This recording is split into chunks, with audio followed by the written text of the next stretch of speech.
more than 200 years, a powerful necromancer. As he became egotistical and prideful.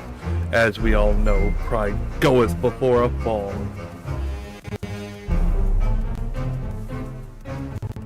Modern day. The necromancer was out for a walk one night. While crossing the road, a man bumped him with his shoulder, and he did not apologize. The necromancer would not let this stand. The necromancer turned, ready to curse the rude pedestrian. But he wasn't paying attention, so he didn't notice the truck barreling towards him. All that power, undone by a truck.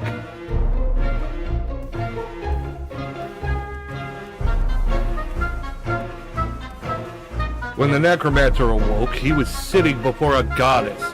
He introduced herself as Nyx, the goddess that would decide where the necromancer would go for his next flight. Oh, so I get to go to some amazing isekai world? The necromancer asked.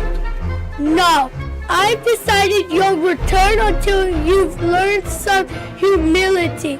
I pray you learn from this lesson. Little did he know she'd send him back. In his already dead body. I will admit, it's kind of comfy. I don't care if I have to raise like a whole horde of like zombies. Every time I wake up in the morning, I look over to the side and I go, honey, I feel an evil presence. And then she turns and looks at me. I'm like, oh, there it is. Sorry. Good morning, honey. Attacking a woman. I've got ectoplasm all up my crack. That's my cousin! Tay-Tay! It's alright. Hey. There we go. Everyone come to the BJ store. This will attract customers. The wind here. Something's off. Yeah, Let's go I in and farted. take a look. Meat, dog. We have meat. I can tell you and I are going to get along just like fire hoses. And I bet you can do some things with a fire hose, can't you?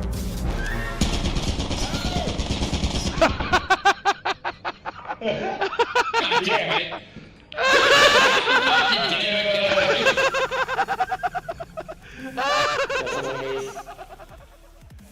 Hello, boners. How's everyone doing tonight? 'Tis the holiday season, and I am looking festive. I'm a festive boner.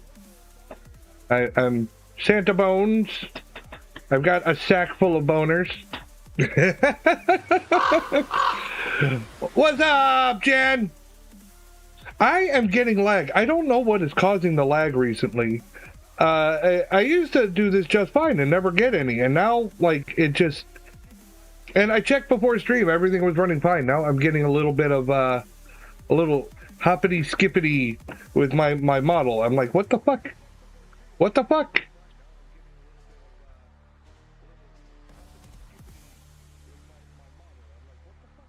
I don't like it. No bueno.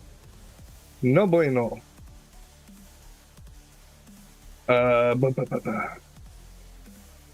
Let's see. I'm gonna try to turn off some background program. I don't know.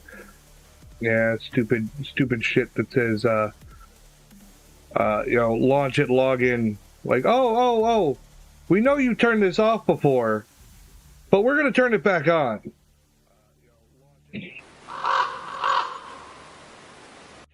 Might do a stream collab with Indy on to Indy. Who's Indy? Who's Indy? Who is this Indy you speak of?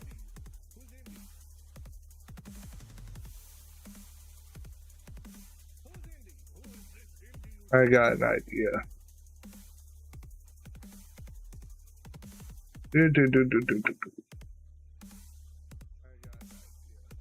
Let's close some stuff off.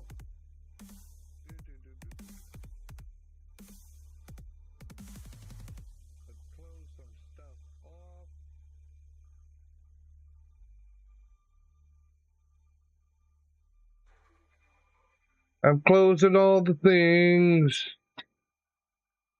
See if that makes a difference. Not much. What the fuck? That is getting real fucking old. I know what part of the problem is, to be fair. I wonder if I can do this, if that'll make a difference. Maybe it'll help a little bit. Hey, little Red. Hola. Dora. Me llamo Dora. Hola, me llamo Dora.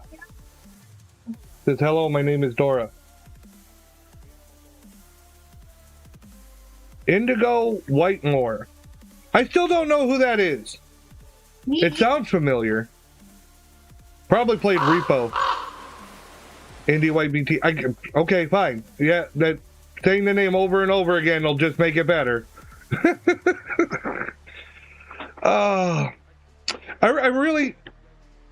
I'm hoping to get the motion sensors I need so I could finally use hand movements properly. I wanted to get them last year when I got my tax returns, but they were all sold out everywhere, and I had like refurbished my house and everything, so it wasn't happening. Hopefully this year I can pull it off. The first one's a Discord and the other ones are Twitch. So? You're not helping! You are such a goof. What do you think of my snazzy Santa outfit? Santa Bone.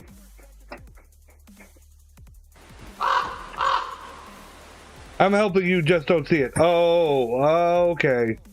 Okay, yeah. Yeah. Stop helping! What was that? How many movies, they're trying to shoot an arrow to help save the person, they accidentally shoot the person, like, stop helping me.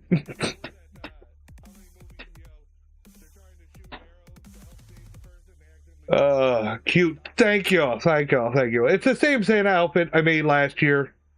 Well, I bought it last year and then altered the colors and such. Gotta bling in the black.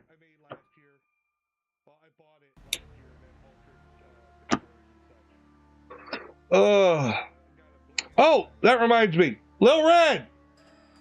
Red! Or Boo! My flying monkeys, I summon you! Almost died into a hole in Repo. Oh my god. Well, what'd you do that for? Okay, Uncle Bob. Lil Red, Boo. Go to the fridge and please grab me my soda. Okay. Thank you, baby. Saturday. Right. Put the other one in. Yeah, what she said. Yeah. Take that one, put it in. Here you go, Stinky. Put that one in. Trade them. Let's go, Stinky! No, you cannot have a soda. They are my sodas. They are mine. The funny thing is, I don't really like sweets. I don't really eat candy or anything like that. You can ask my wife, like, I got a birthday cake and I had like one slice of it just to be nice, but I don't really like sweets in general. Sometimes I just have to be in the mood. Like, I'll get a pack of cookies and I'll eat like one cookie a week or something. And they're like, well, you have all these cookies, why don't you eat them? I'm like, well, I'm not in the mood. Unless it was the birthday cake I made at your grandma's. Well, yeah, if she makes my grandmother's recipe cake, I eat that whole thing. All right, so I gotta be honest with that. She's like, well, if I make that recipe, I'm like, yeah, well, that's different. That's the one my grandmother's made me since I was little, and my grandmother taught my wife the recipe, so my wife makes it now. And my cake, you like the cake I made. All right. Yep. Yeah, it's a chocolate cake with chocolate chips and homemade peanut butter frosting. It tastes amazing.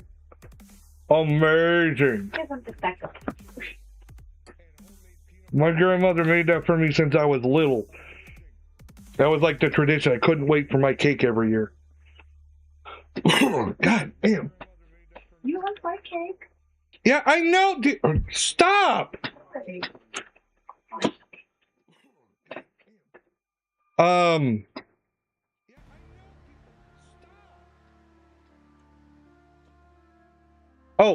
I was hoping to play Cards Against Humanity Saturday night, Jen.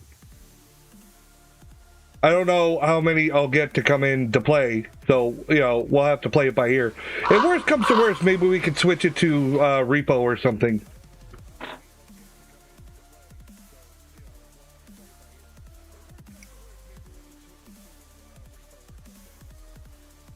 Any day now, Red. Let me in on it, and let me make some Mike's Hard Lemonade.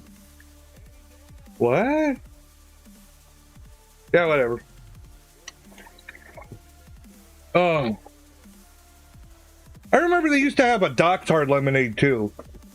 I don't know if they're the same brand and changed the name, or if they were two different hard lemonades.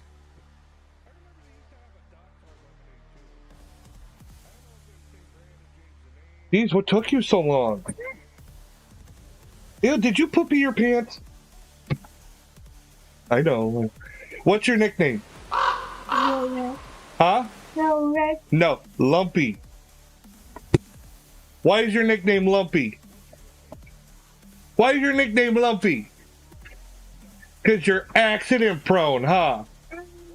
How many times we get calls from the school that said, she bumped her head again, she's fine.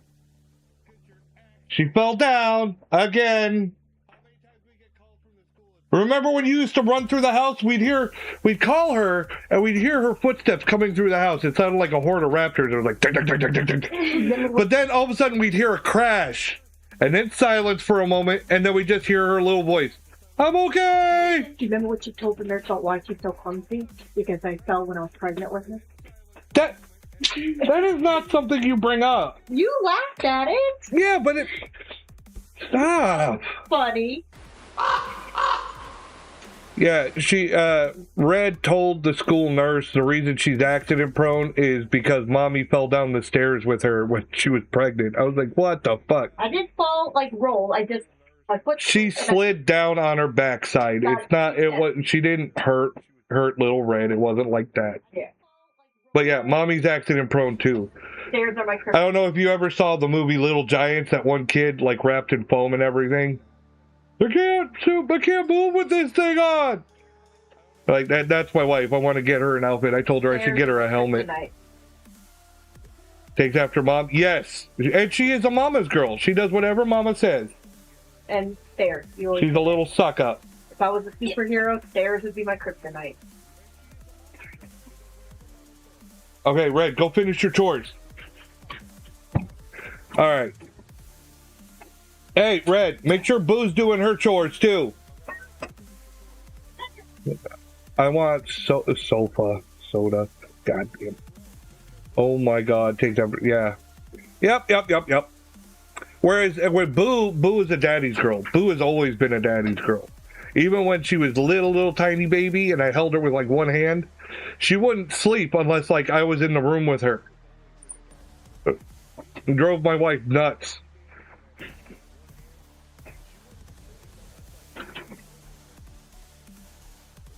Boo's a daddy's girl, and she's got a smart mouth like me. Drives her mother nuts.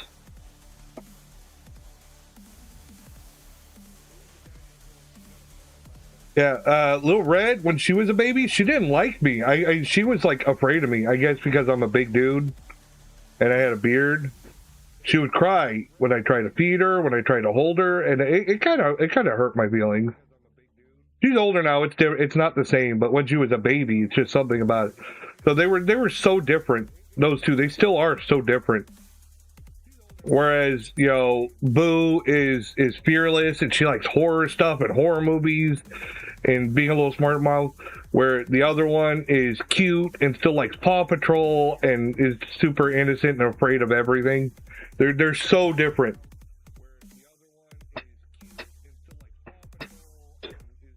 Red, Little Red likes anything red. I'm serious. There could be a black sports car and a little red gremlin, and she would pick the gremlin just because it was fucking red.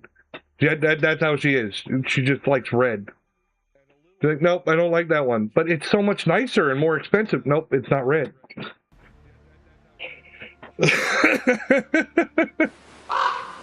Oh. So now you kind of got an idea why we call her Little Red. I think one year, I think it'd be great for Halloween if Little Red dressed as Little Red Riding Hood and we had Boo dressed as a werewolf. I think that'd be awesome.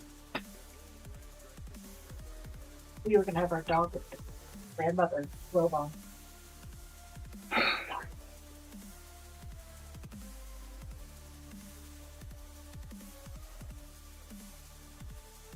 You know, tonight we're going to be doing more Ghost Fakers. Back on the Ghost Faker thingies. Trying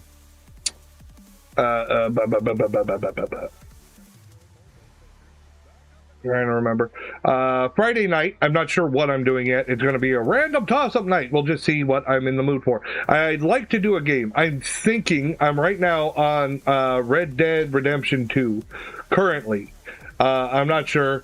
Either that or I'm going to play Ghostbusters Spirits Unleashed because there's still a bunch of achievements I want to unlock.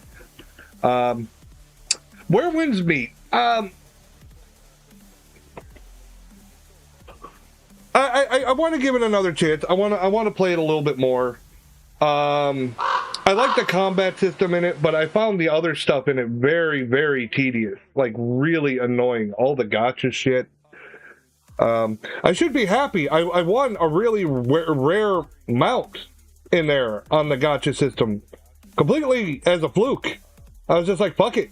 And gave it a shot and won. It was like winning the lotto. Like, well, damn. I fucking got it. And now I'm not in the mood to play, which I know sounds really shitty for people who like try really hard to get that shit.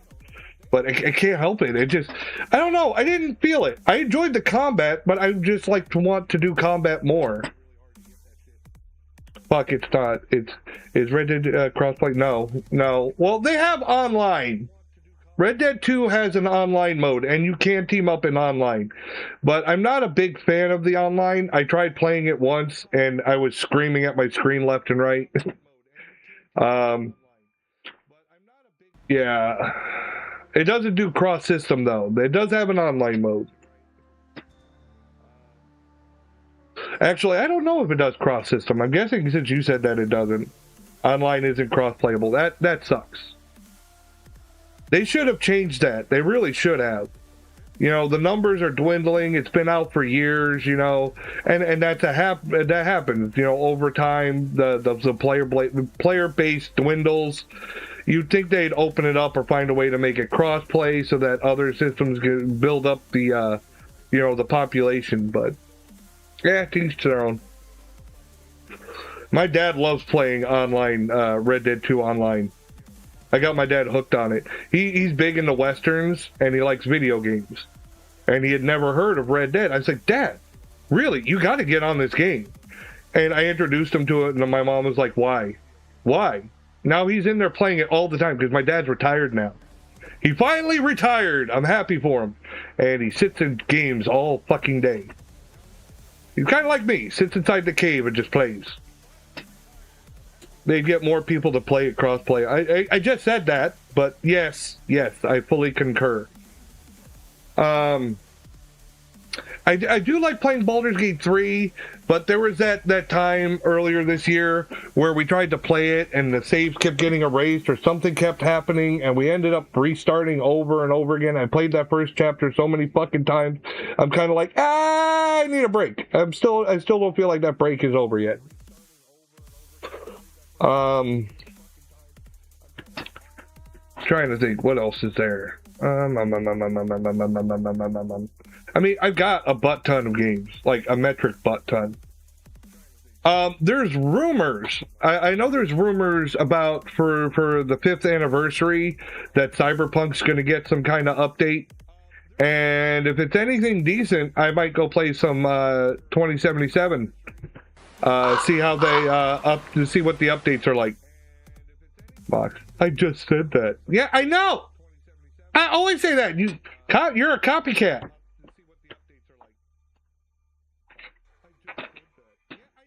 I said what I said. I said what I said.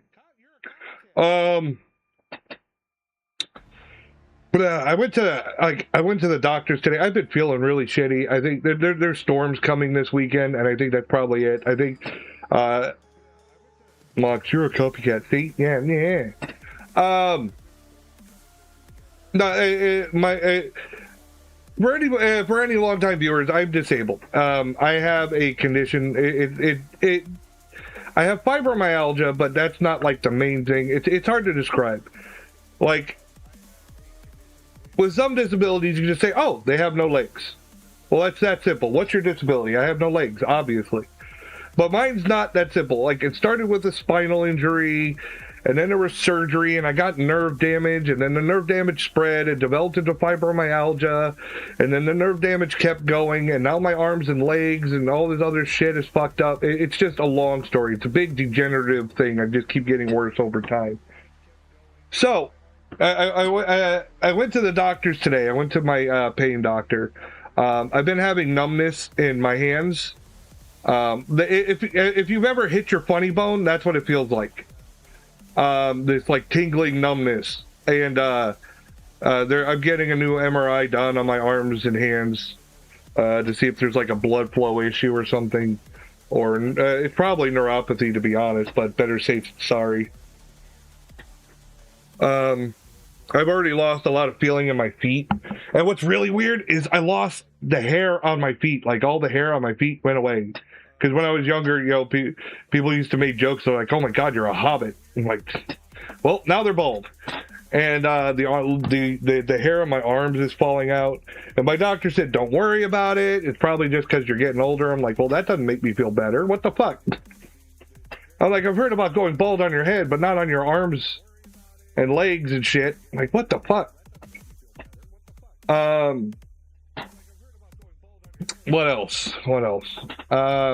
Yeah, I went to the doctor today. I got my meds, and I was really fucked up today. I slept most of the day. Like, I woke up around 3:30, and I had all these missed calls and text messages. I was like, damn.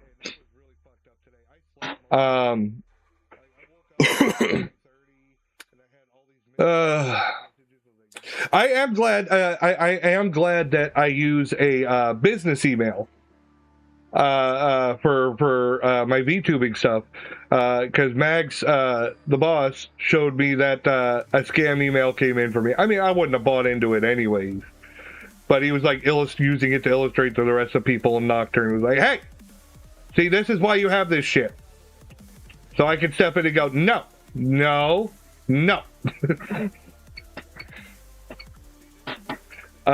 Yeah, when I started VTubing, I separated everything. I have 2 Google accounts. I have 2 like YouTube accounts. I have 2 of everything to keep it completely separate from my real life. It helps, you know, to avoid doxing, to avoid anything like that. So yeah, I kept everything separate. So like, I can look at YouTube and not worry about my normal YouTube. You know, it's totally different. It's really neat. Google lets me have 2 accounts. You know, it's almost like 2 different identities. I have 2 X accounts. I have 2 everything. I mean, let's be honest. With VTubing being such a big part of my life, actually, I barely even look at my old normal stuff. I don't even look at Facebook anymore. It's so rare. I checked it out for a little bit today and found out one of my friend's moms passed away, you know, so I sent some love. But and I hope anybody that watches, like any of my friends that watch, that know my real identity, know, like I've said, I barely look at Facebook anymore. It's just a bunch of depressing shit. Honestly, it's like doom scrolling fucking on X. Like, you know what? I think I'd rather play video games all day. It's a much better use of my time. That and watching movies. But usually what I do is I'll go on YouTube, right, on my normal YouTube channel, and I make a playlist of all the people I'm subscribed to, like all the I get the alerts, you know, for the subscribed people, and I make I send them all to watch later. So I make a big playlist, and then I let it play in the background while I'm gaming, so I kind of get caught up on the what's going on in like VTuber news and daily drama and news in the world and shit like that. Which honestly, I used to hate the news. In fact, you know, I still hate the news. I never liked politics or anything like that. I think it's stupid. I was like that before. I still am like that, and I know a lot of people think you have to be political now. I don't want to. I don't want to. I don't know enough, and I don't care to take the time to know enough to really form a true opinion on anything. I know what I like, and that's pretty much it. No matter what I do, I'm not going to change the fucking world. I mean, they could say that I would, but nah. I'm just some loudmouth on the fucking internet. Nobody cares what I have to say. But all right, let's put on Ghost Fakeries. Ghost Fakers. Haha, look, I'm already prepped. Look at that. I love when I'm ready in advance. So far, I am accomplishing my day without too much scuff. I'm doing good. No scuff yet. I am happy about that. All right, let's see. What's our first video on Ghost Fakers tonight? Fright Night, the channel. It used to be called something else. I can't remember what it's called. I know he changed it to Fright Night. He used to do the compilation shit like Slapped Ham, you know, all the TikTok ghost videos and shit like that. But now he kind of makes his own like story. He still does compilations, but they're more stories. Like just reports of the most haunted places, you know what I mean? Not, here's the video, what do you think? Like trying to polish a turd. He just says, okay, well, these are the top ranked haunted. You know what I mean? I don't have a problem with that. I don't have a problem. So, urban legends, turn off the lights. Now, I'm not turning off the lights because then my face tracking won't work. So, the lights will stay on, but I don't think I'd be scared of this anyways. But let's see what the top scary urban legends are. Hello, everyone, and welcome to Fright Night. Are you ready for another scary Welcome story? to Fright A young Night. Girl's first month at college, an irresponsible Oh, no! gourmet trying to pick AI! a fight, He and the switched to terrifying AI! night things finally When did hit this the happen? boiling point. While some tales tell of fear-inducing monsters or beyond creepy serial killers, others, like this one, hide their horror in the dark. And maybe we're actually better off not knowing what's out there. Are you sure you're ready for the classic urban legend? Turn off the Don't get me lights. wong. Unless you're doing the work. Michelle stared Oh my God, from the not window AI. of the bus that Yeah, I ferried don't students care. from It's- her hometown to the nearby college campus. Her Wait. Look at this dude. Look at the forehead. Is that fucking Frankenstein? It's fucking Frankenstein's in the crowd. Firebird. That creator got lazy. Nah. Look, with the amount of stuff he puts out, unless you're doing the artwork yourself, it would be impossible to keep up with the demand for the artwork he would need to illustrate the stories he's telling. I get why he's doing it. It's a cheaper, more cost-effective way of doing it. I wouldn't really call him a small creator. He's got 147K subscribers. But still, you know, I mean, the world, everything's going to be AI eventually. Let's be honest. Look at the way it's going. Look at what's going on in Hollywood and everything. Everything's going to be AI. We're fighting against we're fighting against the current here. I think true artwork will always have its place. Just like, you know, when CGI came in on Hollywood, I still prefer practical effects. Did that change anything? No, everything's fucking CGI'd now, you know? But when they do practical effects, you can see the difference, and just like that, I think you'll always see the true need for honest-to-God artwork. So, it's sad. It's sad. It's just the next generation, and in a couple years, will probably be something else. Super AI. Who knows? Who knows? parents waved her off with happy smiles and tears of joy. And while she was secretly pretty nervous about her first year in college, she offered them a reassuring smile in return and pressed her hand against the glass. Just then, she heard the rumble of— Hey, why is she sitting backwards on the bus? Everyone else is sitting facing forward, and she's facing the other way. I don't know how chairs work! the bus's engine, and off they were. She watched as they passed all of her childhood haunts, the old mall, that restaurant she always spent family dinners at, and on the single lane road. Oh, but wait, in the background it's a 2-lane. It must have switched. after a few minutes, businesses became houses, and houses were fewer and farther in. Think about, even if you think about how far AI has come, I will say it's made leaps and bounds just in the last year. Just in the last 1 year, it has made leaps and bounds.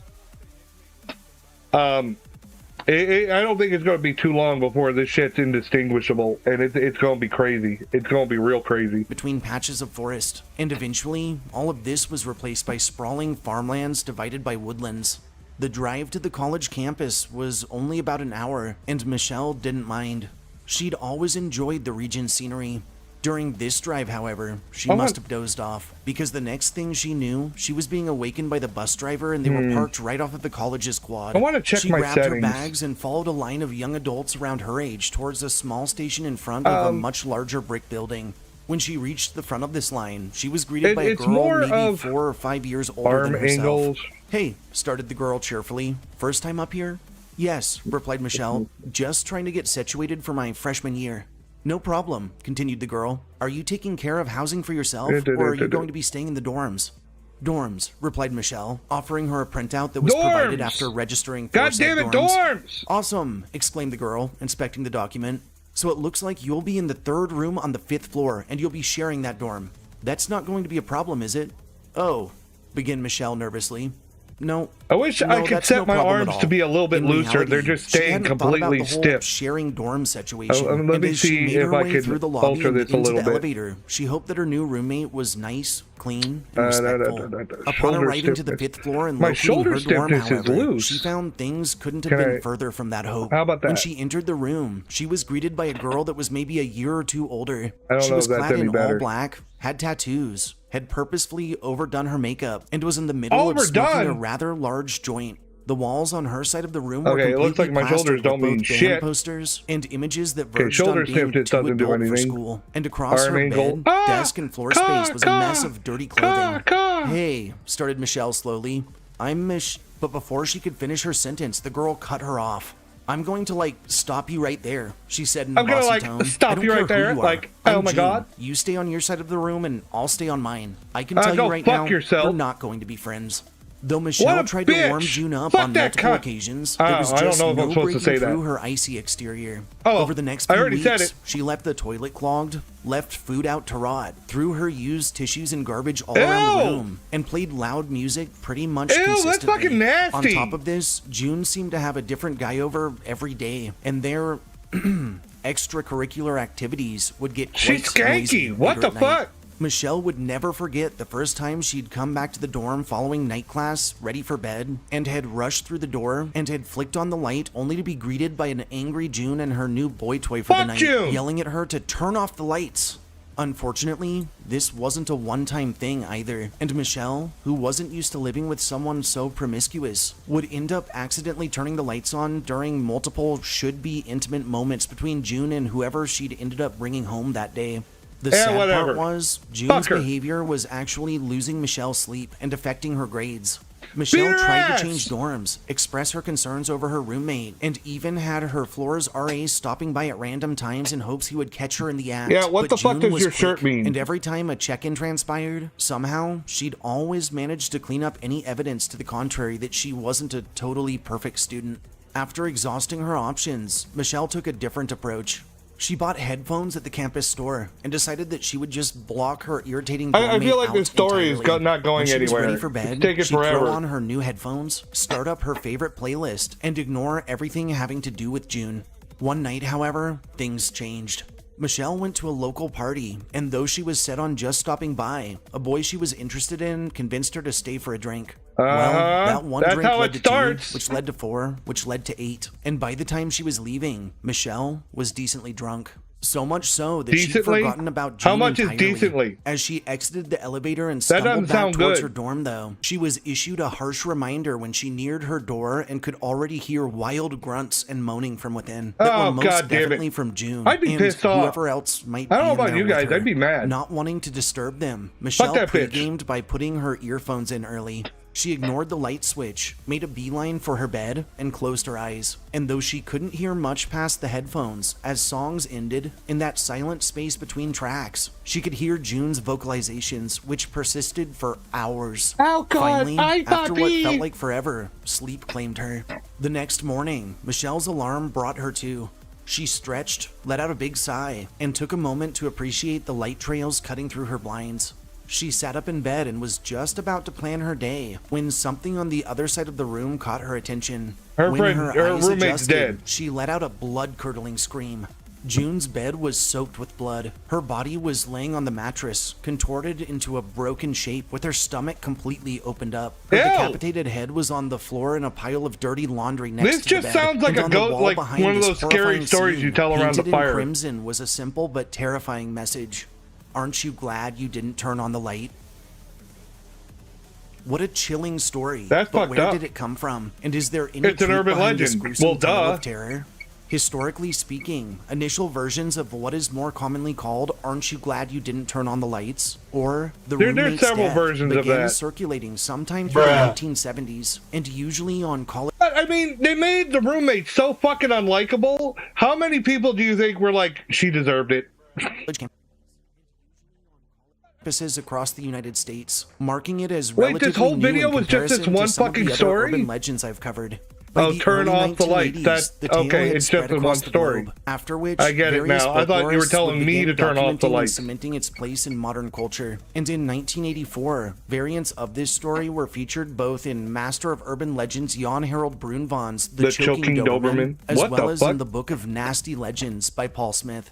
Over the The following Book of decade, Nasty while the Legends. story grew in popularity, I almost got some every nasty version legends told for you. was different from the last, with some detailing the peril of young renters returning home, others of siblings staying in alone, and others still regarding a young girl off at college.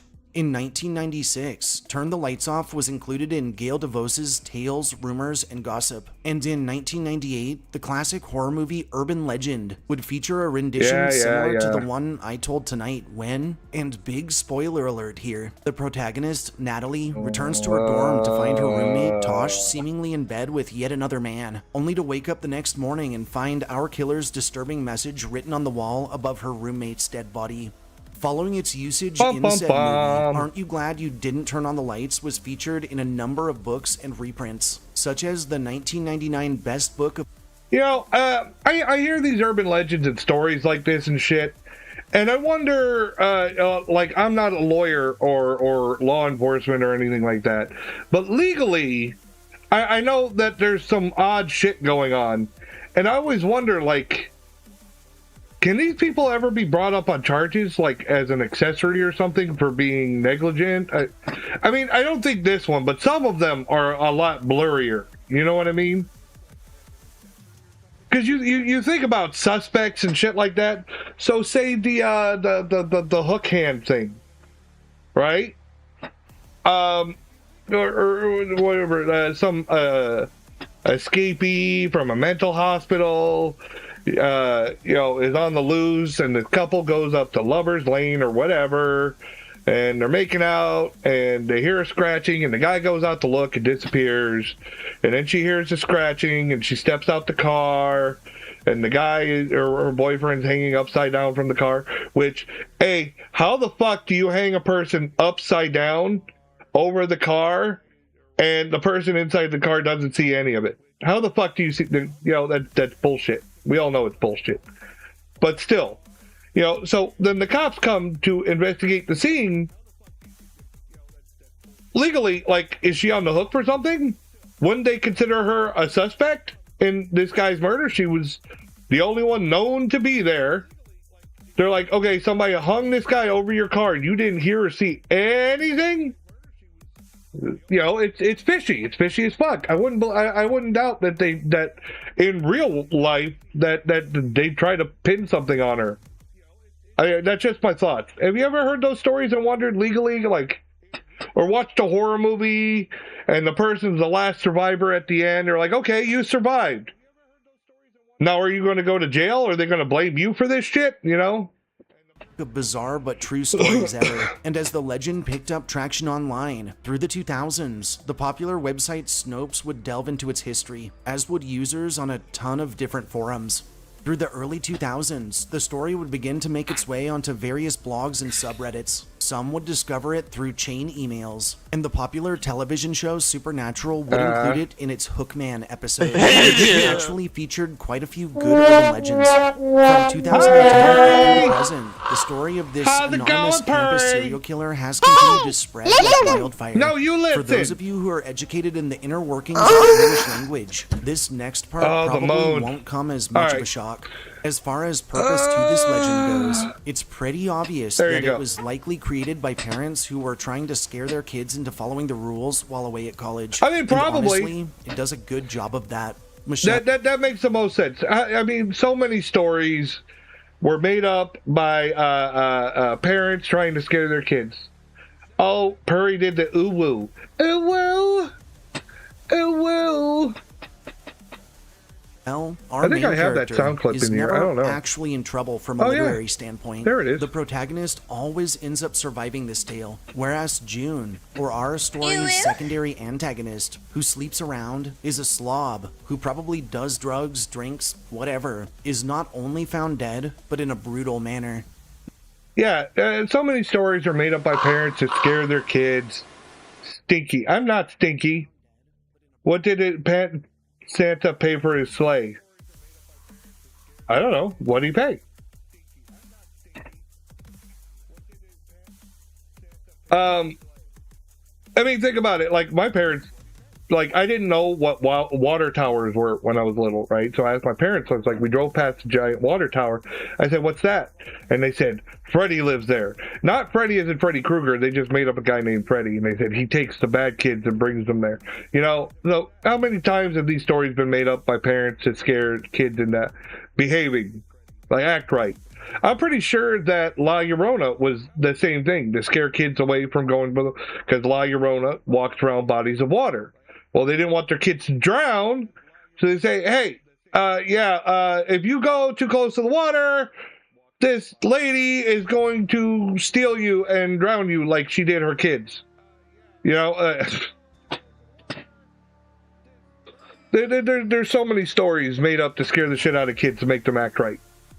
Now, what do you guys think? Is this story true, or just another Nothing, it was on the house. horror writing? Well, I'll just rip the Band-Aid off and say it. I get it. Not once, I meaning get literally it. never has this series of events ever transpired. And if they ever did Hi, happen, front such burner. incidents certainly Welcome weren't back. documented. But I guess that's how urban legends go, don't they? Can we really decipher the fact from the fiction? In the end, that's what makes... What'd the boy say when the dog walked off the cliff? Doggone. Doggone it. them fun and simultaneously scary. So before you rush through that door after work, pull out your flashlight down that particularly intimidating alleyway, or get back to your dorm after late nights in class. Make sure you check your surroundings. Listen for anything that sounds or seems off. And always remember that you never really know what's waiting out there. I watched Zootopia 2 with my girls the other day. It reminded me of that one from that. What do you call a three-humped camel? How you doing? I'm Callan, and this is Slap Ham. These are the scariest video clips of the week. So hit that subscribe button and get ready for more creepy content. Just like this. Just like this. Because that's what we need, is more just like this. Wait, why did it skip over? Wait a minute. Okay, I watched the Urban Legends, but it skipped over the 2 Beardo videos.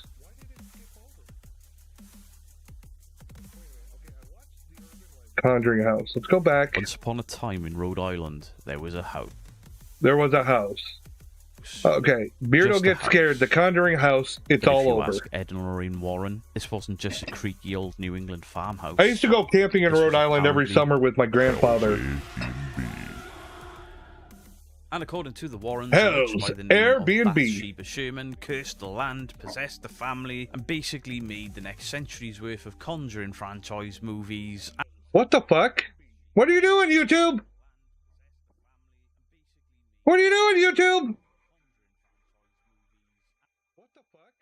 YouTube's fucking with my shit. I don't like it. No bueno. Why is it when I try to put my mouse on the screen? Oh, there we go. That is weird. What the fuck? What the fuck is YouTube doing to my computer? Alright, fuck it. Yeah, I'm gonna exit page. Exit page! There we go. Yeah, reload, motherfucker. Because you don't know what the fuck you're doing. Once upon a Okay, time, it's always YouTube. It's only YouTube that does this shit. But if you ask Ed and Lorraine Warren, this wasn't just a creaky old New England farmhouse. This was apparently Hell's Airbnb. Because they make shit up all the fucking time. A witch by the name of Bathsheba Sherman Made cursed the past land, tense. possessed the family, and basically made Hey, the next tell your century's YouTube worth to of come Conjuring come to franchise Twitch. and sequels before Totally shaking not to hands scare with them Fast with forward one character I'm 2013, thinking of. Hollywood What come are and you, knock in and, the fuck facts. are you talking about? I don't get it. I don't get it. Oh. Be damned. They cranked the story up to 11 and the Conjuring turned from some dusty old farmhouse into the Disneyland for demons. And suddenly, Disneyland for demons! Who was literally just Who do an I? historical Oh woman God, that no, lived nearby, no, was no! rewritten You're not allowed to into the talk about them. house's No, resident evil witch. I'll ban Because, you know, I'll why ban you not if you drag say the someone's name. name through the mud for Hollywood revenue. Let's not forget that Bathsheba's grave, in the meantime, had been demolished, vandalized, to the point where it had to be removed until a lot of people started arguing the case and the history. Thankfully, once the truth came out, Bathsheba's grave has been put back, and it's been left alone as far as I know. Enter YouTube's spooky emo band, Sam and Colby, Yeah, I wanna- aka Timu. I want to clarify. All right, The Conjuring is fucked up, and I've said this before, but since it's being talked about again, Bathsheba Sherman, by all accounts, was actually a wonderful woman. Her last act was to leave money for her grandkids' like schooling. All right, none of the shit that they said in that fucking movie was true at all. They just took someone's name and fucking smeared the shit out of it, said she did all these awful fucking things. And now all these people watching the movie and fucking hearing the stories of the Lord think this woman was awful. They smeared a real life woman. Now, she has passed away, but that doesn't mean that she doesn't have, you know, still living family and shit that have to hear this crap. I'd be pissed. I'd be pissed. If I was the family, I probably would have sued. I don't know if they did or not. They smeared this fucking woman's name. They said that she did her spirit. She did all these horrible things in life. And like, that's not fucking true. I'm so fucking that shit pisses me off. Followed by. I mean, imagine your grandmother. All right, wonderful grandmother. Say you have a wonderful grandmother. She makes you all the greatest stuff, like my grandmother did. You know, she was great. I loved spending time with her. You know, she passes away. If somebody used her name and made up all this horrible fucking shit to make a fucking ghost story, I'd be pissed. I'd fucking sue the shit out of her for slandering my fucking grandmother. I don't give a fuck. It tarnishes her name. It can fall back on the family. I don't even care if I got anything out of it. It's the fact that it needs to stop. That's not okay. They couldn't resist turning the Conjuring house into the Hell Week series, where they basically went. I heard the owner of the Conjuring house is fucking nut bars. I don't know if that's true. Usually do suspicious bangs, people lurking in the background, thumbnails that scream, "I've just saw my first ghost," and the ad revenue check at the same time. And then something else happened. Hell Week blew up for all the wrong reasons. You could sue, yes, especially for using her name, identity, and other shit without her or the family's consent. Yes, I would assume so. Especially the way they fucking slandered her. Cody and Satori, the spirit world's answer to Fred Astaire and Ginger Rogers. Their little spirits knock once for yes, two for no, run at me, walk across, answer questions. I think about that at that level to the point. Groundbreaking. I think at that level to the point where they're making fucking movies. Like fucking full-blown movies, calling this woman, saying this woman killed babies and did this awful shit. And there would at least be intentional, emotional damage, right? How you can't say that shit about someone's family member and not know that could cause emotional distress on their family, especially on that large a scale. Worldwide fucking movie, slandering the fuck out of her. I'd sue the fuck out of them. I'm willing to bet though. The family probably got a pretty nice payday. I bet if they're still around, I bet them. I don't think the Warrens did it. I bet the movie company did it. Like, I know this might piss you off, but here's some money to shut your mouth. And if you ever hear anything about the initial movie contracts with the Warrens and the weird shit that was in there about talking about extramarital affairs and stuff, I mean, it was fishy as fuck to begin with about the Warrens. Until the debunkers looked. People with brains pointed out that, hey, this Hammertoe thing was done in the 1800s by the Fox sisters. They admitted to the bullshittery. This is just what that is. Hey, stamping your feet makes a house go knock knock. The act unraveled, debunkers everywhere covered it, more channels came out of the woodwork, people that once believed in the house were suddenly like, whoa, what's going on here? And then we were subjected to what I can only call the owner's meltdown. While fake paranormal YouTubers were screaming for content, and while the debunkers were screaming, that's not content, that's bullshit, there was more chaos coming from the house, and it wasn't coming from Bathsheba Sherman. It wasn't coming from any witches or demons. It was coming from the owner. Yep. Wait. What did that say? I couldn't read it. It was too fucking short. Judge issues warrant after Conjuring House owner fails to appear on arrest charges in Burryville. The owner of Conjuring House did not attend court date. They heard charges from an incident last October leading a bit. Okay, but they're not saying what it was for. Arrested after a police chase? Jason Hawes faces vile accusations by owner of haunted conjuring home. Well, yeah. Like I said, it sounded like she's fucking nut bars. Running from police and then facing vile accusations by owner. Yeah. How you doing, Mr. Bones Jingle Bell? I am doing much better now. Earlier today, I felt like garbage. I was like, ugh. I slept till like 3:30 in the afternoon. My meds were fucking with me. I'm just, ugh. But I'm feeling much better now.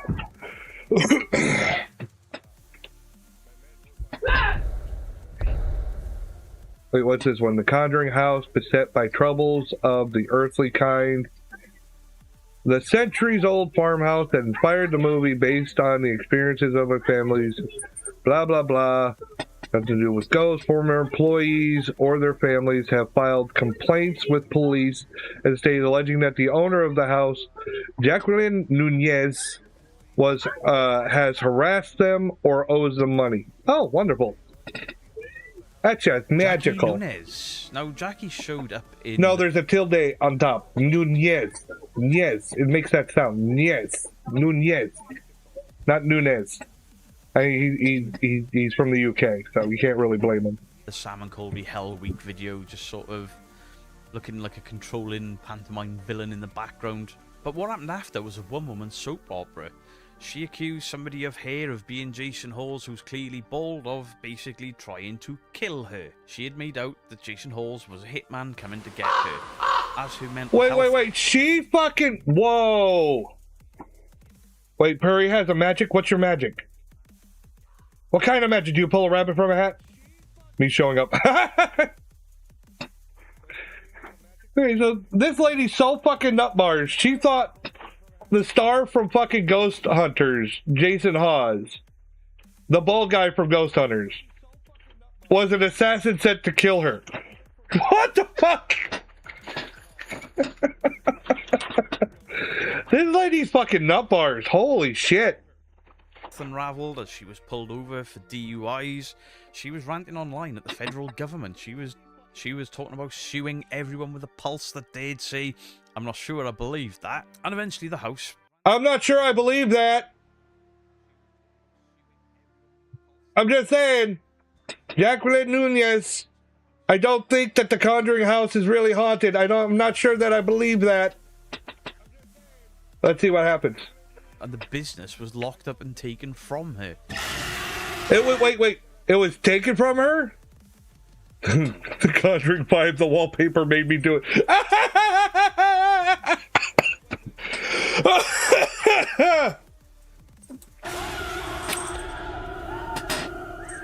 Probably for her own mental well-being. The arrests, the lawsuits, the wild paranormal claims, the ghosts made people steal from her and she fired them because the ghosts grasped them up. This is all real. This all really happened. Oh my God. The Ghost Adventures meets the Tiger King. That's a baldy. Ghost Adventures meets the Tiger King.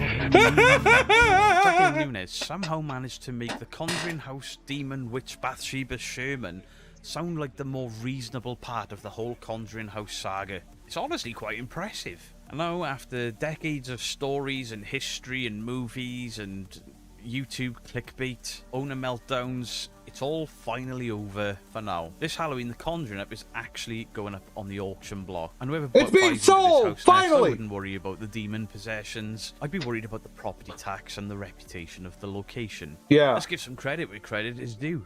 The skeptics and the debunkers, they cut through this absolute circus with... Okay, don't get me wrong.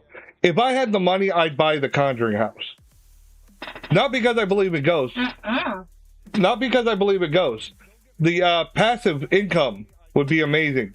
All the ghost hunters coming and paying just to investigate. I don't have to do anything. Just take their money and let them walk around an empty fucking house and be like, whatever. What? Why? Hell no. What? Why hell no? Passive income to do nothing? I don't want to be part of that. Why? It's not fucking haunted. Don't care. Oh my God.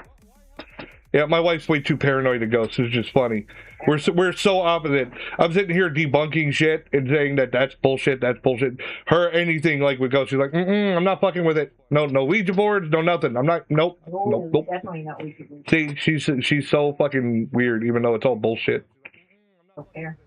Surgical precision between debunkers. She doesn't and listen to reason. It was proved and See, shown proof that my wife is Sherman insane. Wasn't I just haunted don't in this listen to house. you. Wasn't possible to have been haunted. I just don't listen to you. Oh, see, you admitted it. Proof. I have it on recording now. Yes, I am insane because I married you, didn't I? Ha ha ha ha. I still have proof. She doesn't listen to me. You don't listen to me. I'll listen to your wife. Yeah. Thank you, Zelda. House. And certainly never killed any children. Between us all, we proved that this was nothing but a cycle of lies, hype, and monetization. And I'm one of the guys that would have loved to have gone to this Oh, house. damn, she burned you. No, she didn't. She didn't burn me. That's not burning. Do you know what burning is? God damn. Don't hate. You're welcome, Mrs. Lady Taker. Yeah, whatever. Suck up. You sound like my youngest.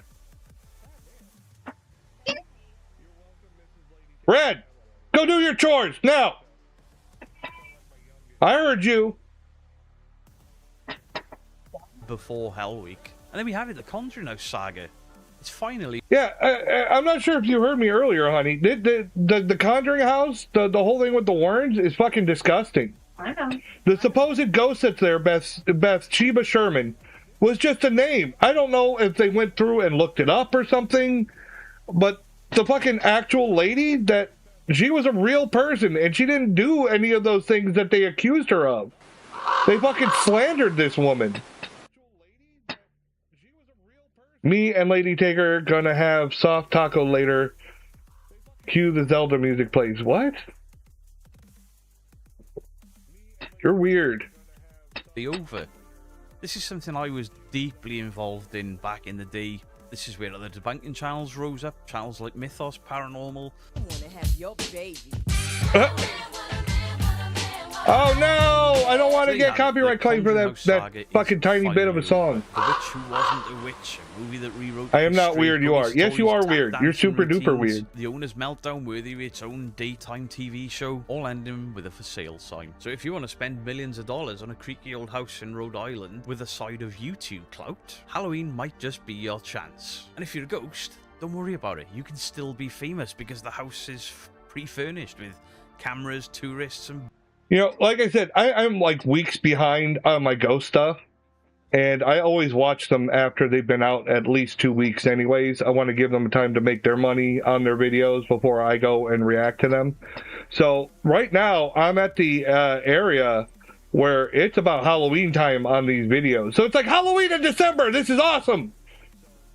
They like to fucking put Christmas stuff up for sale at the stores while it's still fucking October. So now I get to fucking look at scary shit in fucking December and be like, fuck you, Saint Nick.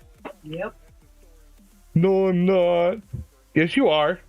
Type Infinity, I win. Yeah. bad acting.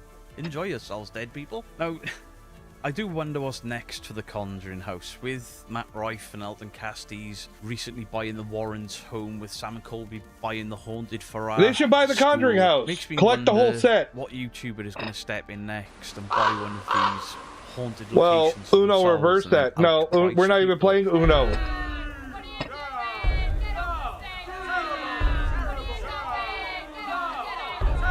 What are we, just putting up a load of dumbasses? Because the Conjuring House got too expensive for anyone to go to. Then the Warrens' house gets put up and it's even more money. Could the Conjuring resale actually push the price of this location further through the roof? It'll be interesting to see what comes next. It'll be interesting to see whether Elton Castis and Matt Rife can make a success out of the Warrens' house that was never reported to be haunted. It's the shed. You could stay in the house and a little bit of time in the shed, but the house. I wonder if they've got the funds to now buy the Conjuring House. How much will the Conjuring House go for because of the end of the Conjuring? It depends. If it's going to auction, you know, I guess it depends on how much you're willing to bid for it. Side of any of these stories that they told, I still believe it was ultimately just a grift. But it's going to be interesting to see what happens going forward. And you know, I'm going to cover it, and I'm going to cover it with some honesty, because there are other people out there right now that are reportedly reporting on the paranormal news. Aren't they simply strange? Yet you'll feature an article about Ian Lawman being an ordained exorcist to go, I don't know if that's real. And then I blow the doors off it to prove that it isn't real, with proof direct from the Church of England, but that doesn't get reported on. Well, no shit. Strange, that. It's like you don't want people to see a dodgy background. Don't have to, because I have the reverse card. No, you do not have the reverse card. It doesn't work that way. You can't just go, oh, look, I have the reverse card. Well, I'll reverse your reverse. We can just keep playing this game and go back and forth. But I already said infinity. You'll never change my opinion. You'll never change my mind. In fact, all you've done is convince me. Yes, I can't. No, you can't. No, you can't. And some channel Times updates infinity. Before Ha! we go. Children, you're I'm both going to be pretty. dropping the I know I'm Thursday pretty. gaming stream of Warzone, just because I don't have the time to edit what I want to edit. I've started doing these documentary comedies slash videos. They take a lot of time, and even though they don't get views, I think maybe they could catch on in time. Things like Paranormal Sins take longer to edit. My investigations. So I've got like 4 of them on my hard drive, and they haven't come out. I just don't have the time to do them with my schedule the way it is right now. So I'm going to drop the Thursday gaming stream. So Monday will be shooter games, Wednesday will be the horror days, and then maybe I'll do some evening streams if all of my work is done, and I'll just update you guys through the week when Mrs. Geek is working and things like that. Also, channel membership. So you guys don't get a lot. It's the odd video here and there that doesn't make it to the main channel. So one of the videos a week, probably the Monday, will go live on the Saturday or the Sunday, giving you 48 or 24 hours early access to thank you guys for your membership. Starting with this video, you'll have gotten this before everybody else, so nobody's getting priced out. No means yes, guys. No, it doesn't. That's awful. Don't teach people that shit. You know, everybody. You know, we had a mod discussion, me, Mrs. Geek, and the mods last night. We were like, we need to give more back to the paid That's community, enabling. So there's You that. shouldn't do that. Over on Patreon, every 2 weeks, you guys get to vote on the next round for Paranormal Sins. But yeah, until I learn to manage my time a bit better, Stop it. the gaming streams a week. You're being a Maybe bad pick one monkey. up on a weeknight Bad. later in the week. And finally, the Tuesday live streams, they're getting really busy. They're going really well with the reaction content, but I'm finding that I'm rushing the end of the stream. It's like I do the opening half hour, welcoming people in, speaking to everyone. Then we drop into the reaction video. We pause in a lot. Oh we my God. We talk. Blah, blah, blah, blah, blah, dude. 10 minutes left. I need to get to the end of this video, and there's no room for discussion afterwards. So the Tuesday live streams are now going to run. I get it. He's explaining his stuff. I do the same shit. I'm 3 hours. I want to get on to the next video. The video to break things down. Maybe but I don't want to miss what else. Counteract whatever we've reacted to, or just to go back to the just chatting segment with more interaction with you guys once we're done with the reactions. Okay. There we go. This guy looks like an idiot. Beardo gets scared. Explore a lot. Was this faked? Probably. I'm going to say probably. Most likely. Most likely faked. I am the world's administrator, and we live in a simulation. No, we don't. Don't come at me with that. We're in the Matrix shit.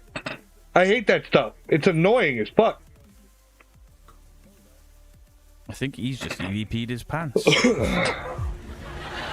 EVP'd his pants. Today I'm looking at Explore a Lot, because Explore a Lot has just gone to the Skirrid Inn, somewhere that I have just been to. The title's kind of got me a bit worried because it says, so haunted we refuse to stay overnight in Dude, I'm joking. I don't believe in that. Well, of course. I figured. Cool place, but I didn't see anything scary. Nothing that would make me not want to spend the night. In fact, very comfy. Very nice night. The rooms, well, 2 of the rooms are incredible. The third one, the bed's a little small, and I'm a big lad. But I still want to go to the ancient Ram Inn one day. Give this history. Once a courthouse, 180 people were sentenced. There's no proof of that. I know it's bullshit, but still. In Monmouthshire, it's actually it's mostly nostalgia. Like think it is. It's all up for contention. I was interested in the ancient Ram Inn because I was young when I first heard stories about it. Didn't happen. But they've got so now you know. This channel is even though I know it's bullshit, I still want to go because I followed it so much. Just like the it's 100% evidence. God damn it. I'm not even being sarcastic. I think it's Ohio. Evidence of the spirit realm the will fucking, always be up for debate, and what is real will differ from person to person based on their own God damn it! That fucking really haunted. Well, they say it's really haunted house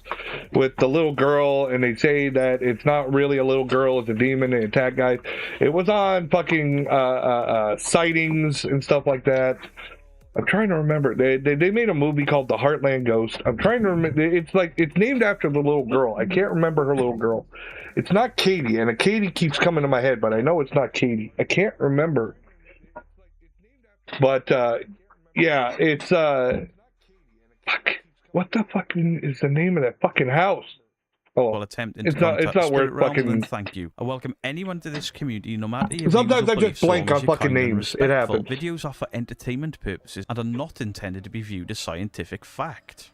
I like that, but for entertainment purposes, if something is fake or staged, doesn't excuse it. Never will. Never has. Hey, but hey, to be fair, I give them a little credit because plenty of people do not even put that disclaimer. They put it out as fact. All right? There is a difference. I got to give a little bit of credit where credit is due, that they say it's intended for entertainment purposes. Beardo's a little less lenient than I am. I give them a little credit for that. Now, if they... But I think they should put it on the video. I think the video should have the disclaimer, not in the fucking description of the video, because a lot of people don't even read the description. They'll read the title, watch the video, and not know. I think it should be, the disclaimer should be before the video in the beginning. Safe. I mean, shit. Even fucking Hell of a Boss and Has Been Hotel have the disclaimer right before the video. Now I know it's not the same thing, but you know, any video that has to put a disclaimer puts it right in the beginning of the video. This feels like obfuscating. when you put it in the description and not on the video itself, you know? Like, well, we said it, but it wasn't obvious. It was hidden in the... You know what I mean? It's half-hearted. So I did get only a tiny bit of respect. Get all that stuff done. You heard me? Red really hates doing chores, even the simplest things. She gave the dogs food, and she spilled dog food all over the floor. I told her to pick it up, but she doesn't want to. And every time I tell her to do it, she gives me the line like it's so fucking hard. I'm like, Jesus. And we're trying to get on the kids and not letting up. Even if it's a little chore and we could just go do it, if we keep doing it, then the kids aren't going to learn. So I'm like, no, I'll get on you on this all day. You're going to do it. I don't know how to get through to them. I want to go, you know, mate. I don't think I can handle anymore. I'll be honest. We gotta go. I mean, it was so terrifying we had to leave. Very quiet night. After they just had a disclaimer in the description that said this is for entertainment purposes, and then this location was so terrifying we had to leave. Yeah. We are, this is what I hear. We are lying to you. That's what I'm hearing when I read.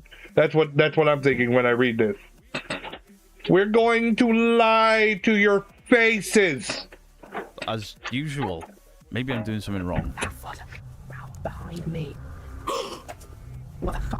No. You're actually scared to move. Lies! I kept seeing like a white figure. I such a bad feeling. I swear down, I just seen someone sat on that sofa. What the freaking hell was that? What? Someone sat on the floor. Told you. What? Have you ever noticed how many of these fucking paranormal channels do the same fucking shit?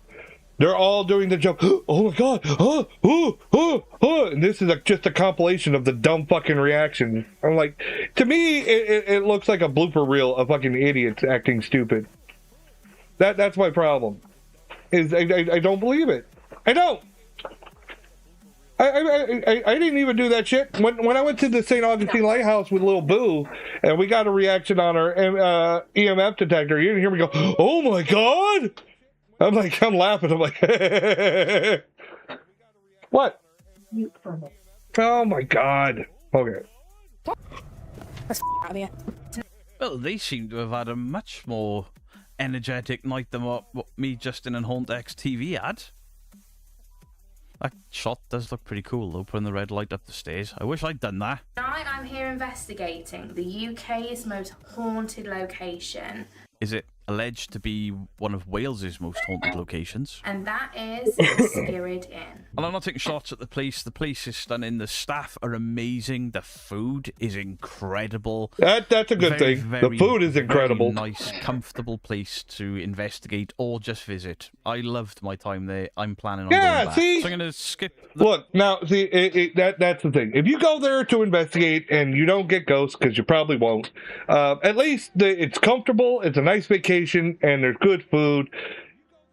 You know, I would probably talk it up just for the fucking how nice it is. You don't have to fucking talk about the ghosts. Don't get me wrong, and I keep saying this, and I feel like I should reiterate, it's not that I don't believe in ghosts. I know there's plenty of skeptics out there that are like, I don't. But in my opinion, to believe in ghosts truly, you have to have a skeptical mind. All right? You have to try to disprove it in every way possible. And when all else fails, when you've excluded everything, then you have real proof that is something that should be celebrated. You know what I mean? Real evidence. Not a bunch of idiots jumping around screaming, lying out their assholes at you. You know? And that's why I get pissed, and that's why it sounds like I don't believe in ghosts. It's not that I don't. I don't believe these people. I don't. And they make it harder to believe. They do. They make it harder to believe because they're so busy fucking lying. I'm like, you know what? I don't believe that place is fucking haunted. Because they're a bunch of fucking idiots acting like idiots. In my opinion, it damages. But, I mean, look at the money they're making. Look at the subscribers. The ghost hunters that are actually doing this legit don't get any fucking views because they're not fucking exciting fans. They're not making up shit and fucking lying to their faces. And it's a sad state, but it's fact. It is what it is. I'm not I don't even consider myself a debunker. I don't because I don't have the years put into it that like Beardo has or Mythos or Side Eye Guy, you know, a lot of those big debunkers. I just like to put in my 2 cents. I'm a talker. I like to talk. I like to talk shit. And I'll give you my fucking opinion. You know, it's I want to see something real. I do. Oh, it's just so frustrating how readily people are lied to, that they're okay with it. Like, why? I don't find being lied to like that entertaining. Like, don't get me wrong, some things where it's like a magic show, where you know it's a magic show and they tell you it's an illusion. They're essentially lying to you, but they tell you in advance it's an illusion. They're lying to you. You know what I mean? All right? Like Penn and Teller do that. They know it's an illusion, and a lot of times they'll show you how they did the trick afterwards, and you're like, oh, wow, that's amazing. I find that way more interesting. All right? But this is, they're telling you ghosts are real. What we're doing is factual and lying to everybody. And then the people who are actually taking this shit seriously and trying to get real evidence, trying to do the right thing, are getting screwed by these fucking jackasses. It's true. The rest of the introduction and the history, go and check it out for yourself on Explore a Lot. For a while to start filming due to noise pollution, and we've already had some terrifying things happen. Oh, whatever. I bet you use a DR60. I had nothing. She wants to talk about noise pollution, and if I see them use a DR60, I'm going to be fucking pissed. But they tell you that. DR60 is a fucking recorder that has an unshielded mic. It's basically a faulty piece of equipment. But a lot of fake ghost hunters use them because it'll manufacture evidence for them. It'll make random sounds and it'll be like, oh, look, an EVP. That wasn't there when we recorded, because it's a piece of shit fucking recorder. And that's why you can find them for like $1,000 on fucking eBay. But she's just, and I didn't use shite. One guy I was reviewing last week was so uncaring about the DR60. He had the DR60 with the sticker still on it, advertising that it was the DR60. He didn't even bother taking the sticker off. Spirits to be seen, to be heard, to be felt. And this is one of the scariest parts of this building. So as you can see, I would not. I'll agree with you. I found this area creepy. Justin found this area creepy. Mrs. Geek actually stopped and froze at one point and was like, I've just gone really cold. To a degree, we were putting it down to the fact that there's a hangman's noose there. We know that. And it could be. It could be that. I was just about to say about the noose. It could be just the noose. Just seeing it there so openly, and, you know, it could send a chill down your body, and it could just make the whole area uncomfortable. I guess you'd have to remove it, or maybe not know to see if it's the room itself or just the reaction to the noose. I don't know. Me personally, I wouldn't hang the noose. I get the point.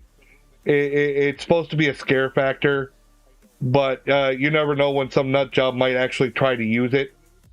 You know what I mean? If it's there and waiting, it's almost like putting a loaded weapon out, and somebody that is in a bad mental state might take advantage of that being out and use it. You know what I mean? It's like putting a weapon out and say, here it is, ready for you to use. You know what I mean? That's the vibe I get from it. You know, and I don't know. Maybe people have different opinions. That's just my thought. People are alleged to have died there. So I've skipped the 11 to 20 seconds introduction and the walk around and stuff. But I'm just going to chop it down, go and watch the original. Shadow people. We've heard things. We think we've heard voices. So now we're actually going to try and make contact with you, if that's what you've been trying to do tonight. Your best form at the minute would be through sounds. I'm not going to tell you any of our names. No, just run up in front of the camera and go ooga booga. I'll do it. That would be the best. Later on, I'd like to see if you're an intelligent spirit and be able to remember our names from us talking to each other earlier.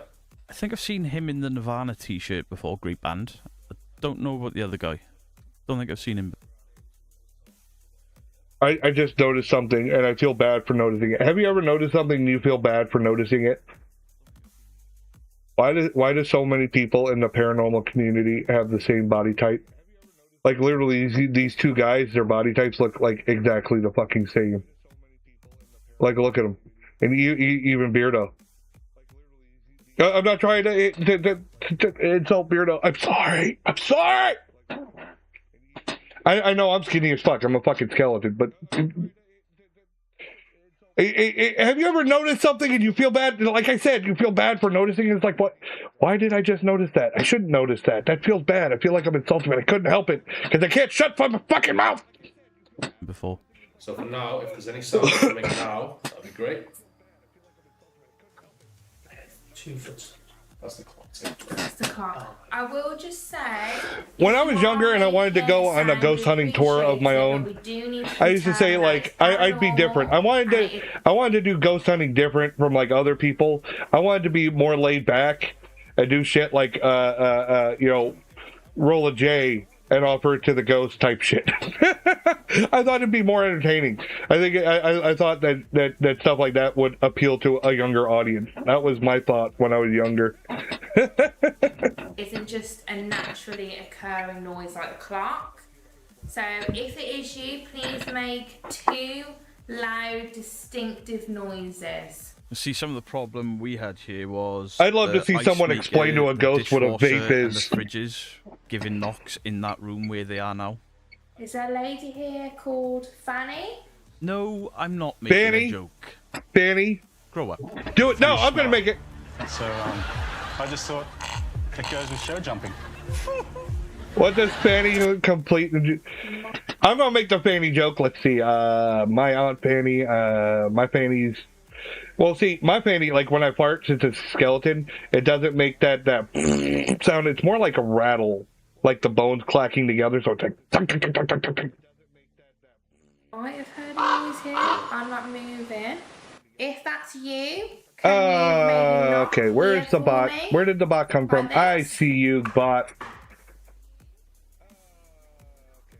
Be gone, bot father. Knock.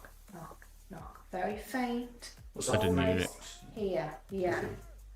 Almost centre of the room. I didn't hear If nothing. that was you, that's just made a noise potentially in the middle of the 3 of us. Keep trying to use our energy, drain our Accents energy. always drive me nuts. Instead of 3, she says free. The free of us. The free. Like, oh my god. I used to make fun of my grandfather, but he thought it was hilarious. Instead of 3, he said tree. He was French Canadian. He spoke French. He spoke English. He used to listen to him. One of the things that always stuck out, instead of like 3, he'd say tree. Tree. He'd say that all the time. So I used to make jokes too, like 1, 2, 3, and say, you know, make references to my grandfather. And do that again, but louder. My Russian friend was pronouncing it.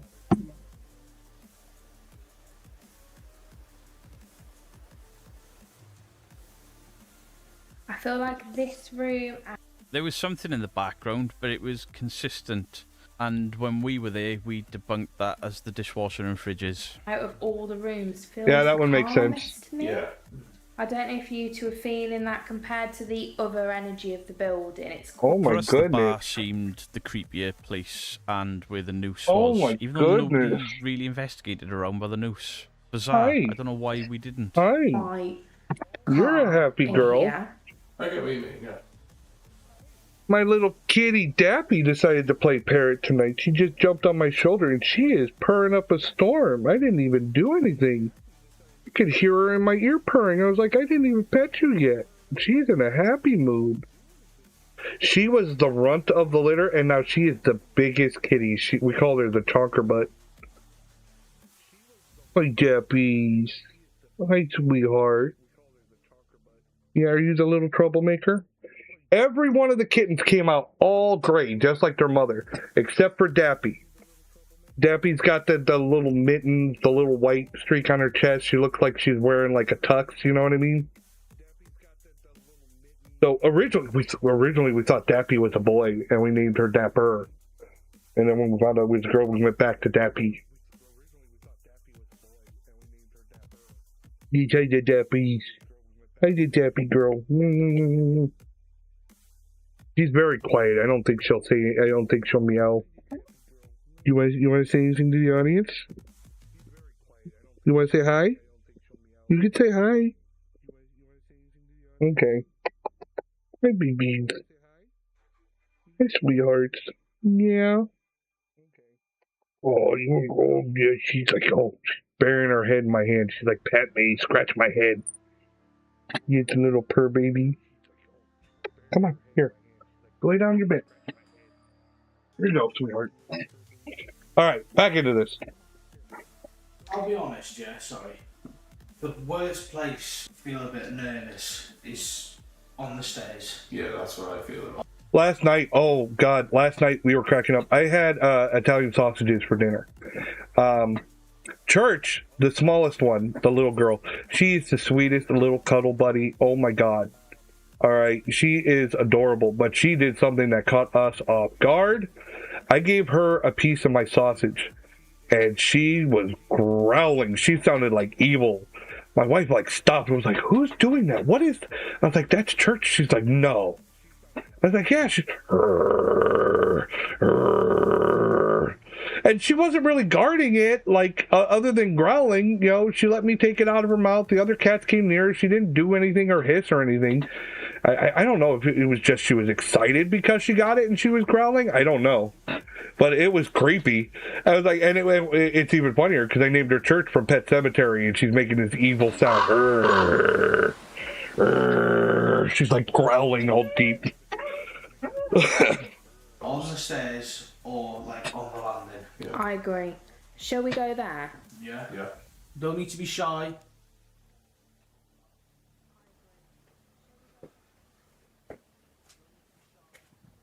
What was that? That was, you know what? That sounded like, so it went, almost like some moved upstairs furniture. The worst place. You know what it sounded like? It sounded like the bubbles in my tummy when I got gas. What was that? That sounded to me like the stair you were stood on popping. Not probably furniture is being dragged. That was, you know, the house settling, and old houses too. You get that wood. Have you ever walked up old wooden stairs? Sounded like furniture being moved. No, that was two little pops or creaks in my ears from where you were stood. What's the sound? My other grandfather on my dad's side from Ireland, he had a house that had all those creaky old stairs and shit. There was no being quiet. My grandfather was like, yeah. How do you think I caught your dad when he would sneak in late at night? You know? Where are you? And I'm so sorry. I cannot sleep. I cannot dream tonight. You okay? I don't get it. He looks like I guess I haven't heard that song before. He genuinely looks scared, that guy. I'm going to mock somebody for being nervous or scared in an investigation. It happens. I guess, yeah. Behind you. I think, to be honest, for a good team, if you're putting a team together for ghost hunting, I think it's prudent, important, to have at least one skeptic on the team. Someone that's willing to look at things rationally, and try, even if they're not rational, if they're trying to poke holes in it. Because then if they can't poke holes in it, it lends to the belief. And I mean a real skeptic, not someone pretending to be a skeptic. You know what I'm saying? I think that would mean a lot in a ghost hunt. It would go a lot further. Standing behind me, because I can feel this every now and then. Oh yeah, like your t-shirt, mate. Yeah, it's getting on my nerves. My t-shirt's constantly getting moved, mate. I have noticed that, you know, you're very sensitive to things. Can we just That could be say anything, then, to be if honest. You are... I guess I'm picking holes, but not in a horrible way. If somebody claims that, stay still, stay where you are, and then somebody else go behind you and film your back to see if they can actually pick up on this movement. Yes, that's like debunking. See if it happens again. If it does happen again, you can get it on camera. That's amazing. Now, I don't think I could do that reliably because of the nerve damage I have. Like, I feel random things all the time, and it's not the ghost. It's like my nerves fucking doing shit.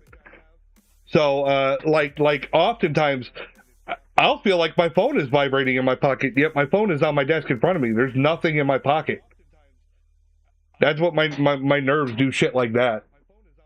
So I couldn't be reliable. If I said I felt something, it could have just been my nerves, you know, just going, nope, we're going to jump over here. You're experiencing. I'm not saying you're not experiencing it. You could well be thinking you're experiencing something, but you need the proof to back it up. One time, well, it's not one time. This incident happened. Well, let me explain. One time I was sitting down and I had one of my, I call them nerve storms. I don't know if there's a technical term for it, but it's like when my nerves start firing like crazy and it looks like spasms, like muscle spasms, right? But it was happening all up and down both of my legs at once. And my friend saw it. It looked like my leg is just jumping like there's insects or something under my skin doing shit. It's gross, in my opinion. But I'm used to it, so it doesn't faze me anymore. But he saw it and he's like, oh my god, that's so fucking weird. You know what? Yeah, that's the type of shit that happens to me. Or to put yourself at ease. Attracted or drawn to a certain person. Have you ever seen The Mummy and the scene with the scarabs that crawl under the guy's skin and they're all going inside of him and shit? It kind of looked like that in my legs. If you can make that clear on the devices. I'm going to ask now if they want to speak to me privately. Oh, yeah. The Nestus, yeah. Yeah. So do you want It must be cold in there. He's got nipples. Because I can feel someone's trying to linger about on me. Give me a knock for an answer. I just realized I'm hearing myself. God damn it. I hate when I mute something and it decides to unmute itself later. I heard fucking all. Not a thing. I wasn't paying attention. Sorry. This is kind of boring the shit out of me. How would you feel about doing an experiment called the Gansfeld experiment? There's 36 minutes of this shit. You know the Estes method? It's basically... No! God damn it. I fucking hate the Estes method. It is one of the stupidest things I've ever seen dreamed up in fucking paranormal investigating. I can't believe people still take this shit fucking seriously. Like that times 10. So yeah, like that times 10. Fuck you. Basically, you are blindfolded and you can't hear, but while being blindfolded, it's a red flashing light. It's supposed to help you see spirits and connect with them more. That doesn't make it tenfold. That's dumb as shit. It's actually proven to induce hallucinations. Now, no wonder you're seeing ghosts. The red light is proven to induce hallucinations. It's like that, but tenfold. Yeah, false evidence. It produces false evidence. And you're presenting it as fact. Again, they put the disclaimer in the fucking description of the video, but not on the video itself. Only if you're feeling comfortable, because you have seen quite a few things tonight.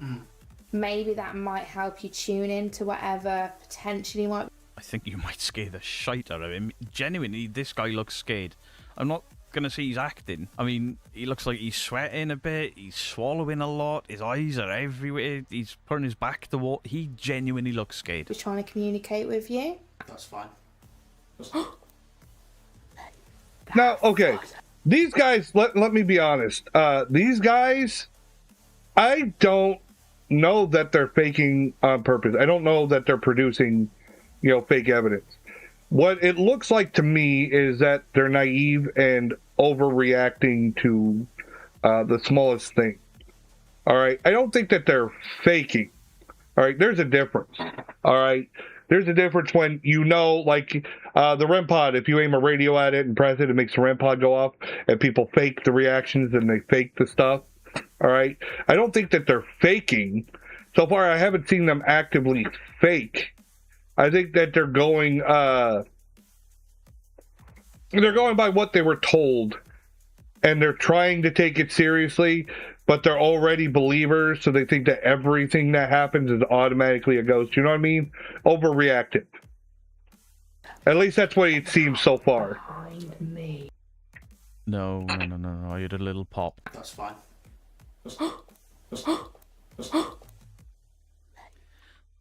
Dink dink.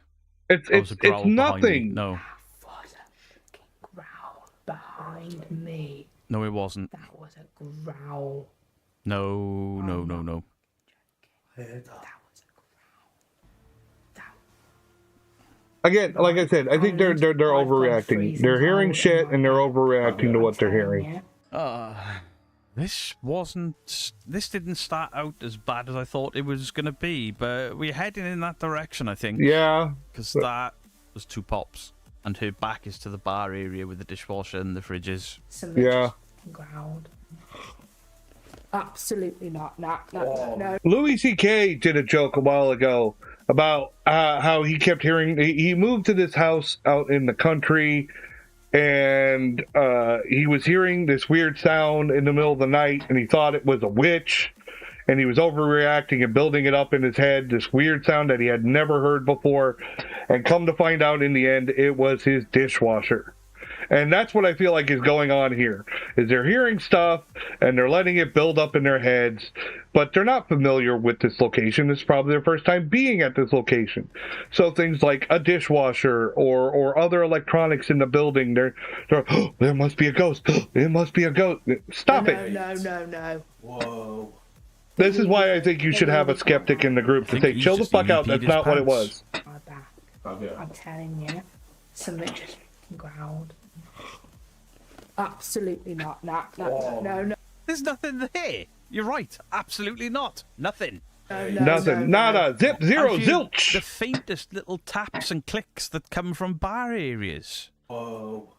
Get your EVP. Get your EVP out now. And most people by now should know that houses settle. Your best chance is talking especially to this old one. Look how old it is.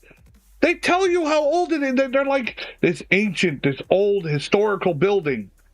Did he just growl? That's part of the draw of the building, is that it's old. To see. So it's gonna make sounds! Where they're doing this. There's better ways to do it. Put it on the floor. Put it on a sponge on the floor. But doing this as opposed to this. Tom, Haunted Finders, or... Yeah, I've seen that shit.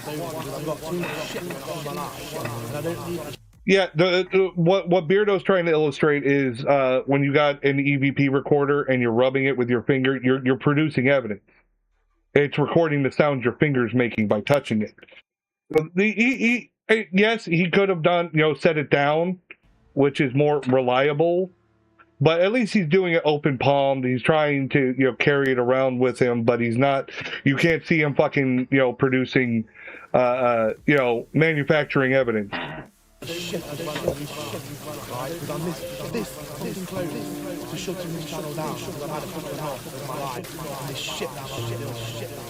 Oh, poor baby. Or squeezing it, or doing this with your head, and yeah, it records all that shit. He's holding it still, open palmed. So I'll give him that. He's at least trying. All right, I don't I don't think that they're manufacturing. I didn't hear much in the way of movement from them, so they haven't, been shuffling about to try and pick something up. Do you want? Oh, okay, wait. What the was that? Right, at this point, you go into the bar and you just sit and listen because these pops are the same pops I hear. Yeah, everything's going from there, but they're like, oh, hell no, I don't want to go in there because they're scaring themselves. They're building shit up in their minds and it's probably fucking nothing. Yeah, yeah. That was a pop there. Wait. You should go in there. If that's where all the sounds are coming from, as a ghost hunter, that's where you go. Could that have been... Otherwise, you're missing out on possible evidence. Even if I don't believe that that's what it is, if they believe that's where it is, that's where they should We go. went to the cellar to go and get ice. Ice machines make that noise just before anyone comments it. Do any ice like finally freezes and drops down. That was not an ice machine. I beg to differ. There was dishwashers, fridges. Yeah, there's a lot of electronics. I can't remember. Are you okay? Are you okay? I'm not gonna have to pause a minute, guys. Give me 2 seconds. What's up? Mate, Again, I feel sick. I feel genuinely... he most of all seems like he's letting it get to him. He's building it up in his head bigger than what it actually I don't is. doubt this guy is feeling what he's feeling. It is a creepy building. If he's quite new to it, I could see your imagination taking over. And then when people tell you there's growls instead of clicks, it's going to scare you even more. Stop. We're just trying to get ahead what that noise could have been, because obviously Steph's freaking out My about balls. It was my balls. My only rational thing is, could it be My demon one of the orbs. pipes was an air bubble and it's, you know, like filtered through somehow? But Josh has just checked and everything's like bone dry. Yeah, all the drip trays are dry. So I don't know. Why do bones always got to be Check dry? The sink, because the sink was making a noise when we were there. Not all bones are Pipes on dry. The sinks will gurgle. It's an old building. There was a lot of noise contamination on site. You've got to get closer. Film yourself investigating it. Comment down below what you think. That's the only rational thing I can think. But I Only understand rational? what you're That's the saying. It only did rational. sound almost like someone. You make me Are sad. you okay? Yeah. Sorry, I'm... Is that you? It's the door, yeah. Do you want to carry on?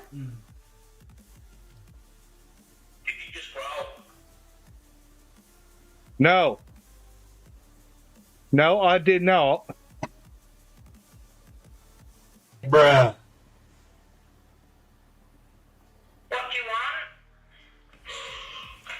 That was the noise we had. But there's nothing else on it. But I just want to... You're definitely feeling okay. Wait, did you hear what I heard? None of the other microphones pick. Hold on, let me rewind it. Did you hear what I heard? Closer. Film yourself Play it again. investigating it. Comment down below what you think. That's the only rational thing I can think. But I understand what you're saying. It did sound almost Hey, Jay, like thank you for someone. the sub, homie. Are you okay? Yeah. Sorry, I'm... Is that you? It's the door, yeah. Do you want to carry on? What's up, Jay? All right, let's see if you hear it too. Ready? And his name is John C.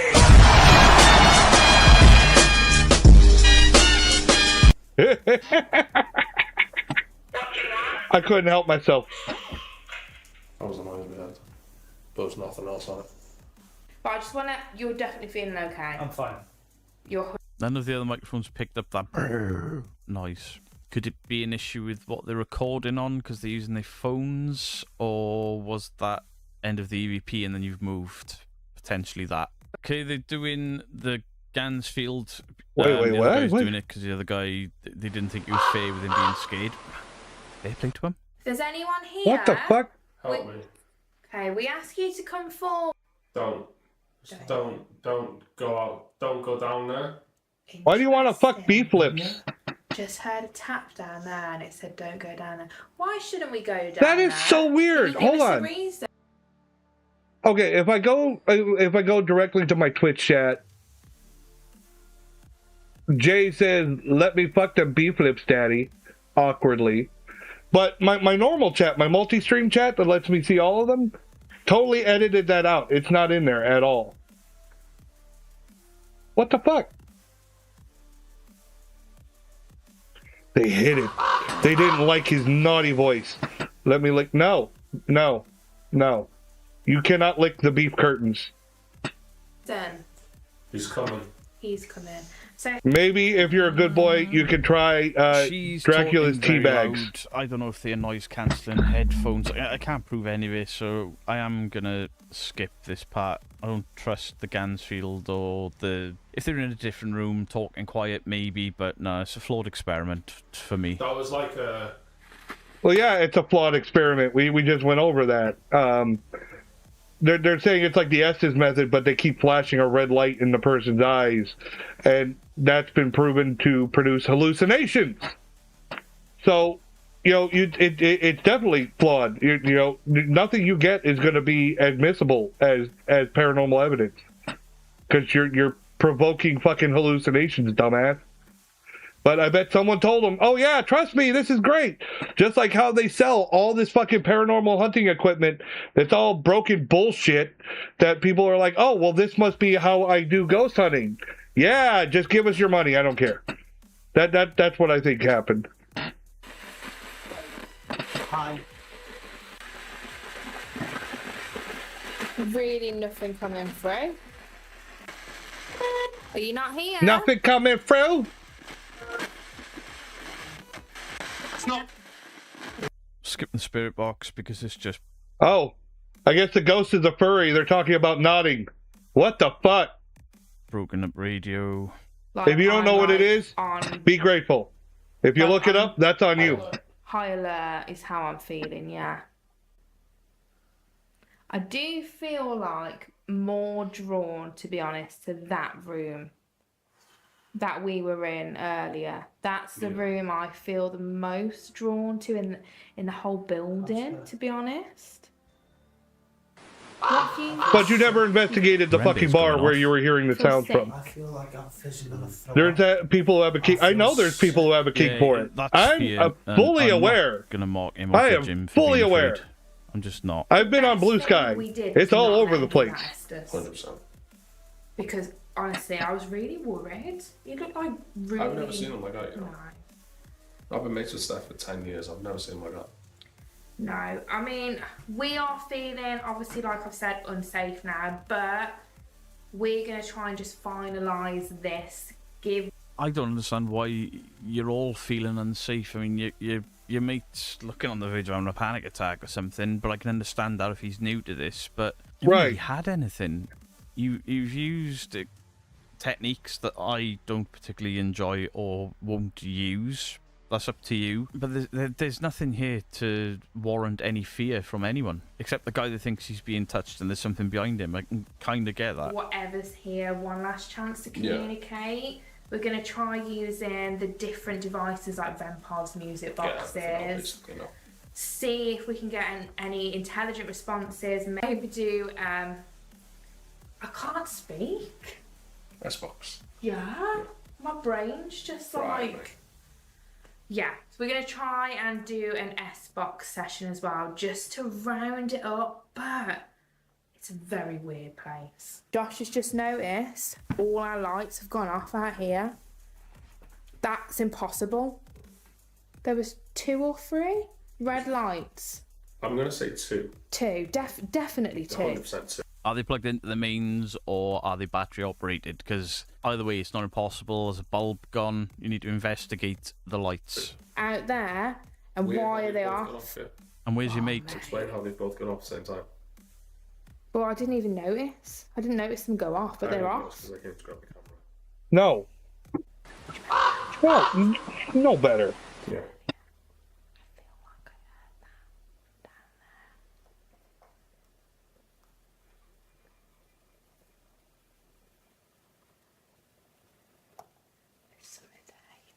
She's whispering. I can barely fucking hear her. Should we get the voices up? I'm thinking, is it that black man's thing? You know, that movement thing? It was in her mouth. See what he get? Oh, there it goes. They go back to her mouth. I'm nervous, mate. Yeah, I'm whispering because I'm like, I feel like I don't want something to hear. I don't know. Why are you whispering? I don't know why I'm whispering. That wasn't me making that noise. That wasn't you? No, the It was me. I farted. Sorry. Burritos. Do you hear it? I heard it, but I thought I literally just turned to get this stuff. No. Now, if you sat down in that room, the creaks are non-existent. If you stood up, everything in that room creaks. Everything. Mm-hmm. It's an old building. I've said that multiple times. Just look at that. I don't understand why the lights have gone off though. Go and check. Look at my arm. Look at my arm. Proper goosebumps. Yeah, check the light.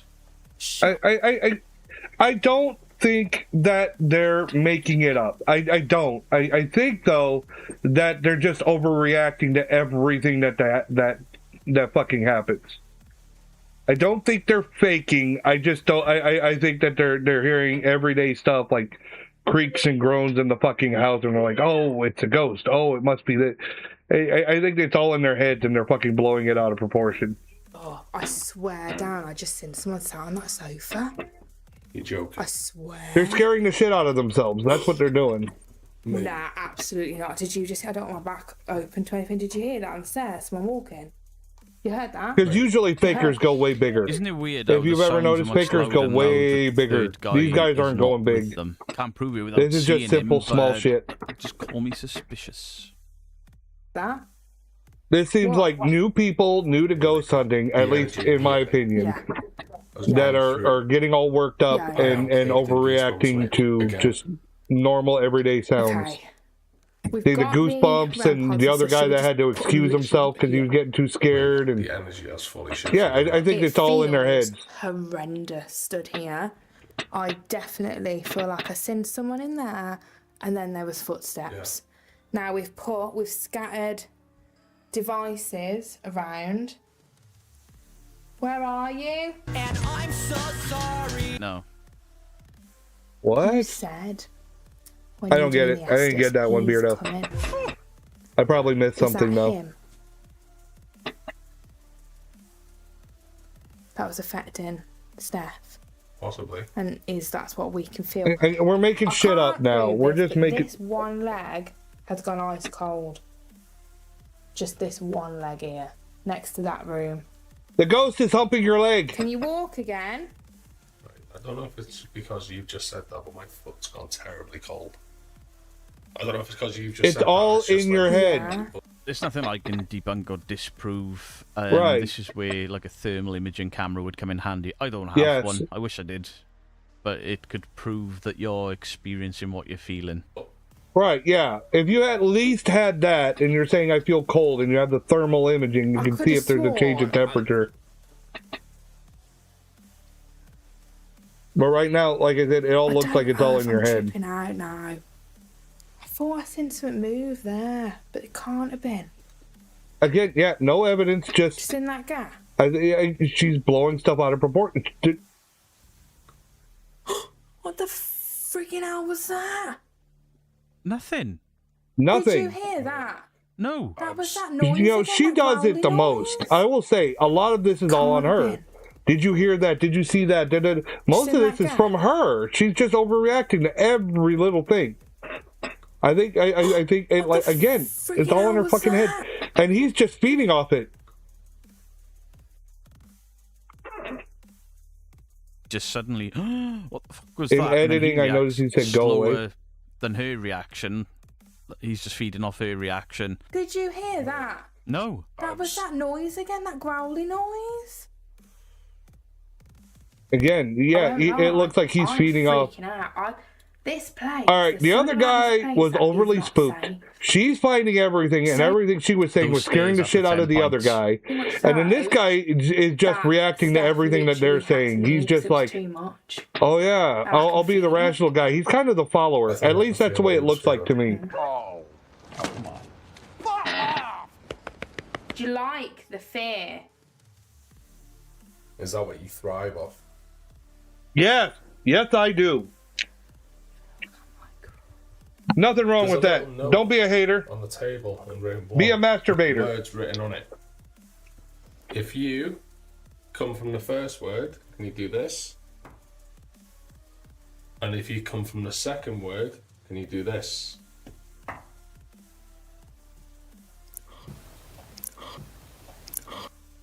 That sounded like her mouth. That sounded like her mouth. That sounded like her mouth. Like she was too close to the microphone. She was opening her mouth and that clicking from the saliva. That's what it sounded like when someone's getting ready to talk and they got and it makes like a popping sound or clicking sound from the saliva in your mouth, but it was like really close to the microphone. That's what it sounded like, in my opinion. How one command was that?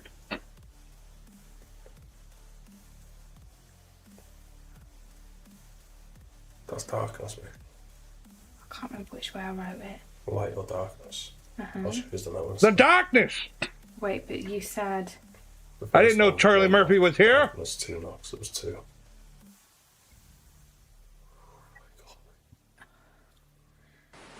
So I wrote My down cat likes to look at my hamster. because I wanted to ask It owes him rent money. which one do you come from?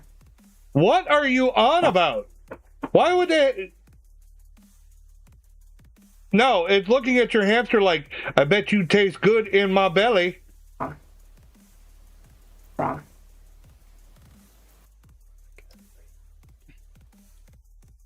I'm more impressed at the way she opens her mouth like that. Sorry. I barely heard something. Right, so you come from darkness. I come from the darkness. The breeze just come past. Yeah, I felt that. I am the great and all-powerful boner. Yep. There's something here. I can't feel like I can't breathe. The darkness. Yeah, that's what when people talk about their dark side, that's what I think of, their ass. I can't help it! I eat a burrito, and I'm like, oh, I feel a disturbance in the force. It is the dark side, and then I rip one. Are you? Do you feed off the talk? I think that was. I was leaning on the banister, mate. I think that was me. Do you feed off? If you're okay, I have a bit of advice for this young lady. If you are going to make faces like that, you should not have the camera that close to your face, because that was very unflattering. That happened here. All those people that lost their lives. She has very big fingers. I can't help it. I keep noticing it because she puts her hand to her mouth all the fucking time.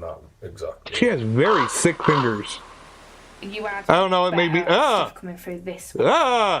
We had the guy earlier who genuinely looked scared. He was clammy, he was swallowing a lot, his eyes are darting everywhere, he's putting his back to a wall. These guys are saying they're scared. It's like, oh, I'm really scared. I'm whispering. Where are you? Can you? What if? Oh my God, I'm scared. I'm getting cold.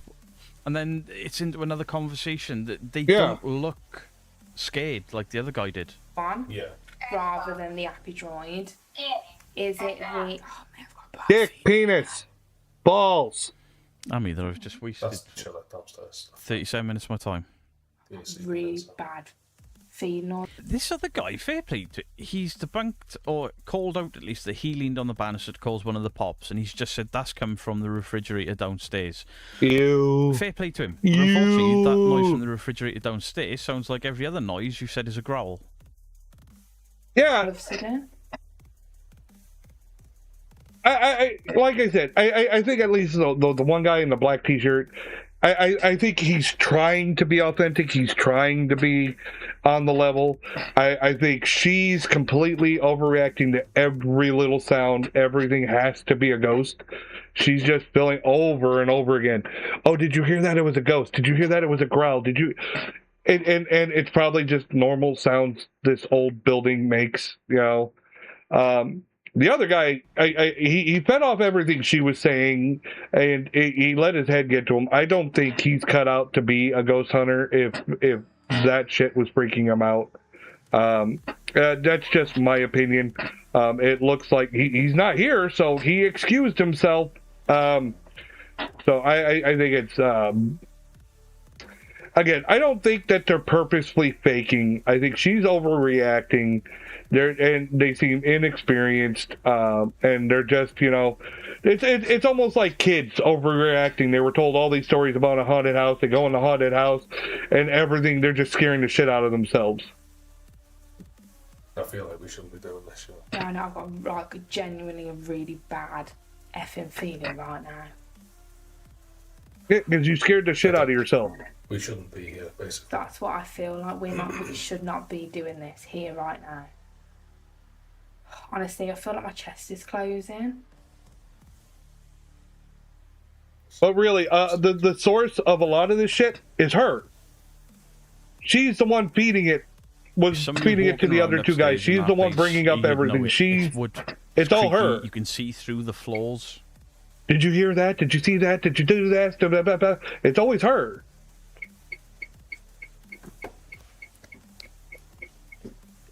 Right, downstairs, somebody. I don't even see the rope moving. If I saw the rope moving, I'd be more impressed. You know what I mean? My mind a lot. Where are you? But nothing. Nada. Zip zero. No. Mate, I told you. Fuck off. I'm sorry. Fuck effing off. Again, you scared the shit out of each other, so even that just made you jump. You're wound up. No. I'm sorry. You're coiled like a spring, and so anything is like going to set you off. I really feel bad right now. No. Can we go back in that room? No. Yeah, can we go back in that room? Yeah, oh my god, you're ghost hunters. Yes. And you think you're hearing somebody walking around, then your REM pod goes off, and you're like, "We gotta go." Beardo, they gotta be new to this. They gotta be. What's causing the REM pod? Oh, you've had more activity. And I mean, REM pods are garbage to begin with. I mentioned this earlier. Like, you can aim a walk. The biggest flaw in them is you can aim a walkie-talkie at them and press the button and set it off. You can trigger it whenever you want. And that's just the proven method. There's other things you can do to trigger a REM pod.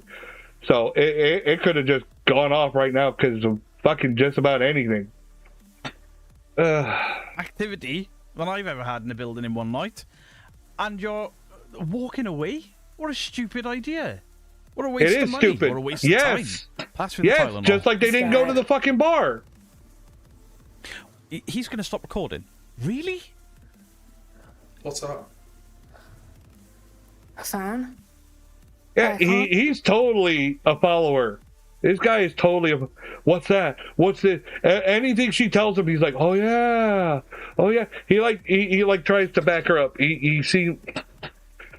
I don't know. I want to say the word, but I don't think I can say the word. It rhymes with chimp. There you go. That's the way he comes off to me. Like he's trying to just support everything she says. So this is kind of sad. Pimp? No. Yeah, that one, but I'm not going to say it because that's a no word. I don't know. Can we just come from a second? Just come in here with me. Sorry, that's gonna trip.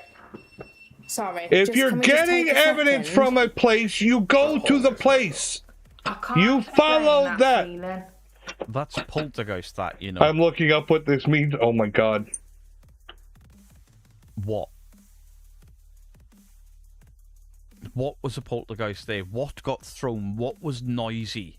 Nothing! A REM pod going off. Your mate disappearing. That's not poltergeist. Not signs of a poltergeist. No, it's not. And we heard... Literally said... Doors and cabinets opening, things moving on their own. That's poltergeist activity. We heard someone coming up the stairs. But stairs none of that was happening. I did not hear somebody coming up those stairs. Those stairs are loud. Yes. You hear that? The creaking?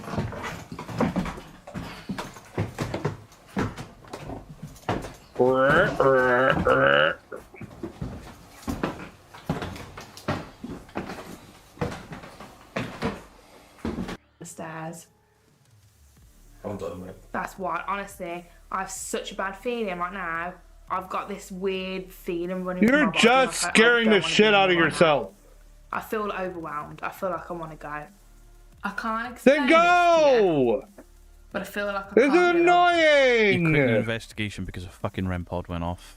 Yep. It's a joke. Like I feel like I've got to stay here. Okay, to be fair, Beardo, I think they're new. Oh, they feel like new kids. The video.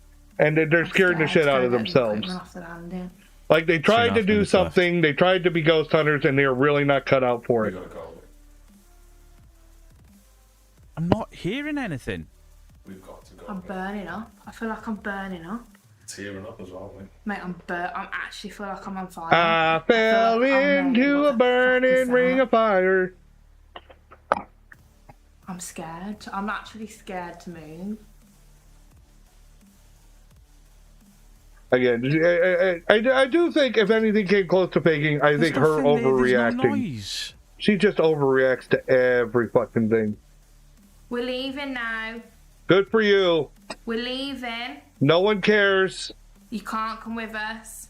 Good for you. You've got to stay here. We do hope you find peace. But we're going. Wait, 1 minute.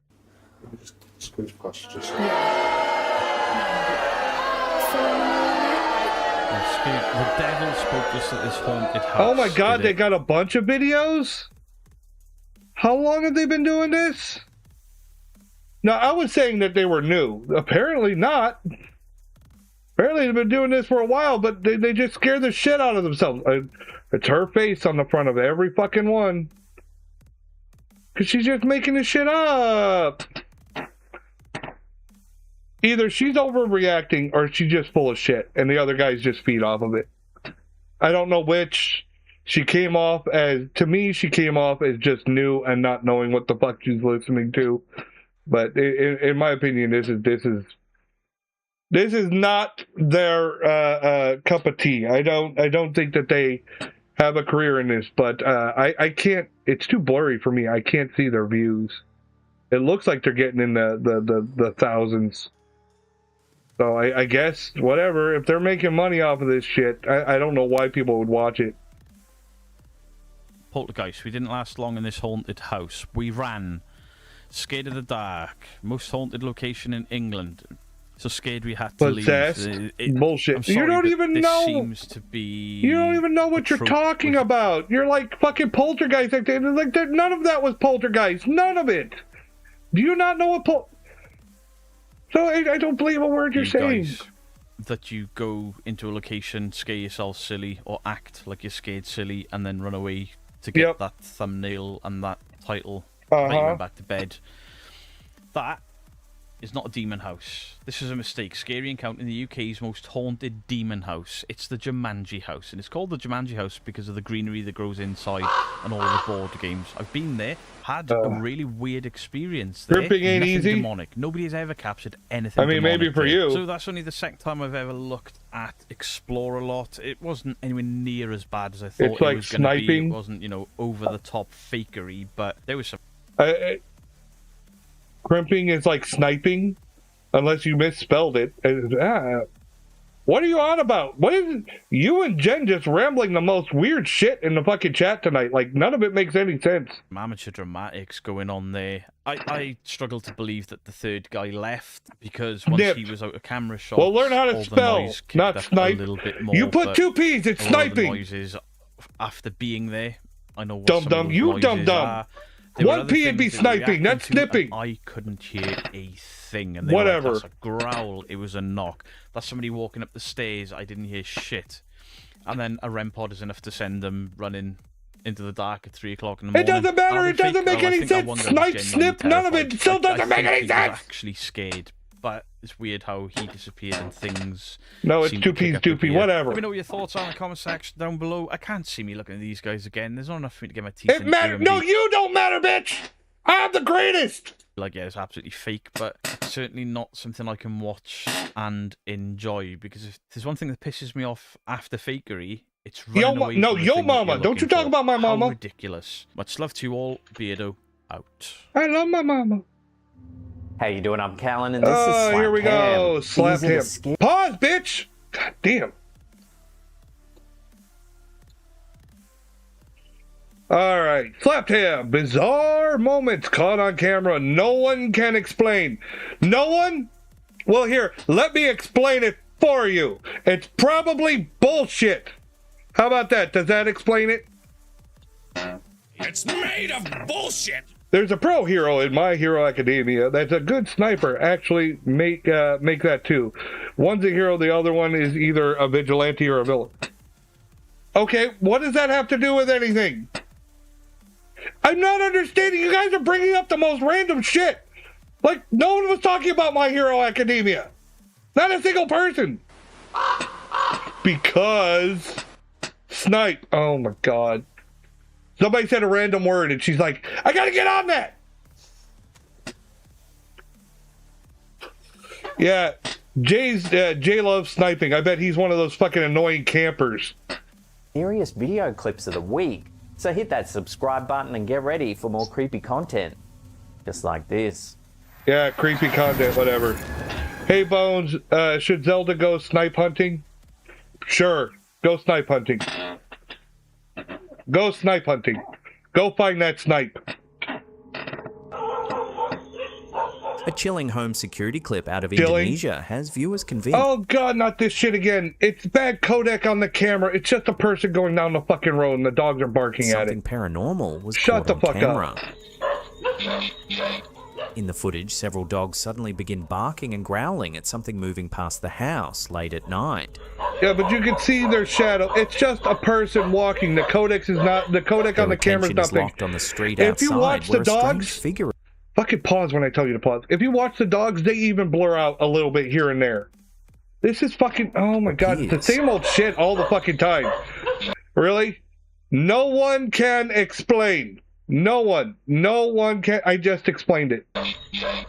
Zooming in, you can clearly make out a pair of legs walking along the road, but the upper body is barely visible, almost transparent. It's shitty camera! As if fading in and out of view. And the guy is present. The fucking idiot standing there, it makes this video even worse. Alright? If it's a person that doesn't know any better, alright, and they don't know about camera codecs technology and stuff like that, and they look at the video, I could get how they would react and go, oh, well, maybe it's a ghost. Hey, what do you think? But the guy is in the shot.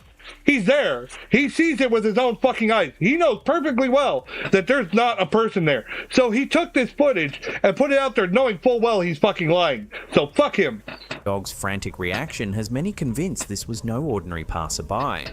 While some skeptics suggest a camera glitch or low-light distortion, others believe the footage could show a genuine ghostly presence. Because they're stupid. Because they're stupid. He can't afford a shirt, but he can afford a camera. The subreddit glitch in the Matrix has left viewers scratching their heads after one Redditor captured what looks like an ant bending the laws of reality. How? How?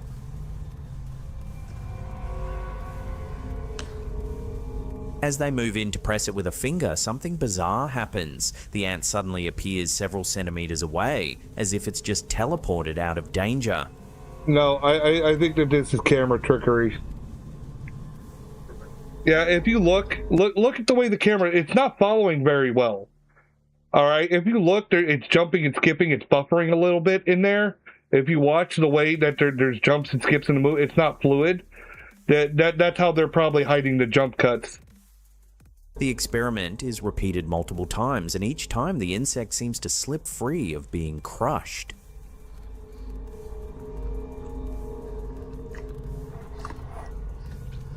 When slowed down, one sequence shows the ant vanishing from one spot and reappearing in another, defying any normal explanation. Yeah, I just explained. This is done after the fact. Some viewers joke that a new ant spawned in, while others insist the footage is a genuine glitch in the Matrix. It's Skeptics neither of suggest those it could things. be a trick of perspective or a simple jump in the recording. God. Why can't somebody just use fucking common sense and go, look, it's fucking camera editing. Let's see, sniping. Yes, okay, kiddos, me and Jay Raven gonna snipe y'all's asses in Fortnite. Oh, well, I don't play Fortnite, so good luck. Actually, I wonder how many times I made kids rage quit on Fortnite. Probably a bunch.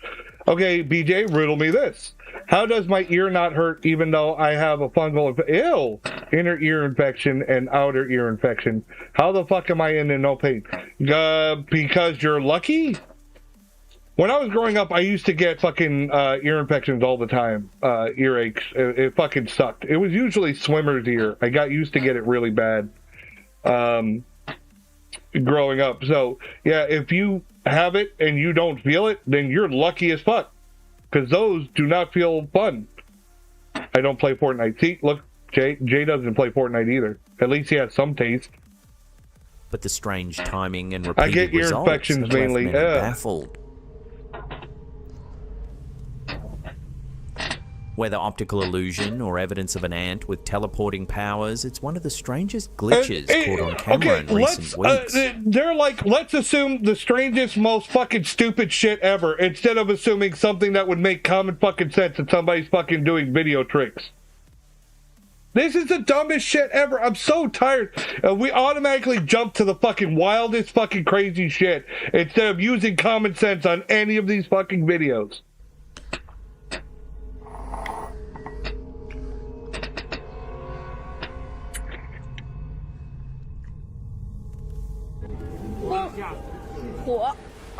A strange new trend is taking over social media across Asia, and it has viewers wondering if I they're don't know. watching Why are pure you mad? coincidence or something rooted in ancient mysticism. What? Ancient mysticism? What?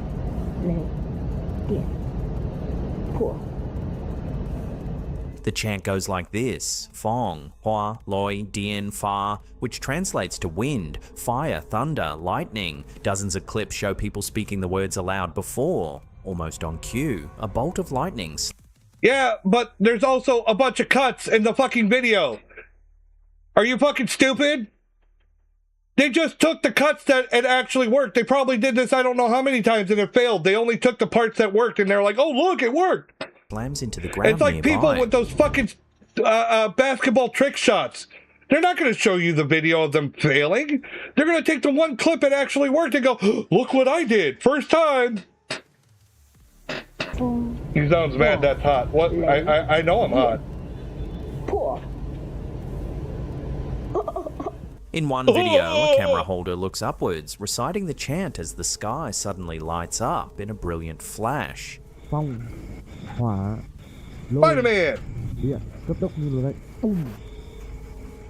In another, a lone man shouts the words into the storm, only for a streak of lightning to tear through the clouds a split second later. Yeah, that wasn't even on cue. More and more clips follow.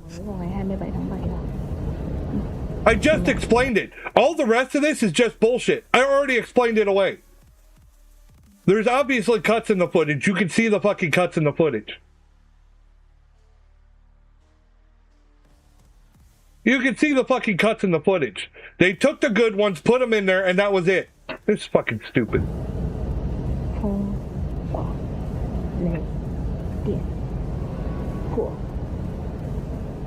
From TikTok to Instagram, people across Vietnam and beyond are trying their hand at the ritual. Yeah, I don't Each care. one eerily timed with lightning crashing in the background. Yeah, cool.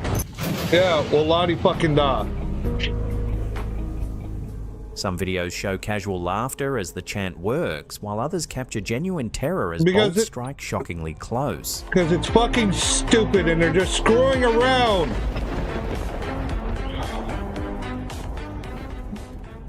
Commenters have been quick to point out the uncanny timing. Is it all just coincidence? People chanting during thunderstorms where lightning is already bound to strike. You know, I'd be Or more is there impressed if they something actually more at got struck play? by the lightning. Some believe the phenomenon ties back to an old Taoist practice known as the 5 Thunder Who Techniques, cares? an esoteric system Literally, of who chi cares? manipulation said to summon lightning as both a spiritual Talk about tool polishing a and fucking weapon turd. against evil. Though We had rarely nothing mentioned better to do. We outside went with a Taoist fucking circles, the ritual viral tradition connects fucking elements TikTok of fire, trend wind, of metal, people acting water, like and idiots earth going, to the look at me, do cycles of weird hand nature, things. including And thunder lightning just happens to come lightning. when I edit And it just when you to think make the sure clips it couldn't shows get any up. stranger, the final video in this viral compilation shows the most Sure. dramatic result yet. A bolt Of landing course with it's pinpoint dramatic precision when you right fucking after the plan chant it is out. spoken, Oh my leaving God. stunned reactions in its wake. It's funny how they're always during a storm when lightning's coming on. So anyways, is this just clever I'd be more editing impressed and if the perfect sky was timing, clear or and could the suddenly it got viral cloudy. chant really be tapping into But you know that something that's not ancient, fucking a true. storm ritual Oh look, it's a resurfacing on lightning social storm, media. and we caught lightning. That's so surprising. Fucking stupid.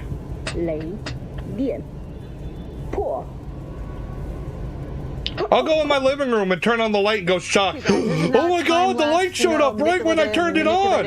Fucking Sticking with stupid. bizarre weather and lightning. Sure. Early August 2025 brought one of the most electrifying storms Nebraska has seen in years. Okay. This is actually live right now. The camera every once in a while moving around too, but that is a lot of lightning. Cameras in Yes, Ashland that captured is an a lot of extraordinary lightning. amount of lightning activity as And the if you skies look at the lit video, up you can again see and it's again looped. with relentless flashes. This is You know, looped. about It's a looped 18,000 video. customers that are all of a sudden without power across Nebraska due to these powerful storms. The Yeah, storm well, you can see footage those quickly buildings went are viral, still. with many describing it as nothing short of apocalyptic. Across social media, See, some no, compared look. it to a bit. If you watch these clips that they're showing, they're on fucking loops to make it look like there's more lightning than there really is. Don't get me wrong. It was still a lot of lightning. It's still a lot. You don't need to fucking loop it and fucking exaggerate it. We already know it's a lot of lightning. But you watch the other buildings and everything, it's just fucking video on loop. It's a short clip of a lot of lightning, and they make it they extend it out longer to make it more like, holy shit, that's amazing. No, it's just the same clip over and over and over again. Biblical omen, a divine warning or sign of reckoning. So you gonna tell Or me it's that shitty this fucking is not weather. Some kind of spiritual Oh war my that's going on God. right now? Indeed, in the Bible, lightning fucking is often Nebraska. depicted as a symbol of They get God's power storms. and judgment. Like in the living book in of Florida, you get Exodus, fucking thunder and lightning hurricanes. accompany God's descent onto Some Mount Sinai. areas In of the world Revelation, lightning are is prone described to these alongside fucking things. earthquakes and thunder as Oh my signs that God. precede the opening of heavenly seals. and the Everyone knows onset of Seattle's divine known for wrath. rain. These vivid passages have long led believers to see great storms as not merely natural events, but as echoes of something far greater. That's because people blow things out of Whether fucking simply a proportion. meteorological Let's talk phenomenon about or the a Mayan reminder of the calendar. imagery How is woven that supposed throughout to end the world? Scripture. The What Nebraska about lightning Y2K? storm How'd has that left go? many both awed How about and all these other unsettled by doomsday its sheer predictions? intensity. You know, about But yeah, 18,000 customers This that are all of a lightning sudden is without the power definite one. This across is Nebraska due to it. these powerful This storms. is it. Can I blow it, please? No, you cannot. No, you cannot. Footage You out of go Thailand sit in the is corner. puzzling viewers after a strange, unidentified creature was spotted skimming across the water's surface. Filmed from a distance, the mysterious figure seems to leap and bound. It looks like a ball wrapped in a rag with like a rubber band on it, almost like you would see like those ghosts made for Halloween, those fake ghosts you would hang around your house, like a ball, and you put a white sheet around it, you know, and maybe tied it underneath the ball, and then you put a string on top. It looks like somebody's just pulling the string and pulling the ball like up and out of the water over and over again. Now, I don't know how that they would do this.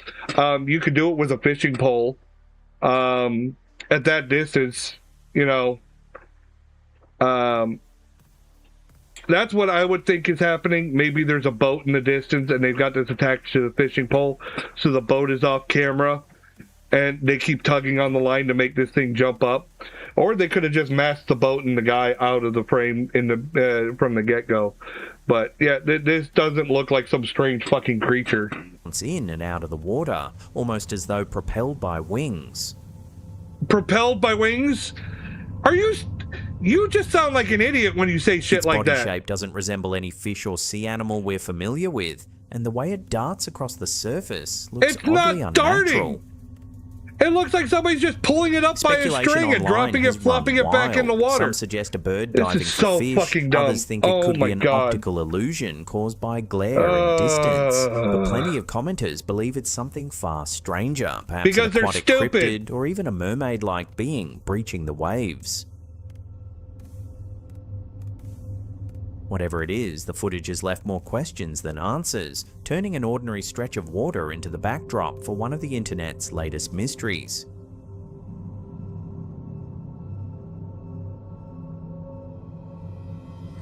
One. Internet comedian Hannah Stocking has left her followers stunned after posting a strange viral clip that looks straight out of a sci-fi movie. One. Two. Do it. What the what? No. What the what? What the what? What? What the what? What? Hannah What? appears to manipulate her pupils on command, with people I can filming do in that. disbelief. I can do that. I used to do it myself. It's not that... Oh my God. It's just like being able to wiggle your ears or do things with your... it's a stupid fucking human trick. All right? It's just, you're just dilating your own eyes. I've done it. I can do it. I have showed people I can do it. Her pupils dilate and constrict voluntarily, sparking a storm of theories online. Some viewers joke she must be an alien, a reptilian, or... Then those people are fucking morons. This shit is making me fucking mad. I'm getting so mad at this fucking video. I'm getting so fucking mad.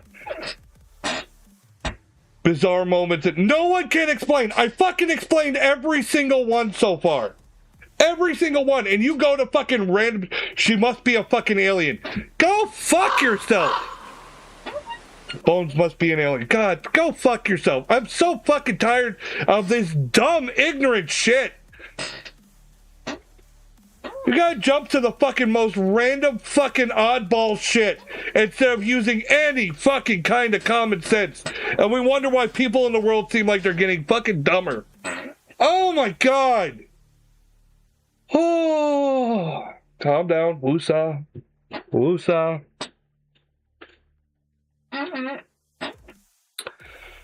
The aliens are not taking over. Oh my god. Yep.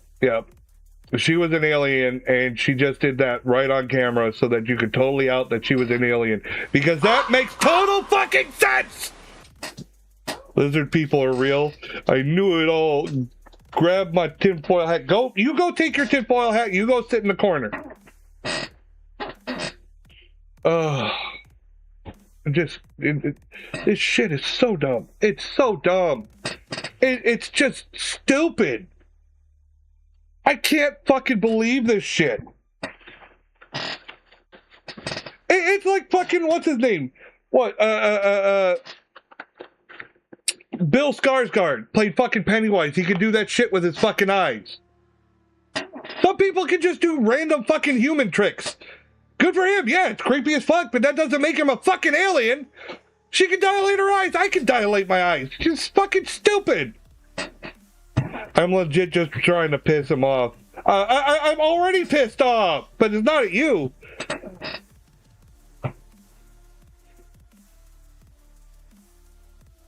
No, hey, Jay, you said the name. If you say the name again, then I might have to ban you. I don't want the name said. Nope, done. That shit's too much. Too much! Or even part of a celebrity cabal. Others a celebrity cabal. Was edited, go fuck yourself. Scientists point out that while extremely rare, voluntary control of pupil size has been observed in a handful of people. Yes. Normally, pupil reflex is automatic, responding involuntarily to light and darkness. But research shows that a small number of individuals can consciously override that reflex to constrict or dilate their pupils at will. I can do that. Where are you going? Have you ever heard of this? I like him in the show, but hearing about him all the fucking time with this thirst shit is just, it's making me not like him. It's fucking annoying. I do like his concept. I do too. Before we get to our last segment it's a great concept. Day, remember to melt that like button with a furious blend of finger mashing and enthusiasm. The more you press, the less I'll stress. No, I don't care. Stress more, because that shit's fucking ridiculous. Okay, hot mic catches Z and Putin discussing immortality. Oh my fucking god.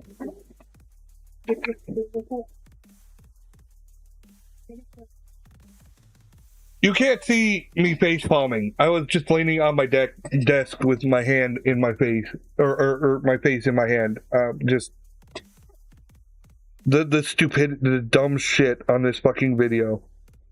Holy shit. Are you, is Left Ham just running out of content? He's got nothing better to do than this fucking shit? But honestly, I like the Fire Ice dude. Yeah, Todoroki. Shoto Todoroki. I've got his sticker on my monitor. A hot mic moment at Beijing's recent military parade has set the internet abuzz after Chinese President Xi Jinping and Russian President Vladimir Putin Winnie the Pooh, were overheard discussing organ transplants, life extension, and even the possibility of immortality.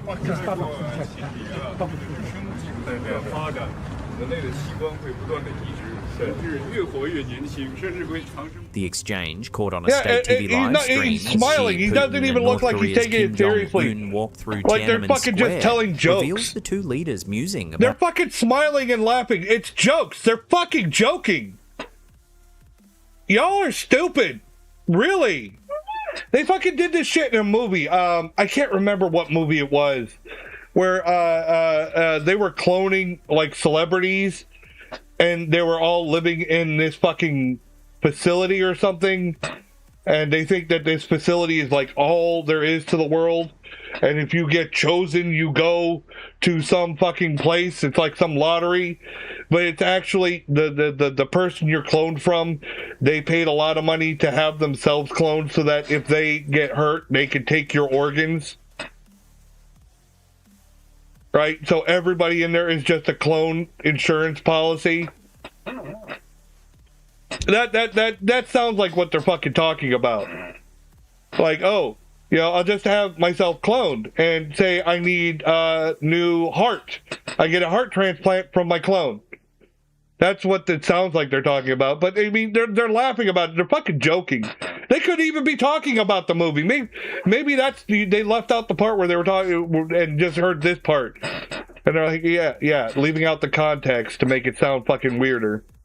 About biotechnology.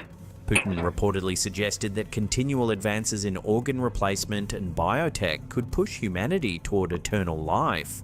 Xi's translator added that some predictions point to humans one day living to 150 years old. Well, that's not unusual or strange. I look at the increased life expectancy just from fucking in power, Xi for 20, 30 years ago. Putin for 25 have shown no signs of stepping down. While the military parade projected China's global might, their private conversation hinted at ambitions reaching far beyond geopolitics into the realm of science and the human lifespan itself. Yeah, you're polishing another Putin fucking turd here. Down on the idea in comments to Russian media, stating that modern medical and surgical methods, particularly organ replacement, give humanity new hope for significantly longer lives. No shit. Whether offhand remarks, political theater, or a glimpse into serious conversations among world powers, the hot mic moment is fueled debate about what the future of biotechnology might mean. Okay. You got Xi Jinping, fucking Putin, and fucking jackass from fucking North Korea. And you think that these jackasses wouldn't talk about doing shady shit to extend their fucking lives? We were talking about cloning in the U.S., but they said they got rid of it on moral reasons, which is fine. Don't get me wrong, but what, you think that immoral countries aren't going to keep going? They're like, fuck yeah, let's jump on that bandwagon. Let's figure out how to do it. And whether the race for global dominance could soon extend into the quest for eternal power. I wouldn't put it past them. I wouldn't. This doesn't sound strange. It sounds like, yep, I would expect that conversation from them. Ghost videos, there's links right there that'll keep you entertained. Ham, that video was so fucking bad, and with a fucking dumbass title like "No One Can Explain."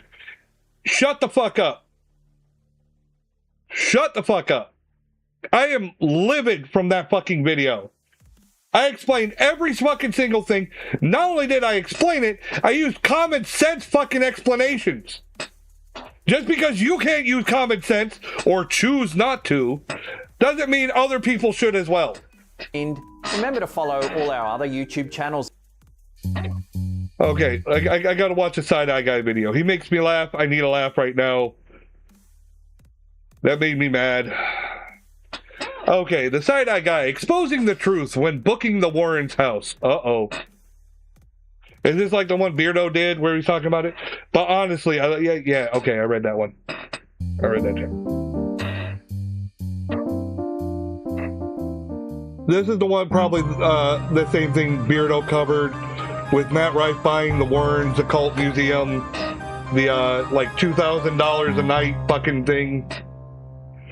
Hey, Segways. Today, I'm revisiting Exploring with Josh for the first time in ages. Because he's dipping his toe back into the world of paranormal YouTube for the first time in quite some time by teaming up with his old mate Elton to visit Elton's newly acquired property, the Warrens' house. What a dump. I have a lot of thoughts about Elton from YouTube and comedian Matt Rife's latest business venture, which I'm more than happy to share as we watch Josh's video. But full disclosure here, I just finished editing a debunking/reaction video of one of Josh's older ghost hunting videos. So I was pretty surprised just after I finished that one that this video just got uploaded from Josh. But I thought to myself, you know what? I had fun with that other Josh video, so let's just do another. But that older video I did of Josh will be coming a little bit later in my channel, and it's just the way it works. You know, there is a method to my madness. I just don't want to bore anyone with the details. No, there isn't. Anyway, Madness is madness. Let's all watch Josh's time at the Warrens' house. Ed and Lorraine Warren were America's most famous paranormal investigators. Ed, a self-taught demonologist. That's like me disclosing that I'm a... Okay, no, the Warrens took advantage of the fact that news and shit didn't get around back then like it does today. All right, with the advent of the World Wide Web and everybody being connected, they were propped up. But they made all this shit up. They went around, made this shit up, wrote books. People believed it. People ate that shit up. The Amityville Horror. They made a name for themselves doing this shit.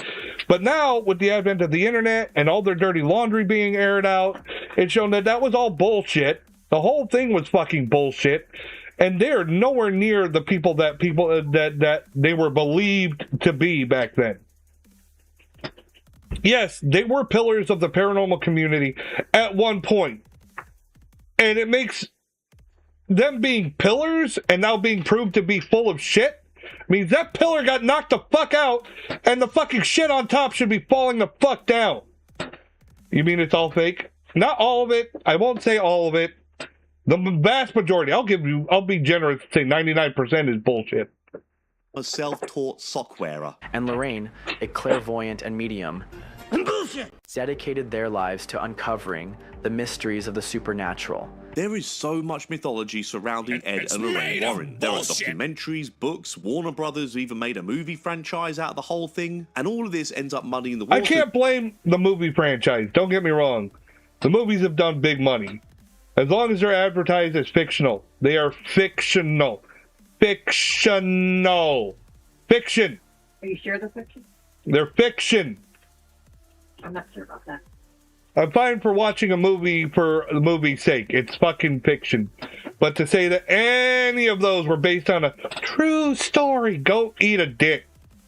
About what this famous paranormal couple were really like. Ed being a self-proclaimed demonologist and Lorraine being a psychic medium, of course. But for me here today, with the help of Stevie from the Truth of Demons podcast, Stevie knows so much about the Warrens, and every time I end up doing a video Ed Warren about the was an Warrens, ordained priest too. And she has all the answers. Please go subscribe to Stevie from the Truth of Demons podcast. She's absolutely fantastic, and the link will be in the description. But anyway, with the thank of Stevie here, I'm hoping to shed some more light about how the Warrens were really like as a couple, or at least what others reported them to be like. I'm going to go to the Warren Occult Museum and I'm going to show you everything from the front to the back, answer questions that's never been answered. He's going to check that back door. He's going to see how loose it is. Now, this is your closet.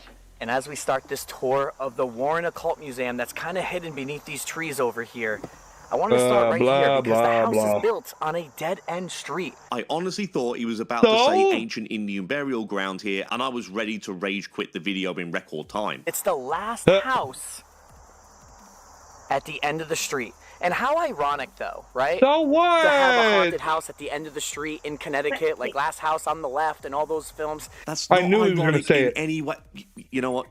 Fuck it's it. stupid fucking coincidence. It's Keep in stupid mind, fucking remember, coincidence. Everyone's changing this. This will be an Airbnb opened up on November 1st. A lot of stuff is changing, so this is the middle stage of it, you know. And as Beardo said, I made a video about a year ago the now house itself wasn't haunted. House, and that was back in the days when you could actually book for the Conjuring House. At the time of recording all this, the Conjuring House has been closed down for quite some time and it's just gone on sale. And I've got to admit, I am pretty interested to see who ends up purchasing the Conjuring House. Yeah. But that's a whole different topic. Back when I made this video, I criticized the high fees to stay at this tiny little old house. No and shit. there are a whole bunch of hidden premium fees and restrictions if you're Yep. filming with the intention of uploading to social media, Yep. or even if you want to do a live stream. Now, let's Yep. talk how Elton and Matt Rife has set up their business model for the Warrens' Go house. On the 1st fuck of yourself. November, as I Josh did just cover this mentioned, before, is when but- the house will be open to book for the general public. And it will cost a mere $2,299 American dollars. Look at that. That's good. Honey. What? Matt Rife bought the Warren Occult Museum. Yeah. They're making an Airbnb. Public. And it will cost a Look at mere this. $2,000. Look at how much for one night. Bullshit. 2,300 fucking dollars for that shitty little fucking house. The house wasn't even haunted. The museum was. It's a shed, like fucking Beardo said. Oh my God. $1,299 American dollars. That's going to be the weekend price. Midweek, it will be $1,999. I mean, for Still the love $2K. of God, I could go to the Washoe Club for 5 nights and still have change left over. Pretty much Elton and Matt looked at the business model of the Conjuring House under Jacqueline Nunez and thought to themselves, that's way too... They forgot to spell her name right. What, dear? She looks crazed out of her mind. Her eyes are all big. Hi. My little church is being mouthy. What's the matter, mouthy? Huh? You want to say hi? You say hi? Yeah? Hi, baby. You want to say hi? You want to say hi?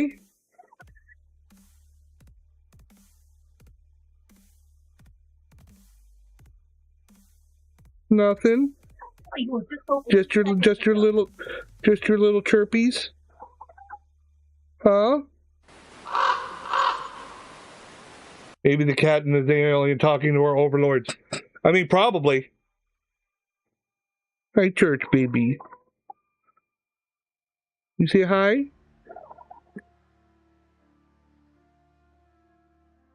Mwah. Come on. Go get the mama. too cheap. We can charge far, far more for our nonsense attraction. And all of this is for a house that has never been claimed or reported to be haunted. Yes. The basement, however, is another story. But The the house basement, whatever. itself is just an old house. Anyway, if you want to film anything with the intention of uploading to YouTube while at the Here we Warren's go. house, you can do so Listen to these for stupid free, fucking as rules. long as your video is under 3. Okay. Remember how much you're paying for this fucking place. Listen to the goddamn restrictions. Fucking minutes long. But if you want to film for any longer than that, you're going to be charged an additional fee on top of the $2,299. There are different costs depending on how long you want to film for, but the top price here will be $500 to film per person. So if you've got a big group of people, but each individual person wants to film with the intention of uploading to YouTube, each person could end up bullshit being is charged this? $500. And it somehow gets Eat the even biggest worse. bag of 'Cause just like the Conjuring House, before you're able to upload your video to social media, you would need to show it to a representative of the Warren's house, and they have to approve your video. And if they say no, then tough shit, it will never see the light of day. Pretty much. Oh, yeah, you go there. Now, Beardo's video pointed this out. They say debunkers are welcome. Well, a debunker is not going to pay $2,000 to stay in your fucking place. But even if they do, they make a video, and if they don't like you saying bad words about their place, that this place isn't fucking haunted, they can just pull it from you, even though you paid thousands of fucking dollars. Eat a dick. I blame Matt Rife. Sorry, it's in your fucking name. You're the big new fucking owner everyone knows about. Guess what? Fuck you. Much Elton and Matt saw the bullshit Jacqueline Nunez pulled with I the used to Conjuring think he was House funny and as said to shit. themselves, hold my beer. So, But it's take some it for what it is at the bullshit. moment. Fuck you. Yeah, this house is big. I will be taking you along with me designed to seamlessly fuse modern luxury with vintage 1920s qualities. Not only offers lodging, but also unique experiences supported by bullshit. The upstairs after that was where the priest lived. The priest lived up there, and the priest was the farthest away from the Warren Museum, which is over there.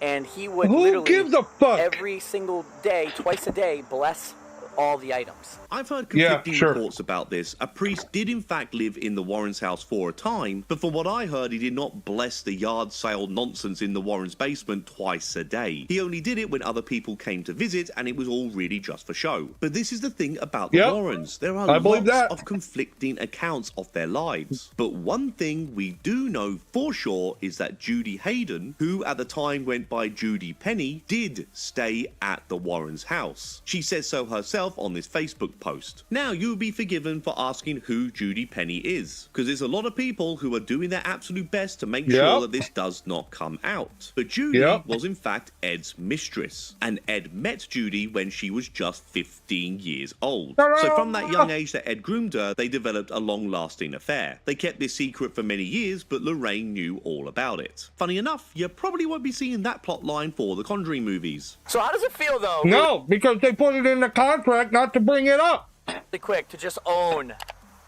the property. It's cool. Now that we're closer and closer and closer to being ready, it's starting to feel a little bit more.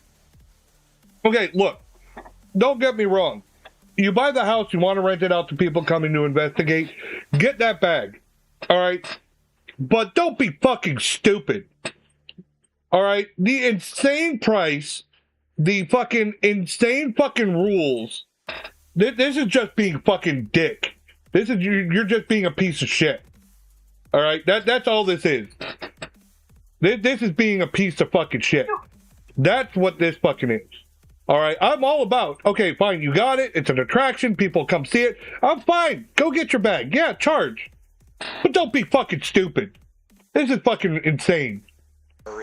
I get the feeling that Matt invested most of the money into this whole business venture, and Elton just seems to be the hands-on guy. We are in Ed and Lorraine Warren's kitchen right now, and again, as you can see by the outside and everything, this whole house is getting completely changed for the Airbnb and things like that. Effectively, the first chunk of this video is Josh doing an Airbnb walkthrough to help promote his mate's new business. I mean, he's getting a video out of it too, so that's all money in Josh's pocket as well. I'm just looking forward to the ghost hunting element of the video where Josh and Elton finally go down to the basement. In this video, Elton tells us that he's taken extra precautions to make sure that Annabelle is kept safe from the get. There is a rumor, a legend, that they no longer have the original Annabelle doll.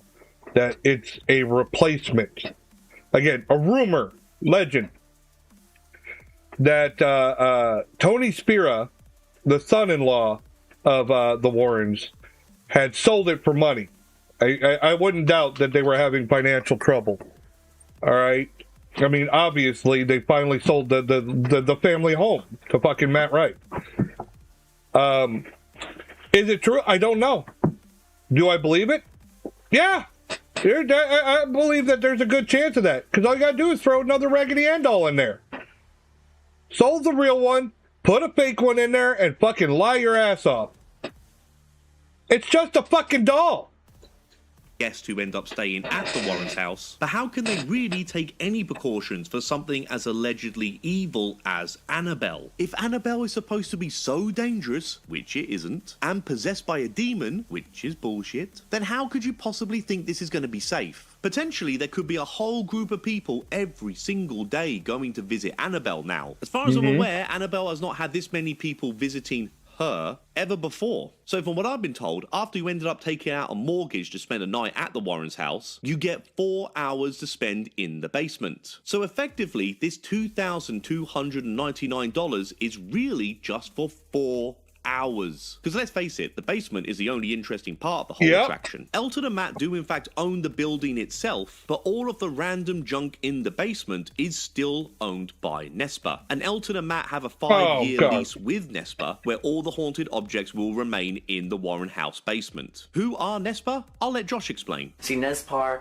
is the people that pretty much ran this house and ran and held and owned the you know, not only just the Annabelle doll, but all the Warren Occult Museum artifacts. They were in charge of all of them. I gotta admit, I'm gonna find it pretty funny if by the time this 5-year contract is up, that Nespa, for whatever reason, decide to take all of the items out of the basement. And then you gotta ask yourself, what on earth are Elton and Matt left with here? They pretty much have spent an absolute fortune on a house which has never been reported to be haunted. And I do think Elton is going to take precautions for this. We are going to be seeing all new plot lines about how all of a sudden the house is in fact haunted. Even though Ed and Lorraine Warren always stated that the house wasn't haunted. That in fact all the items in the basement were kept safely locked in there and they did not escape. They didn't just go wandering around. I do think one of the big reasons this place is so expensive is because I would imagine Nespa has charged an absolute fortune for Elton and Matt to have lease off Annabelle and all the other junk in that basement. I mean, I could be wrong, but it wouldn't surprise me that Tony Sfera and all the rest at Nespa will be making as much money from all this as they possibly can. And maybe that is a reason for the high prices. As we go through this though,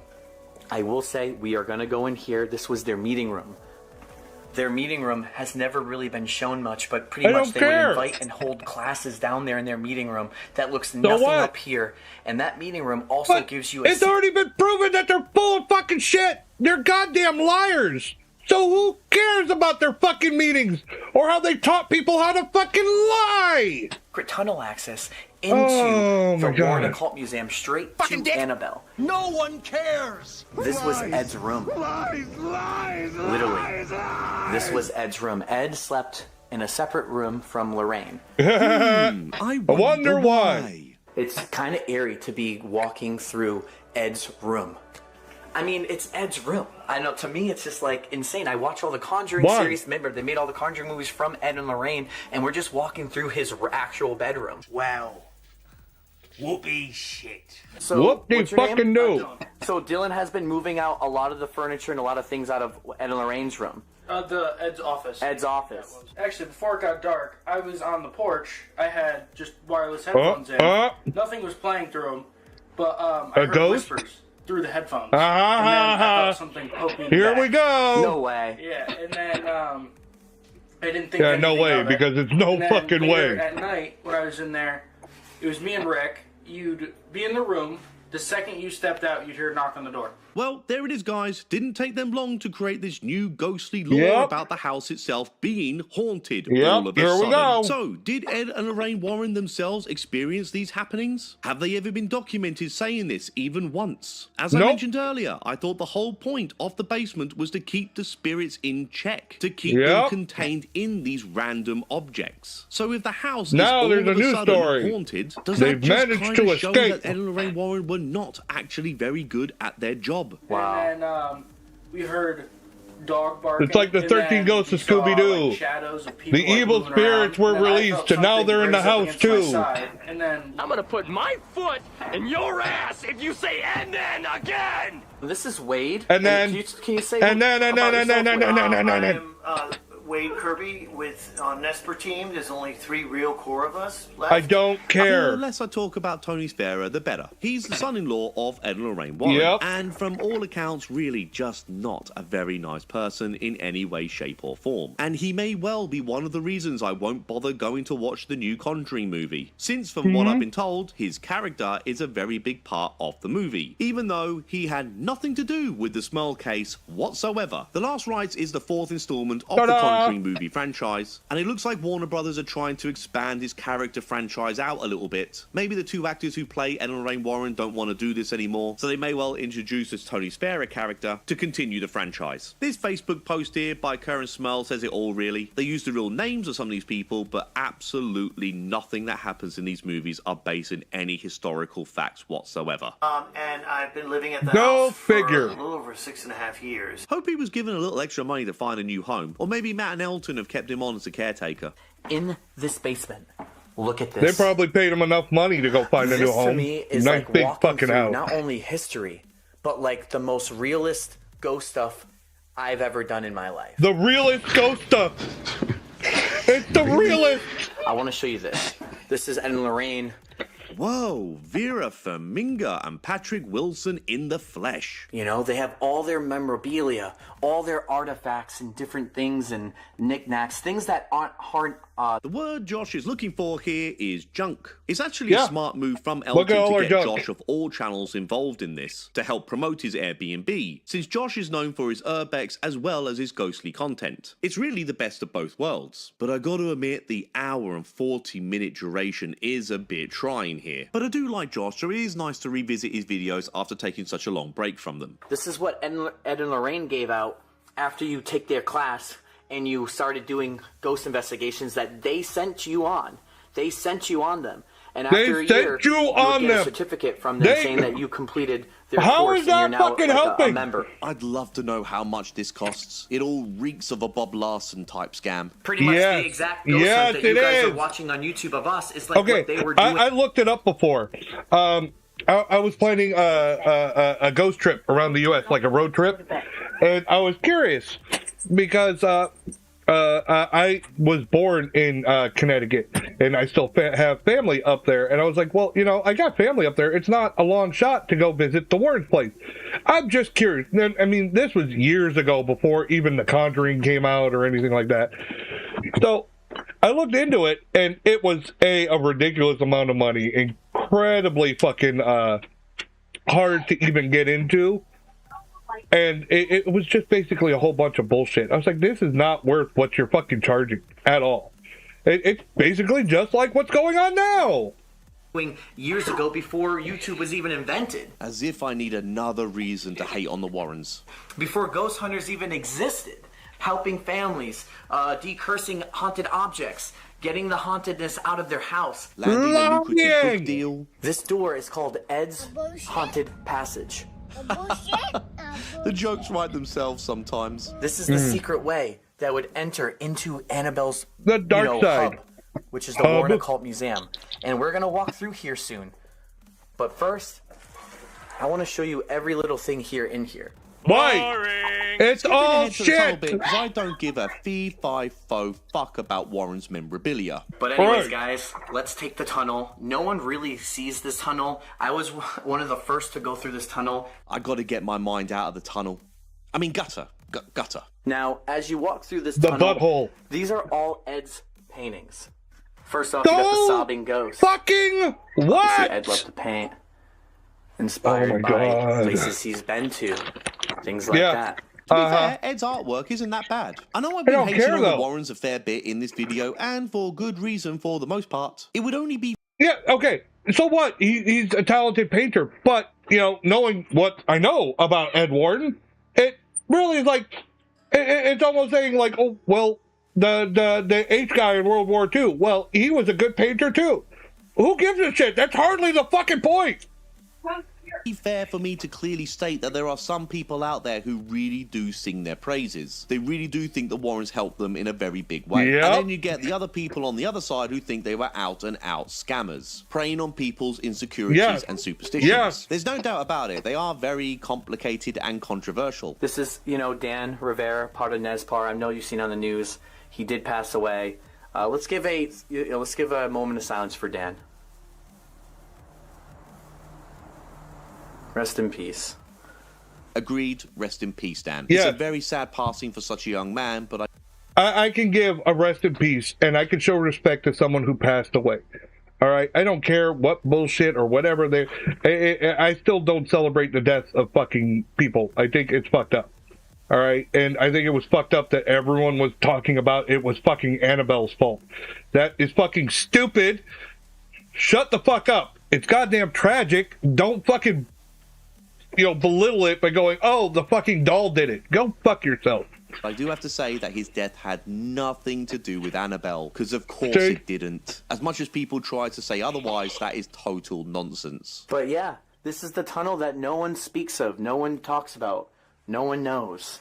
And it leads right into the Warren Occult Museum. Look at this doorway. To be fair, this whole tunnel thing is pretty cool. We're gonna go in.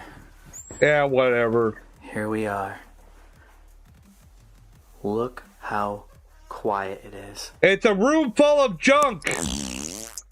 Why do we have a flashing skeleton in there? You're gonna tell me that that's fucking haunted? Really? No, they put it in there to add to the creep factor with a room full of fucking junk. It's a room full of fucking junk! I think I like the tunnel more than the actual museum, or to be more accurate, the basement full of junk. So apparently, every look at that. single He's on the same item fucking in this basement wavelength. is cursed, or possessed, or haunted, or occupied, or whatever load of old bollocks you want to call it. There are more items in this room than cases the Warrens worked on, surely. It's absolutely insane. Apparently, there's over 700 items in this. Well, they said that they did what? Fucking how many thousand cases or something? I can't remember. I know it's fucking ridiculous, and someone did the math, and it was been fucking impossible for them to do as many cases as they claim to have done. It's bullshit. If every item in the basement has an attachment, then why haven't we heard about all these hundreds and hundreds of people? Because they only pick the ones that are really good, and the rest is just there for ambiance. To tell us their story. My guess is because most of these items were in fact purchased from yard sales. There's a lot of artifacts I kind of know the story of here, but there's They a lot made of an artifacts I attraction. don't know the story of. That's what this was. This was an attraction to get people to buy tickets to come here and make fucking money off people coming to see the fucking museum. I bet most of the shit, like you said, was found at yard sales or other fucking places or antique shops or something. They threw in there, make up some fucking bullshit story about them and go, and then there's this item, and then there's this item. It's just like all the other fucking bullshit they made up, like the fucking Amityville Horror was made the fuck up. Nobody does. There are over 700 artifacts in this room, and all of them has some sort of twisted or negative or dark story here. Yeah, because they made it up! Wade told me that in the last 10 years, this doll has gotten worse. Yeah, whatever. Fucking suck my dick. Annabelle was made up. The entire story was stolen from a Twilight Zone fucking episode. The mother in the episode was even named fucking Annabelle. Shut the fuck up. So, she's building up her energy or whatever, I don't know. Fuck me, Annabelle takes longer to build her energy than Goku's spirit bomb. Every doll here, every item, has some sort of story or dark purpose. What a load of bollocks. It's this all over here, made I was up. like, what is going on? Like that book, and then on the right, the mummy. It's like what you find at the Walmart clearance Halloween section in November. And I'm a professional. I'm Rick, and I've worked with Ed and Lorraine since 1993.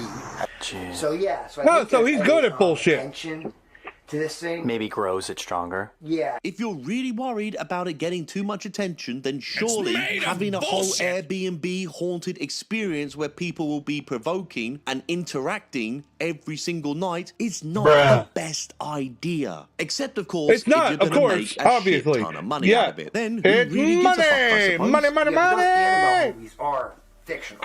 Right. Yeah, No totally shit. fictional. It's all fictional, matey. Anyway, I'm skipping all of this nonsense and going straight to when Josh and Elton start investigating the Brick and Brack op shop. They kick things off with this mirror that has something to do with the smell case. And of course, they're doing all of this because at the time this YouTube video will be uploaded, it coincides with the Conjuring movie that the whole mirror is based on. This is known Probably as the why Conjuring he's here. Mirror. He didn't You have to can pay to look come in into because it, he's that doing same intent of publicity. the scrying mirror. You can look into it to quite literally conjure what it is that you want. Conjure. Conjure. I said the word. We got the word in there. You can look into this and try and conjure and see light. Oh, we said it darkness, again. Or whatever it is that you want. It's like Pee Wee Herman's same word of the day. essence of that. Ah! Bullshit. Alright guys, we also have Ginger here with us as well. So, I want to start off just by doing some like DR60s in front of the glass. The DR60 is nonsense, but I really can't be bothered to go on about it yet again. Yeah, I just did a whole rant about the DR60 Yes, he in did, that and other I've done Josh it many video that I times. just finished that I I mentioned. fucking talked about the fucking DR60 in the beginning of tonight's fucking episode. Really? Do you have a scar? on Pee your Wee left word of the day is free kids. What? cheek? Maybe you would know. Do you have a scar? on No, your it's cheek? conjure. You have a cut on your Conjure. left cheek right let's now. see. Right now? Ah! Left? Yeah. Look at this right here, G. Right there. Oh, yeah. Yeah, you can see the red on it. There's Oh like an my indent, God, like stop it. He straight up scratched like his a fucking big cheek. scar on your face. You have like an actual, like an I've inch. done that before. I had a hangnail scratch What's that myself. now? See it right there? A cut I had an Elton. itch and I Really? cut myself We're by gonna go as accident. far This as is to so- say there's a cut there. There has to be maybe the slightest of marks. I don't know, maybe the camera didn't pick it up very well and didn't do the whole thing much justice, because I can't really see anything. Either way, if the camera's not picking up, it's not that big a fucking deal. A scratch in a ghost hunting video, it must be a demon attack. The most non-threatening, it must be. It couldn't be anything, possibly anything fucking else. Now, we're leaving it on the case. Did someone just... If I was invited there, I would talk so much shit to every fucking item in there. How about new? I would fucking invite so much shit, because I don't give a fuck. Now. So anyway, they listen back to their DR60 nonsense, and they make out something comes back. The DR60 manufacturing evidence. Be the judge if you can hear Annabelle. Anytime you see someone using a DR60, you gotta instantly throw it away. For me, this is just more audio pareidolia with your standard DR60 nonsense. And they did exactly what I say. They did exactly what I say all the fucking time. Is they put the word on the bottom of the screen, leading the people to hear what they want you to hear. If you were just to listen to that with no context, you wouldn't hear shit. Nothing at fucking, like, it just sounds like fucking nothing. What the fuck is that? Oh, it says oh! Yeah, look, DR60, going over $2,000 fucking dollars. Why? Because because these fucking ghost hunters buy it because it manufactures evidence for them. It's an unshielded mic. It's a piece of fucking trash. It's faulty equipment. But for ghost hunters, it makes all kinds of random fucking sounds from its own operation. So it basically produces evidence for them. If I have a DR60 up my ass, is my ass haunted? Probably. That's what they'll say. Over listening to this overpriced, broken piece of crap. As standard for a Side-Eye Guy video, I'm going to be skipping all things DR60 going forward. You know what, Side-Eye? This is why I don't make videos anymore. Because of basement dwellers like yourself that have nothing better to do but criticize my videos. And you want to know something? The DR60 Boo fucking works. who? You're a dick. You're a dick. You're a piece of fucking shit going on the fucking internet to bitch and whine. Stop bullying me. Boo fucking dick. Oh my fucking god. This is why I don't make videos anymore. Because you got called out as a fucking liar. Gotcha, bitch. God damn it. I'm fucking tired of this bullshit. Basement dwellers. Yeah, I'm a basement. That's why I live in a nice house. I own my home. I have a wife and 2 beautiful kids.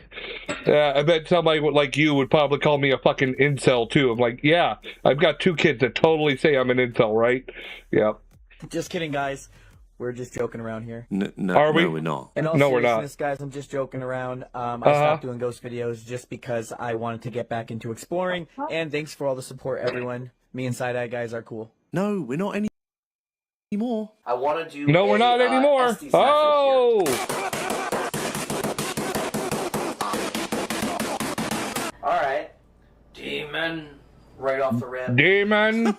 Demon. I know Elton is desperate to promote his newly acquired property, but even he, by overnight standards, is pushing this a little too hard. I mean, the way he said demon there was almost Colin-esque. Can you tell us how many fingers Josh was holding up? Can you cut my balls? I'll be right over there on the edge of my seat. Are you claiming to be the devil yourself? Are we dealing with the devil? Ghost, how do you feel about a rim job? Is Annabelle the devil? Annabelle's a fucking toy. Let me out. Oh god, it's Estes method bullshit. Just unlock. I think most of us with You any are level of so- common oh sense my know fucking exactly God. what Elton is doing here. I mean, I could be wrong. I can't actually prove it, of course. But I'm pretty confident that the majority of people watching this video right here will be thinking exactly the same as what I'm thinking. My head hurts. Oh my god, it does have the devil part right on the Fucking dick. case. Fucking dick. Fucking dick. Fucking dick. How long have you been trapped in that case for? A long... Josh, mate, keep your voice down. You're making it way too easy for Elton. What do you want? Oh my god. What could you even offer us in exchange Gotta for throw that letting in me there. I saw that. I caught that. I caught that. Oh, shut up. You shut the fuck fair, up. as Don't dumb tell as me to this shut the Estes fuck. is, it You is making shut me up. laugh quite a bit. It's certainly not boring. What happens if we touch... Welcome to You. hell, motherfucker! The way Elton is holding this radio is a bit scary. Can you follow us in the tunnel by any chance? The tunnel. Can you follow us into the booty hole? Are you for real? The sphincter? So it really seems like, bro, that we're speaking with Annabelle. That is the dumbest thing I've ever heard. Yeah, thank you. Alright, Thank wanna you. try Thank you. holding the deal? Here we go again. Still skipping all I just have something to say. You are an idiot! Okay. things DR60. The DR60 works. You're a dick. So anyway, they The DR60 works. You're a dick. No, I'm not. Well, I am a giant boner, but that's totally something different, for finish sure. up in the up shop and move forward to the Warren's memorabilia room. For some reason, they went to a room that's supposed to be super crazy, insanely haunted, to go to a room that's not really supposed to be haunted at all. But of course, all of that is about to change now that Elton has rewired the whole ghostly lore with his newly acquired attraction. Of course, because we gotta make the house haunted as well now, too, because that's what we actually own. Let's try. Let's try something. Let's introduce ourselves here. I mean, they might. Oh, it's detecting something. Let's see. What do you think? You look suspicious. You look suspicious. You look suspicious. You look. You sus, motherfucker! She just called you out. Saying that all video. Right, there's supposed to be nothing good here, because that's why the investigations is always Ed and Lorraine grabbing the haunted objects out to save people. Right. So we're not dealing with anyone good ever. And do imagine that maybe that object is haunted, but maybe it doesn't want to be known, because if it is, then it's going to get put into the artifact museum. Or maybe not, and you're full of shit. That they are haunted because they are worried they'll be relocated. Good God, the mental gymnastics Elton has to endure to justify nothing happening is insane to me. But alright, I think here's the plan. Now, I want to go alone and just do some random ghost hunting inside the tunnel and go alone to the mirror. The whole You want to see if there's a ghost in the sphincter of the house? So let's just skip ahead to that. Now, I don't know how many people has ever done this, and I haven't been... What does this fucking thing, what purpose does it serve? They're trying to be creepy on purpose. This is fucking stupid. With cheap Halloween aisle shit. What? This is embarrassing. They wanted to be taken seriously as paranormal researchers. And this is the type of shit they put. Really? Is this the type of shit a serious fucking paranormal researcher would do? You really think so? You think this was a serious paranormal researcher? Halloween fucking gags everywhere. It's been a long time for me to be alone, but I am alone in Ed's passageway. Fuck off, John. You're in his passageway? Did you slip right in there? Huh? Guys, if you watch me, this is more of my style. Yes, I bet it was a little loose. And if you want the experience of Too the big a fit? DR60, you can always get Ghost Tube's newest feature where they simulate a DR60 digitally. For some reason. We are emulating an outdated, very old recording device. In fact, that is broken! Audio is one of the reasons that a lot of skeptics don't actually place much value in a DR60. That's kind of oversimplifying it, don't you think? Because it's a broken piece of equipment that manufactures evidence that people can fucking bullshit. That's what it is. Of course you want to manufacture it, because now people are selling them on eBay for thousands of fucking dollars. So if we can mimic it and not have to pay thousands of dollars, whoop-de-doo! There are many reasons why skeptics don't put value into the DR60. The main one really is because it is defective and broken. Yeah, it sounds like shit, but to be fair, it's a 1980s piece of equipment. I'm sure most dictaphones sounded a bit shit back then compared to what we have today. The main thing is that the bloody thing doesn't work properly. But we thought it was important to include a DR60 emulator in an EVP app. It just didn't feel like an EVP app would be complete without one. But why? Because it's to help you lie! My understanding of this is that Amy and Jared from Amy's Crypt are using a feature where a magnometer is digitally turned into sound waves, and they do this to make these recordings sound more DR60-y. DR60-esque. DR60-ish? Yeah, whatever. They manipulate the sample rate of the audio recording. I mean, it will get as accurate a response to talking to ghosts as a real DR60. I thought I was going to be happy watching this one. He'd make me laugh. But no, I'm just getting more pissed seeing all this fucking bullshit. Just a big, weird, gimmicky waste of time from Amy and Jared here. To be fair, they do make the effort to say out loud all of the small print that none of this in fact proves anything paranormal. For full transparency, like all of the paranormal experiments you see investigators use in the field, you know what the this is? underlying theories You know what behind this is? EVP and modulated This is a disclaimer so we don't get sued. That's what this is. EVP have not been scientifically proven. Not sure why I added all this bit in here about this app, considering I'm watching an Exploring with Josh video, but I just sort of stumbled across this whole thing while I was making this video, so I thought I'd add it in right now, just to give my 10 cents. We're gonna go to red light mode and do something with this mirror. Skip to the end. Alright. Hump it! Pop it! I guess I have to imagine. Jerk it! And stare and just let myself go, and then see what happens. You didn't say the magic word. Inside the Warren Museum. You're supposed to say conjure. I don't care. Now we stare and we have to just imagine and let our minds let loose. This must be the most expensive way to trip balls ever. So at the moment, I can see my face melting. Swampy dick. For some reason, yeah. And I'm seeing like different colors. Try living in the South. It's always swampy dicks. Face is getting heavy. Swamp ass all up in there. My head's getting heavy. Even in the like winter, I'm swamp bleeding, ass. Almost. I don't know how to explain it. Okay, baby, come on, not the microphone. This is in fact I know you want to be a celebrity, Church, but not right now. Not right now, baby. You don't need to spend a fortune going to the Warrens' basement to do this. You can just use the mirror in your own bathroom. So it's not paranormal, it's just your mind playing tricks on you. Whoa, now my face is going weird, and my eyes are like spreading apart from each other. Get in. For some reason, I see myself older with. I literally see myself with glasses for some reason, like old reading glasses. Like I'm looking at myself, but I'm like 20, 30 years older with glasses. But that's what I'm seeing. I'm not thinking of anything else. It's Harry Potter! Get so lost into this my God, trance. we're just right on this. Dude, you are so full of shit. You are so full of fucking shit. You are so full of shit. Remember that disclaimer where they have the right to take anything you fucking film away? This guy's totally on board. He's part of the game. He's part of the, yeah. He got comped in.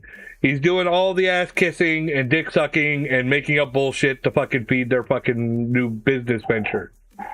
It's made of bullshit. Your face ain't the same. It's like one of my eyes, my left eye is down, while my right eye is up, and I almost look like they're different sizes. Okay, Jason Voorhees.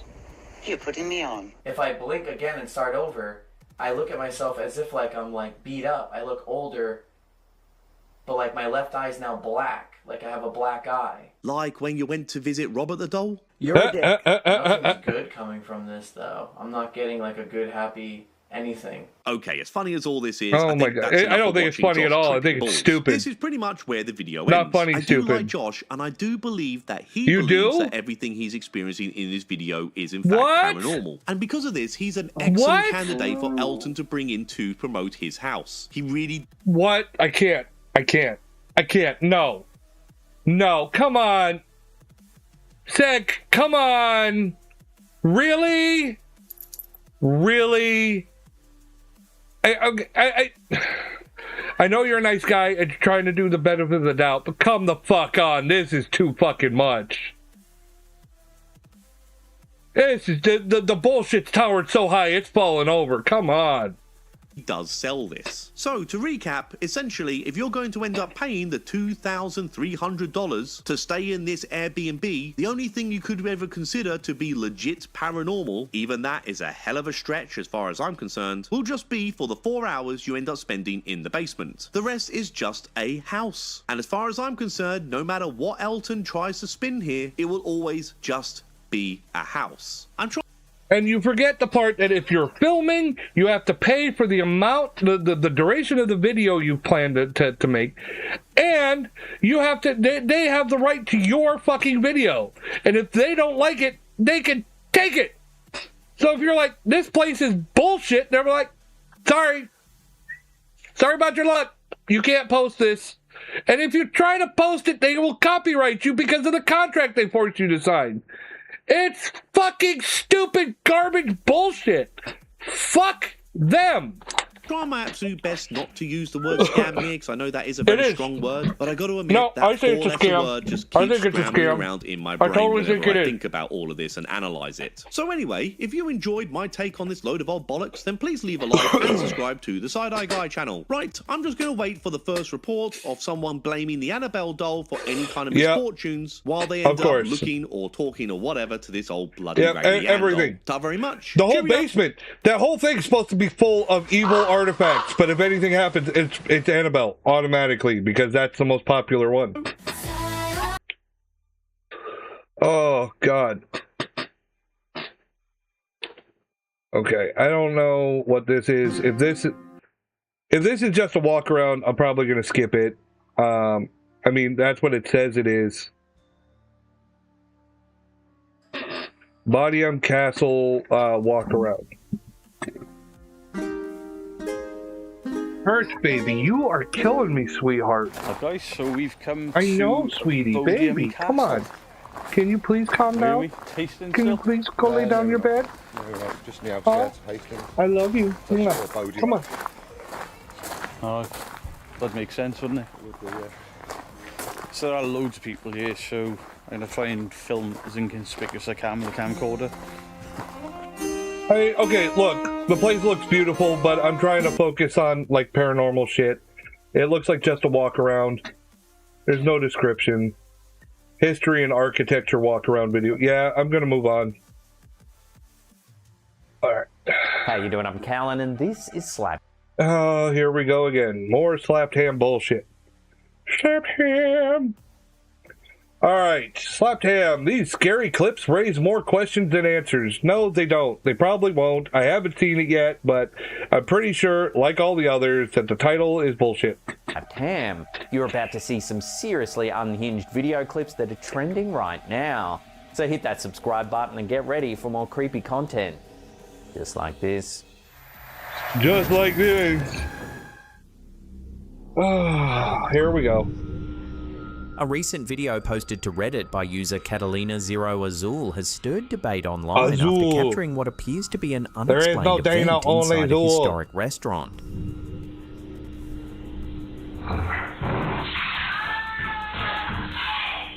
Yo, shit fell down. The video shows an employee working behind the bar of the restaurant, an establishment housed in a You building know that dating that was back to the mean. early 1900s, That was when mean. a large frame Come suddenly on. flies off the wall. As it falls, Knock all it my knocks shit down down several like that. nearby Why? items, creating a clattering mess. It was a chain reaction. Something fell off the fucking wall. Maybe the nail wasn't in all the way. Could be anything. The rest of the shit falling was just a chain reaction. It hit shit on its way down. Fucking stop. It's always got to be a ghost, right? It can never be anything staff fucking... and guests alike have previously reported odd experiences in the building. While this is the first instance That's all to be trust caught me, on bro, camera, shit. whispers of paranormal activity have surrounded the site for years. I don't like Redditors trust me, bro, quickly weighed shit. in with theories. Paranormal I want enthusiasts evidence. suggested the Facts. building might be haunted, with the falling frame acting as classic poltergeist activity. However, Don't get me wrong, skeptics ghost stories are speculated great about if you're natural trying to spook each causes, other, such as you know, or something like vibrations, air that. pressure shifts, But if you're or telling even me unseen it's the flaws in the truths, I'm wall, like, I'll or call the it way the bullshit. frame was mounted. Still, many admitted that the sudden, forceful way the frame appeared to leap from the wall seemed did difficult not! to explain.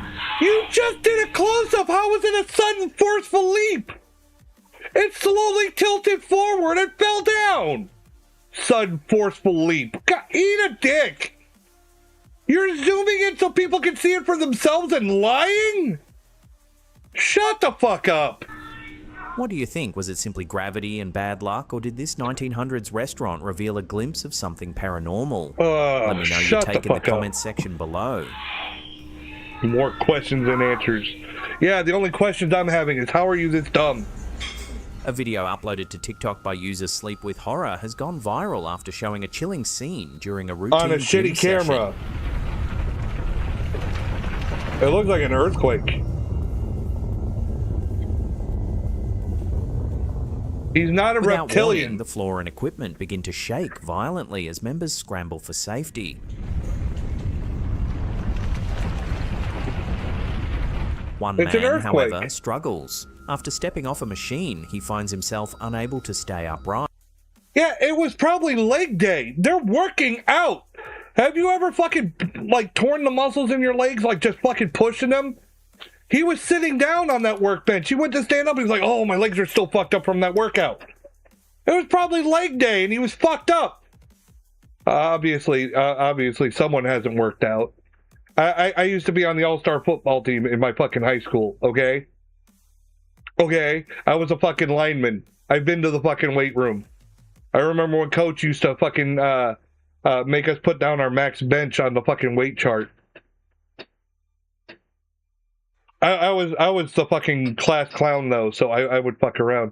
You know, he said, if you put a weight on there and I don't believe you, I'm going to make you prove it. Because people putting up random fucking weights, like say, oh yeah, I could bench 500, you know. If he thought you were full of shit, he'd make you prove it. If you couldn't prove it, you had to go outside and run extras.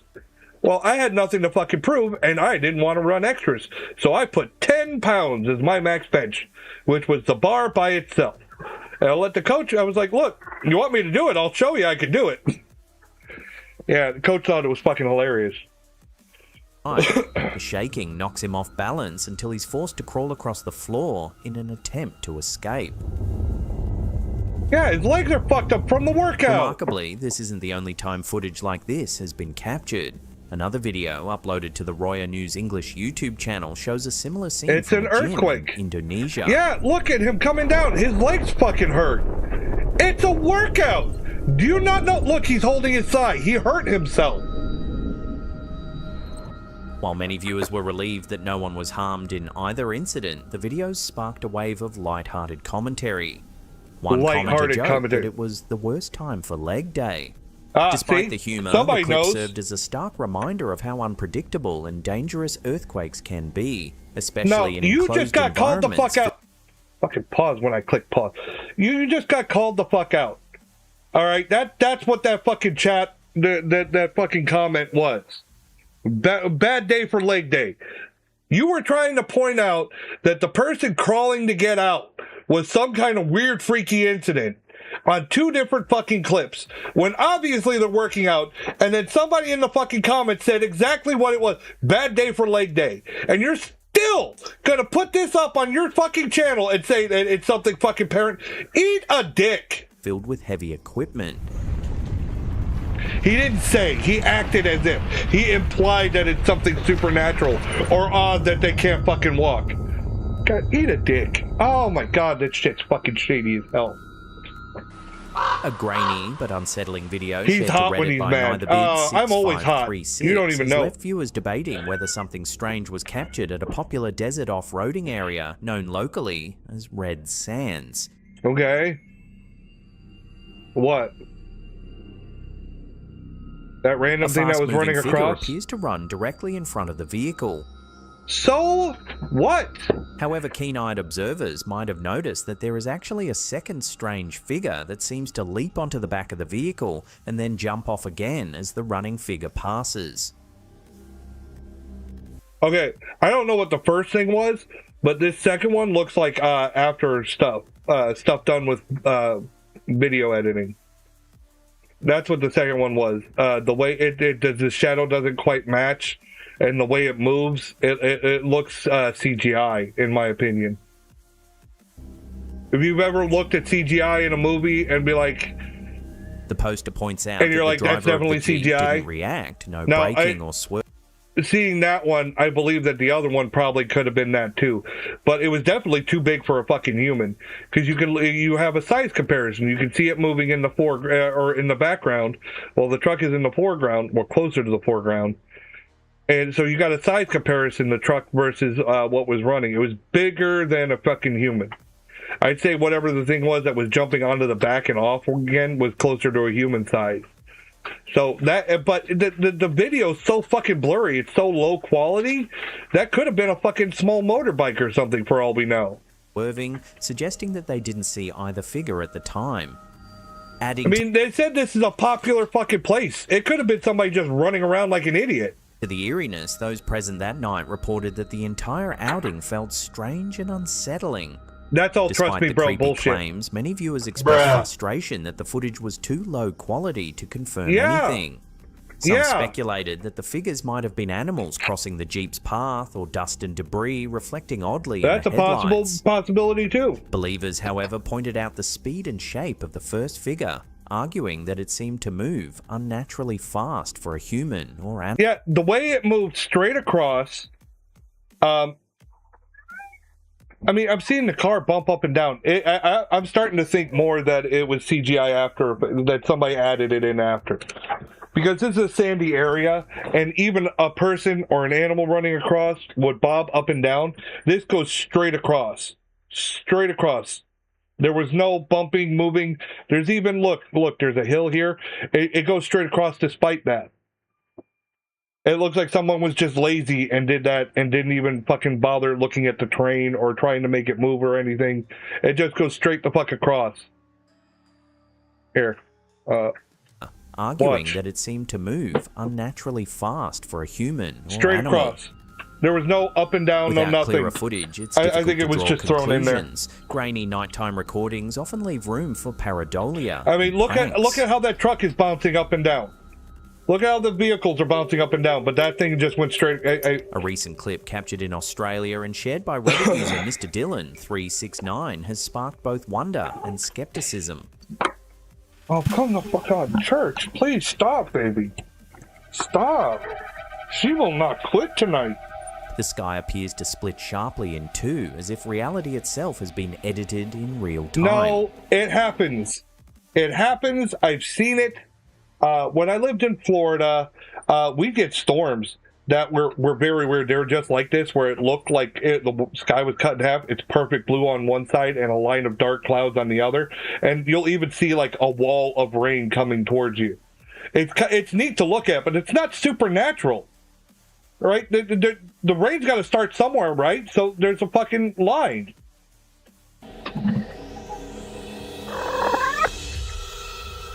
Overall, the dominant sentiment between viewers of the clip hovered between awe and doubt. Many viewers leaned toward a natural phenomenon, but admitted the footage looks too perfectly split to be easily dismissed. So was this a brief slip in reality, or simply a magnificent... Okay, look, the reason something like this would get attention is because it looks so fucking cool.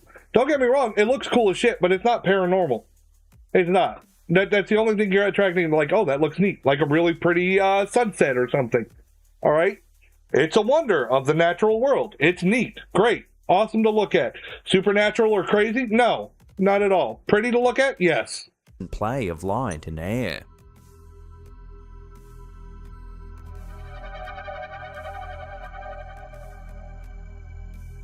The reason... Look, Church is in my lap meowing at me.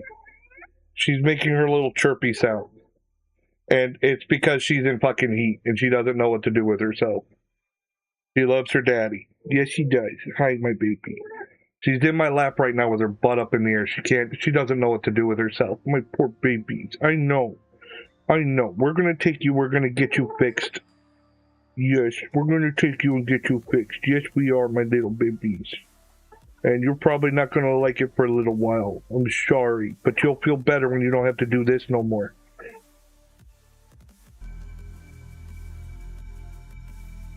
A chilling photo posted to our Slaptam subreddit by user DryPromotion1987 has sparked debate after seemingly capturing a ghostly presence in their home. Oh my god. A little kid takes a photo, you get something in the fucking background, it's instantly a fucking ghost. Give me a fucking break. It's probably pareidolia. There's something by the fucking door. Oh, it's gonna be a ghost! Nope. The poster explained that when their daughter was around it's like 3 kids to being 4 afraid years of the dark. old, They she see a often stood shadow. in It's their a monster! hallway and spoke to her invisible friends. But She now would adults address are them doing like a it. teacher, explaining and showing things, and while the poster initially chalked it up to imagination, they admitted the details stuck with them. By age 5, Olivia had developed a fascination with making videos, often practicing introductions like, "Hey everybody, it's me Olivia, like and subscribe below." Yep. One afternoon, while the pair were home alone, Olivia amused herself by These taking are all fucking photos AI on her parents' made. phone in the bathroom. However, when the poster checked the images about half an hour later, one photo in particular made them freeze. It's the stupid. picture shows Olivia posing, but in the hallway behind her, what appears to be a greyish, semi-transparent face of a man. Hey, you can't even tell if that's a man. If anything, maybe it looked a little bit like Frankenstein with a big square forehead. But this is, that's all pareidolia. It's like looking at the clouds and saying, I see a bunny. It's just something randomly caught in their fucking thing. That doesn't make it a ghost or a monster or some fucking...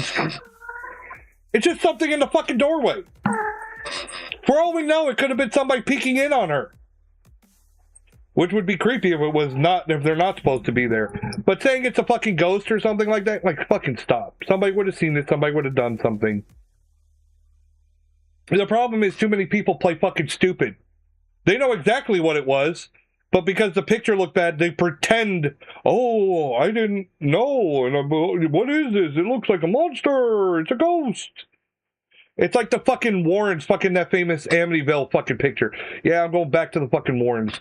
There's a famous picture that they say, oh, look at the kid with the glowing eyes. He looks like the little kid that died with the DeFeos. And it wasn't. It was one of the fucking guys, one of the camera crew. They knew exactly who the fuck it was when the picture was taken, but everybody thought it looked like the ghost kid, so they just let it go. They just pretended. Oh, yeah, I guess it is. I guess... They knew perfectly well it wasn't a fucking ghost. But people believed it was a ghost, so they're like, yeah, it's a ghost. They're fucking full of shit. Seems to be peering in. I sat up in my seat and thought, what the hell is that? It looks like a man's face looking at it from the hallway. The OP if you say so. Alarmed, they immediately searched the house, thinking perhaps someone had broken in, but they found no one. Let's make up the story to go with it. Spectral. Washed out, faint, it does yet not distinct, look spectral. And disturbingly, it was captured in the very hallway where Olivia always held her conversations with her unseen friends. It looks One solid. user noted that the expression and form of the face looked nothing like a camera glitch or lens flare, while another added, oh my God, it's the hallway detail for me. Kids talk to what they see. Maybe she wasn't imagining after all. The poster admitted they had never been sure whether their daughter was just highly imaginative or whether she was perceiving something that they couldn't. But after finding this photo, it's likely their doubts grew stronger. Yeah. I bet they don't have any more like this either, huh? Funny how that works. One-time thing. If it was a haunting, wouldn't it happen more? Uploaded to TikTok by user elkakui.tv. El Kakui! Okay, fuck this guy. He's put up too much fake shit. Every time I hear that fucking name, I'm like, oh, look, more bullshit. The footage appears to show a ghostly young girl wandering around at night. Ghostly? No, it's just a girl. It's not ghostly. It's just a girl. What? Why do people fucking eat this shit up? Just adding a ghost. How is it ghostly? How? How is it ghostly? It's not transparent at all. It's reflecting light. The light is hitting the individual. It is a person. It is a girl. It's not fucking enough, hard. But watch what happens when the camera holder chases her down the road. Okay, she runs away. She looks as though she's running backwards. So what?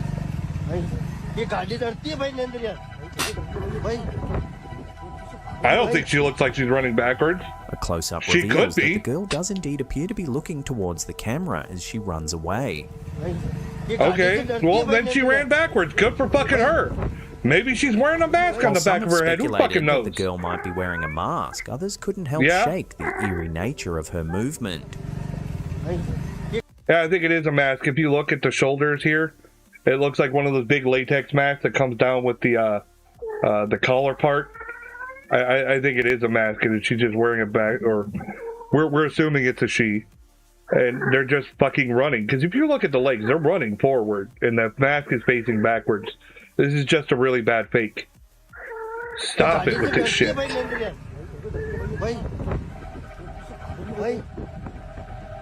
So what do you think of this clip? Is it a real ghostly encounter caught on camera, or a clever trick designed to drum up views? Let me know down below. Yeah, it's a stupid fucking fake. And you are giving it credibility by showing this fucking fake and trying to polish this fucking piece of shit. Turd. Fucking goddamn it. ये गाड़ी से डरती है भाई another यार भाई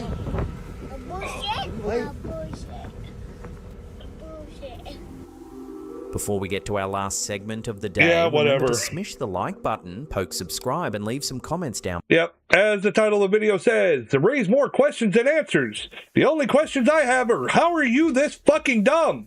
How are people in general this fucking dumb? Below. The more you mess with us, the more we'll come find you.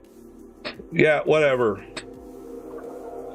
But we begin this month's briefing with the groundbreaking work of astronomer Dr. Beatriz Villarreal and her colleagues. During the Sol Foundation's August 2025 briefing, host Marek von Camp shared some big updates on UFO-related research, politics, and newly declassified military reports. Whatever. One of the most interesting highlights came from astronomer Dr. Beatriz Villarreal and her team. They published a study called... That is a fucking... Her last name is a fucking mouthful. I'm not even going to try to pronounce that shit. Holy shit. ...called Align Multiple Transient Events in the first Palomar Sky Survey. In it, they looked at sky data from the 1950s. What's a fucking Palomar? Events in the first Palomar Sky Survey. Where's Palomar? Can we explain where that is at least? We're supposed to know where fucking Palomar is? I don't hear...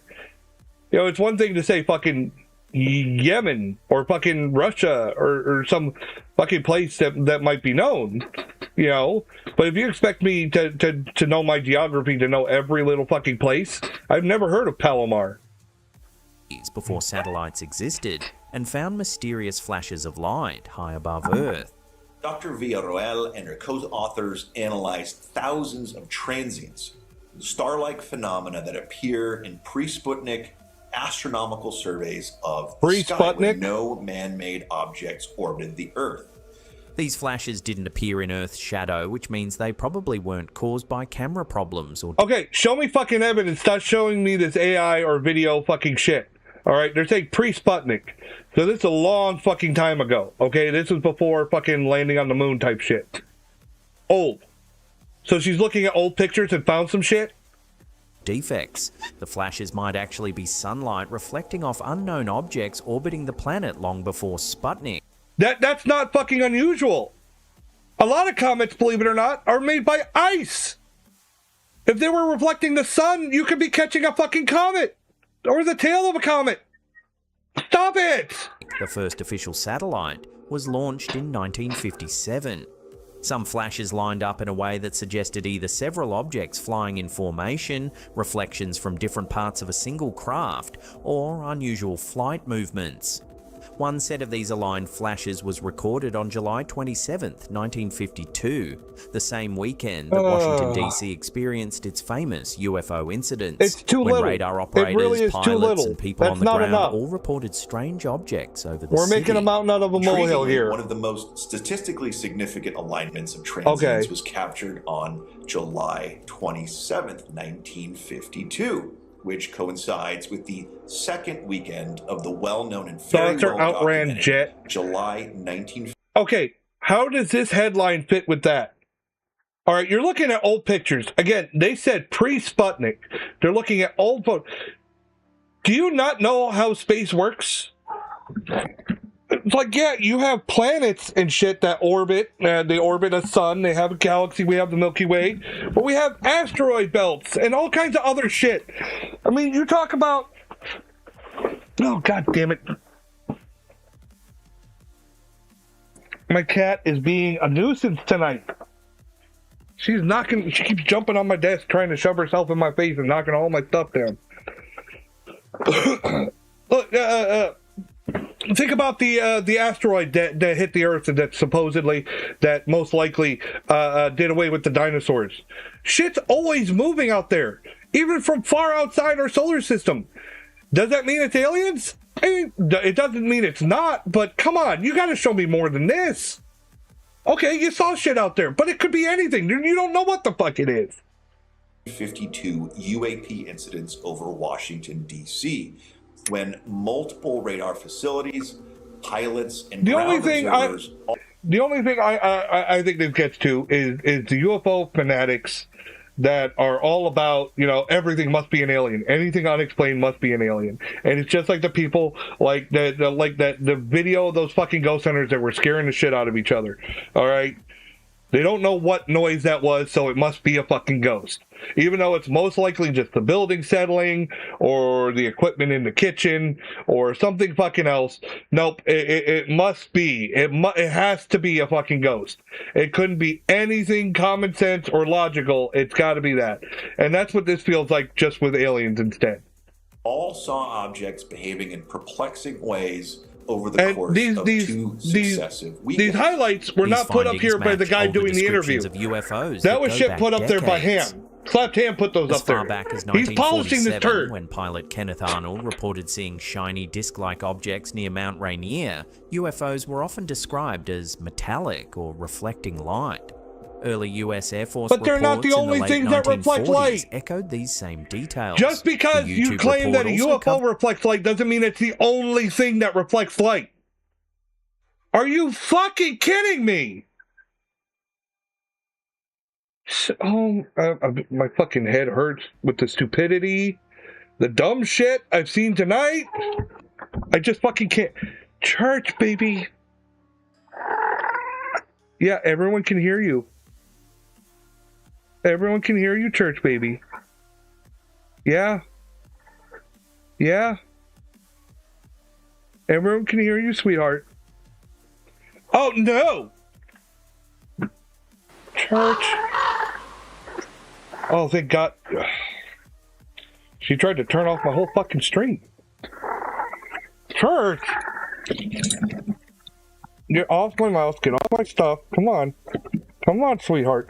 Really? She's so dead set she's holding my wallet and all my stuff on my desk. Baby, please stop. Come on, sweetheart.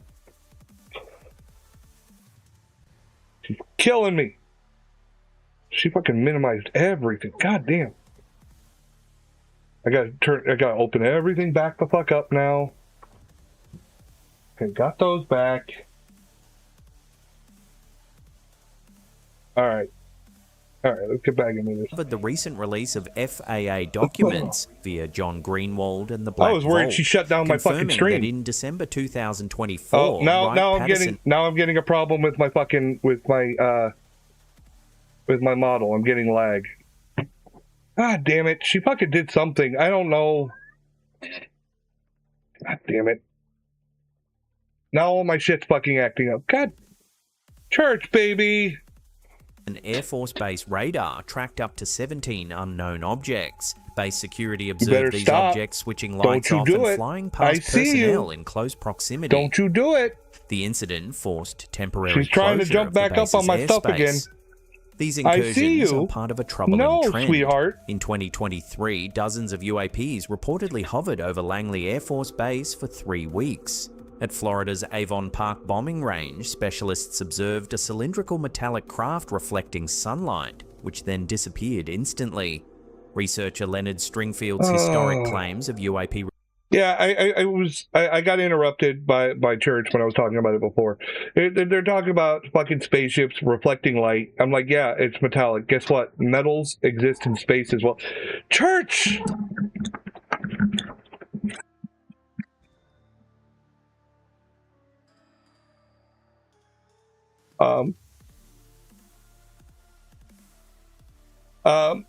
Metal that exists in space, ice exists in space, other fucking reflective objects exist in space that are naturally occurring. So saying just because you got a reflection or something out in fucking space doesn't mean it's fucking spaceships. Someone needs a timeout. Yes, she does. I feel bad for her. She's in heat and she doesn't know what to do with herself. I think because she's still young, this is her first heat cycle, and she's like, I don't know what's going on. Retrieval programs at Wright-Patterson Langley and Avon Park make the overlap with these modern incursions especially notable. Vice President J.D. Vance admitted in August that he is obsessed with UAPs, echoing earlier comments by Trump-era officials, including Marco Rubio and John Ratcliffe. I've said this before. Senator Mike Rounds, a member of both the Armed Services and Intelligence Committees, I think there's more evidence for UFOs and aliens than there is for ghosts, in my opinion. All right. I think there's a greater chance of it. But, you know, the evidence that they're coming out, I wouldn't say I'm obsessed. If J.D. Vance says he's fucking obsessed, that's all on him. I'm not obsessed with it. But you got to show me more. This shit ain't cutting it. This is not enough. You know, okay, documents that say for facts, but I want to see it. Show me something. You know, bring it. There's been way better evidence than what they're showing just on this clip. Come on, there's been way better stuff out there. This is nothing. Credible whistleblowers described craft with extraordinary technologies, including extreme acceleration, the ability to perform high-altitude climbs in seconds, and transmedium travel, seamlessly moving between air, water, and possibly space. Rounds emphasized these whistleblowers are competent professionals risking careers to testify, echoing concerns from Rubio that they fear reprisals.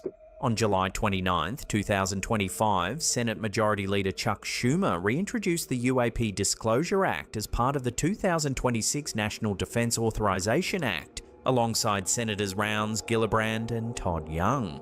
The act suggests the US may operate a legacy program retrieving and reverse engineering UFOs. Yeah, they've been saying that for fucking ages. This is nothing new.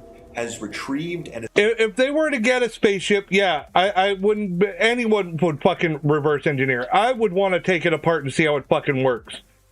I would want to see what I could fucking do with it. So, do you think that that's shocking? Is that supposed to be some fucking amazing fucking thing? Oh, they want to get one and fucking reverse engineer it. Well, no shit. Is attempting to reverse engineer UFOs and, quote, technologies of unknown origin. From peer-reviewed discoveries in historic astronomy data to incursions over America's most sensitive bases, and from vice presidential remarks to congressional legislation, the August 2025 Sol briefing makes one thing clear. The UAP debate is no longer fringe. Yes, it is still fringe. It is still fringe. That doesn't make it clear at all. You're a fucking moron. I can't believe you just fucking said that. It's so fringe that when they did finally release all these these classified documents, most people didn't give a shit. They were so fucking over it. A lot of people didn't give a shit. It was supposed to be like evidence of fucking aliens, and no one cared because they're so over the fucking bullshit. If that doesn't say that this is still fringe, then I don't know what else does. Science, defense, and politics are converging around the question of whether humanity is facing advanced foreign technology or encounters with something truly beyond our understanding. Yeah. It's only beyond your understanding because you're stupid. That's my thought. That's what I think. Watch some more scary ghost clips. It's only beyond understanding for those who are too dumb to understand anything. Oh, shit. All right. I want to watch the next video, but it's really long. You know what? We'll watch it. I didn't stream last night, so I'll do a long video. I'll do an extra long stream tonight because this one's really long. It's 45 minutes. It's an episode of the Y-Files, but it's about the secret plan to survive the zombie apocalypse. All right. I was talking about it the other night. I was like, yeah, the government has a fucking zombie plan. Of course they do. Of course. I'd rather believe it to be fiction and not have to worry about it, but have a plan anyways, just in case, than be caught with my pants down and going, well, I have no idea what the fuck to do. You know what I mean? Like my dad always taught me, I'd rather have something and not need it than need it and not have it. How you doing? Church. This episode of the Y-Files Church, is brought baby. to you by Fact. You are on my last nerve. This is too much, baby. Please stop. Stop it, baby. Stop, sweetheart. Please. Is that a T-1000 in the gov-ass? Gov-ass. The government's ass. That, you know, even if I get that you're saying the government's ass, what does T-1000 have to do with fucking zombies?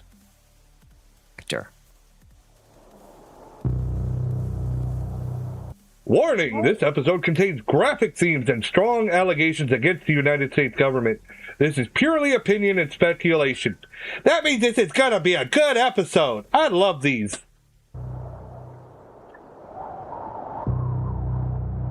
I don't know anything. I get things wrong. I'm just a guy who talks to a fish, Agent.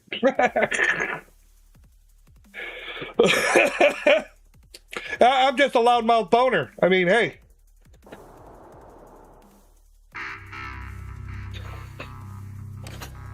Staff Sergeant Ryan Martinez was the BDOC desk sergeant on duty at Offutt A&B, a few miles south of Omaha, Nebraska. He sipped cold coffee. She is so fucking wound up. She's clawing me for attention. Ow. Okay. You want to use the microphone? Come here. Come use the microphone. Say hi. Say hi. Yeah. You keep running to the microphone every time. Are you jealous of the microphone? Are you upset because I'm talking to the microphone and not to you? Are you jealous? Are you jealous? I still love you, baby. I still love you. I just can't spend the whole day with you, sweetheart. Yeah, I know. I know, you're gonna poop yourself out and then you're gonna crash. You're gonna crash so hard tonight and go sleepy. Yes, you are. I know you.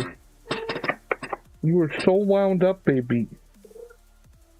I know. You must be so miserable, my grumpy little girl. Come on. Come on, baby. Don't make me put you in timeout. Alright. The blotter and checked in with patrols. Reports confirm the monitors. RC-135 sitting dark in the flight line. Oh my god. Really, Jay? I'm gonna ban you. I'm gonna ban you. You said the word. You said the DA name. I don't like that. I'm tired of fucking hearing about. I might have to ban you. Posts and perimeter fences quiet. At 0400, this was routine. Martinez was fighting a yawn when the klaxon fired up. Then an announcement. Alarm red. Perimeter breach. Martinez checked the cameras. A wave of shadows was stumbling across the field toward thousands of on-base personnel and their families. Zombies! The shadows were people. Or at least they used to be. Zombies! The loudspeaker barked commands to halt. The horde It was kept my coming. bad. Flares I lost went up. control. Warning I wasn't shots were paying fired. attention. The horde kept Some of coming. them got away. Then came the command Martinez never expected to hear. My Weapons bad. free. Gunfire erupted. Oh, I forgot to introduce. Let me do the. Oh shit! I hate when it fucking resizes. It only does that for the Y-Files episodes. It's weird. The Y-Files Con Plan 8888. The secret plan to survive the zombie apocalypse. Okay, there we go. I did the proper introduction of the film. Thousands of rounds. I highly creating a recommend wall of watching the sound and smoke Y-Files. and I steel. love the Bodies Y-Files. fell. The entire base held its breath. A few seconds later, the bodies rose again, and the horde kept coming.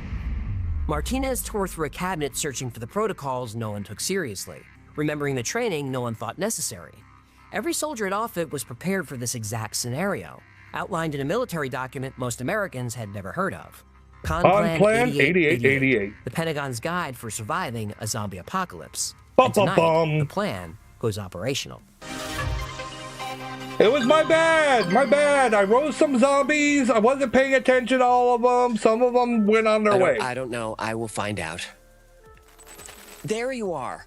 I just got a call from my wife saying that the washing machine is full of salad bar stuff. Do you know anything about that?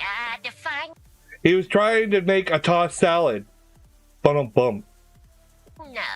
What did you do? All right, fine. My juice are fried halfway through a pineapple. Sparks, smoke, the whole 9 yards. So I improvised. Improvised. With my washer? It spins. You throw in some kale, hit delicate cycle, and boom, juice. You just ruined a brand new washing machine. Oh, it's fine. But since I Speaking have of you- which, I need a new washer now.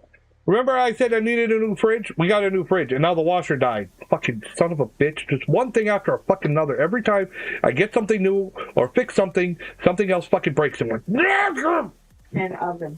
Could you stop by Whole Foods and pick me up some kelp granules? What is this about? And now that a bag is a full-time star, I'm on a juice cleanse. Gotta drop a few ounces around the gills there. The camera adds 10 pounds, human. And when you're 3 inches long, that's fatal. Nobody's thinking about that. Juice cleanses are how stars do it. Sinatra did it. Bowie did it. Carrot Top, probably. You know, you should just try Factor. They just introduced their healthiest menu so far. Oh, did you just spin me okay, into today's spot? now we got past that, because I like to watch the funny part with Hecklefish. Okay, now we're going into Factor. I'm like, I don't need to watch Factor. The plan that Staff Sergeant Martinez pulled from that cabinet is real. I had the chance to get a sponsorship from Factor, but I've never tried it, and I'm not going to fucking blow smoke up someone's ass. You know, as much as I would love to have a little bit of extra money from some of these fucking sponsorships, I'm not gonna fucking blow smoke up people's ass and lie. A lot of them that I've seen or had chances to get, either I don't like or have no experience with them, and I'm not gonna just fucking lie and say, oh yeah, I love this stuff, you should try it too, even though I've never fucking had it or don't care for it or whatever. So I'm sorry. You know, maybe some people will do that shit, and that's fine. That's fine if people want to do that. I am not down with you know, lying for these fucking things. Now they want to send me samples, and I can give an honest opinion, and they're not going to get uppity if I don't like it. You know, that's fine. If I say, hey, I'm not a big fan of this flavor, but this one wasn't so bad, you know, I'll give an honest fucking review, and I'll fucking do it. But I'm not going to go, oh yeah, I love this stuff that I fucking absolutely can't stand. You can download it and read it for yourself. In 2009, the United States Strategic Command released Conplan 8888-11, Counter-Zombie Dominance Operations. 31 pages of detailed military strategy for surviving a zombie apocalypse, complete with operational phase. You know what? Speaking of sponsorships, I'd love to get a GamerSupps fucking sponsorship and get to make my own fucking flavor. I think, you know, maybe something coconutty. But not so much for the flavor. I still think it would be okay. Maybe coconut and something else. But I want the color. The whitish color. The whitish off color. And call it boner juice.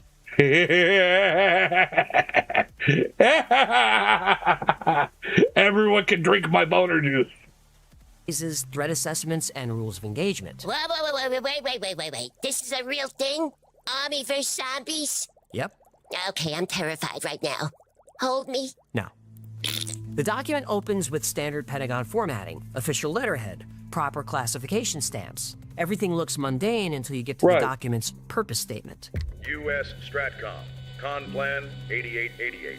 Purpose: to undertake military operations to preserve non-zombie humans from the threats posed by a zombie horde.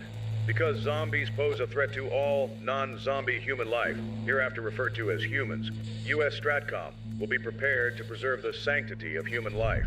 The document was declassified in 2011 thanks to a FOIA request. Now that's a quick turnaround from classified to public. A section of Conplan 8888 reveals why.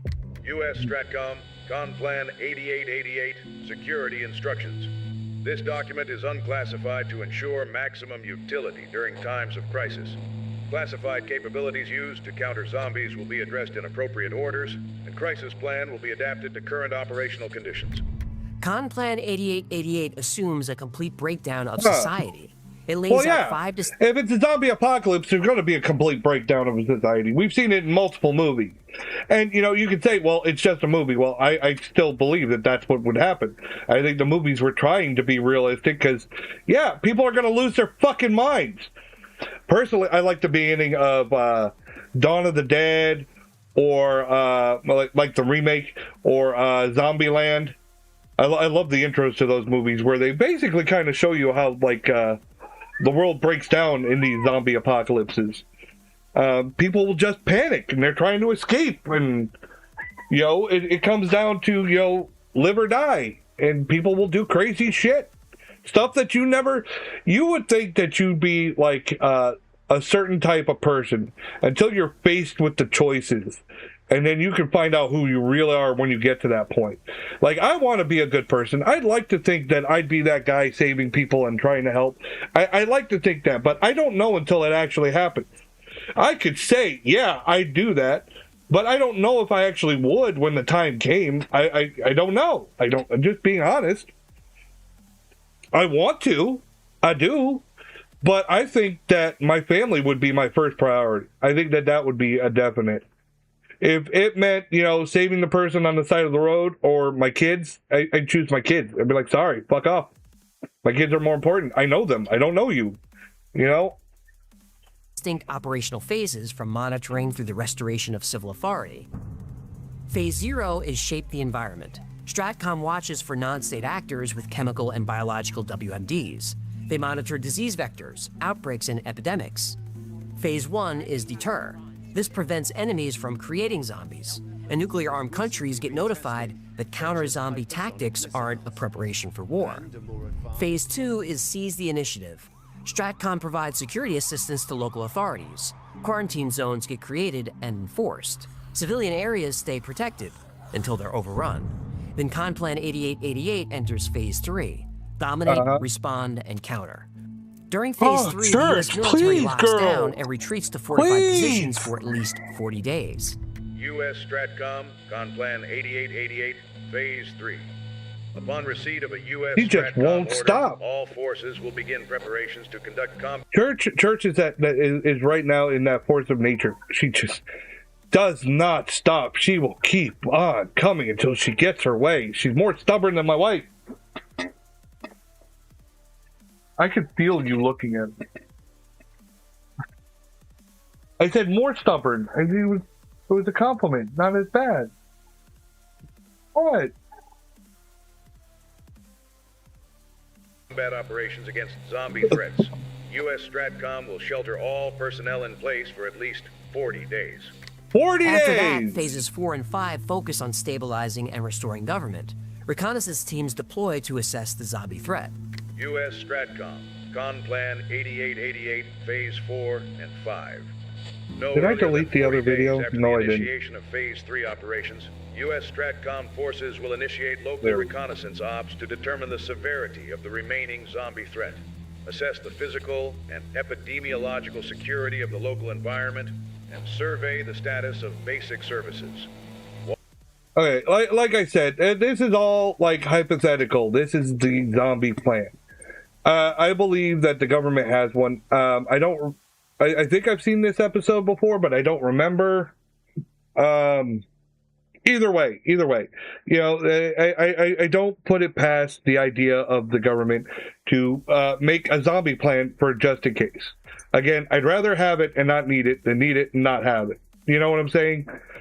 So I believe that they have it, and I brought this up last week when I talked about the zombie plan. That you know, you'd be surprised where you can get fucking information on stuff like this. Think about the if you're not familiar, years ago there was a pandemic in World of Warcraft. Okay, what happened was there was a boss in you know, I'm not sure, I can't remember if it was a dungeon or a raid, but there was a boss that could inflict a plague on you, right? Like a blood plague. Well, you know, normally, you know, you fight the boss and you win and it's all over and blah, blah, blah. Well, there was something that they overlooked. Hunters, or maybe warlocks, anyone with any class with a pet, the pets could get infected. So now a hunter could get their pet infected on purpose and then unsummon them, okay? Basically put them back in their storage. And then leave the encounter, go back out in the real world, and then resummon that pet and let the infection spread outside of that dungeon / raid or whatever, you know? And that's what they were doing. And it actually became something the CDC studied, was the reaction of the players, the people in the game. Some people were spreading the plague on purpose, other people were trying to help and trying to, you know, save people, trying to save, you know, like lower players that needed, you know, a cure or something. And other people were just hiding or trying to stay away from it or wouldn't log in. And they were just looking at the reactions of the people. It was like, this is what would happen in a real, you know, pandemic like this. If something like this was really to happen. So, you know, I don't put it past them for something similar in like a zombie apocalypse.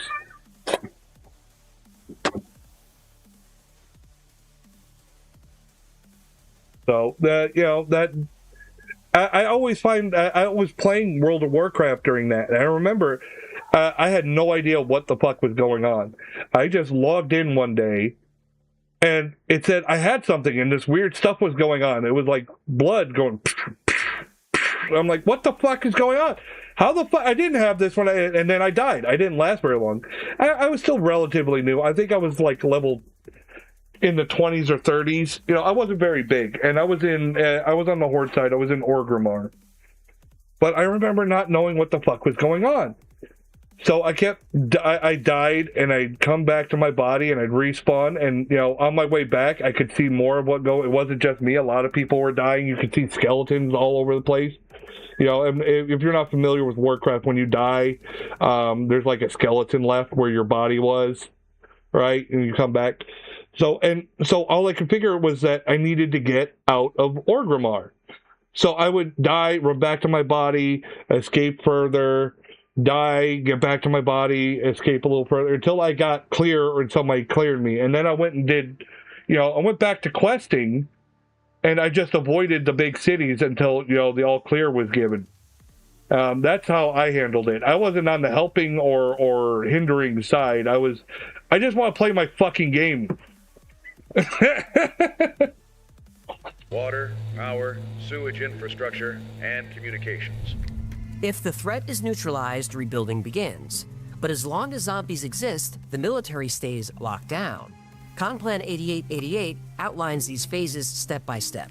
But notice what's missing during the military lockdown: civilian protection. The document says that during the first critical weeks, local law enforcement handles zombie attacks until martial law is declared. After that, and how many of those officers are going to become zombies? No exceptions. The plan assumes most government officials die within 24 hours. Cities become uninhabitable. Infrastructure collapses completely.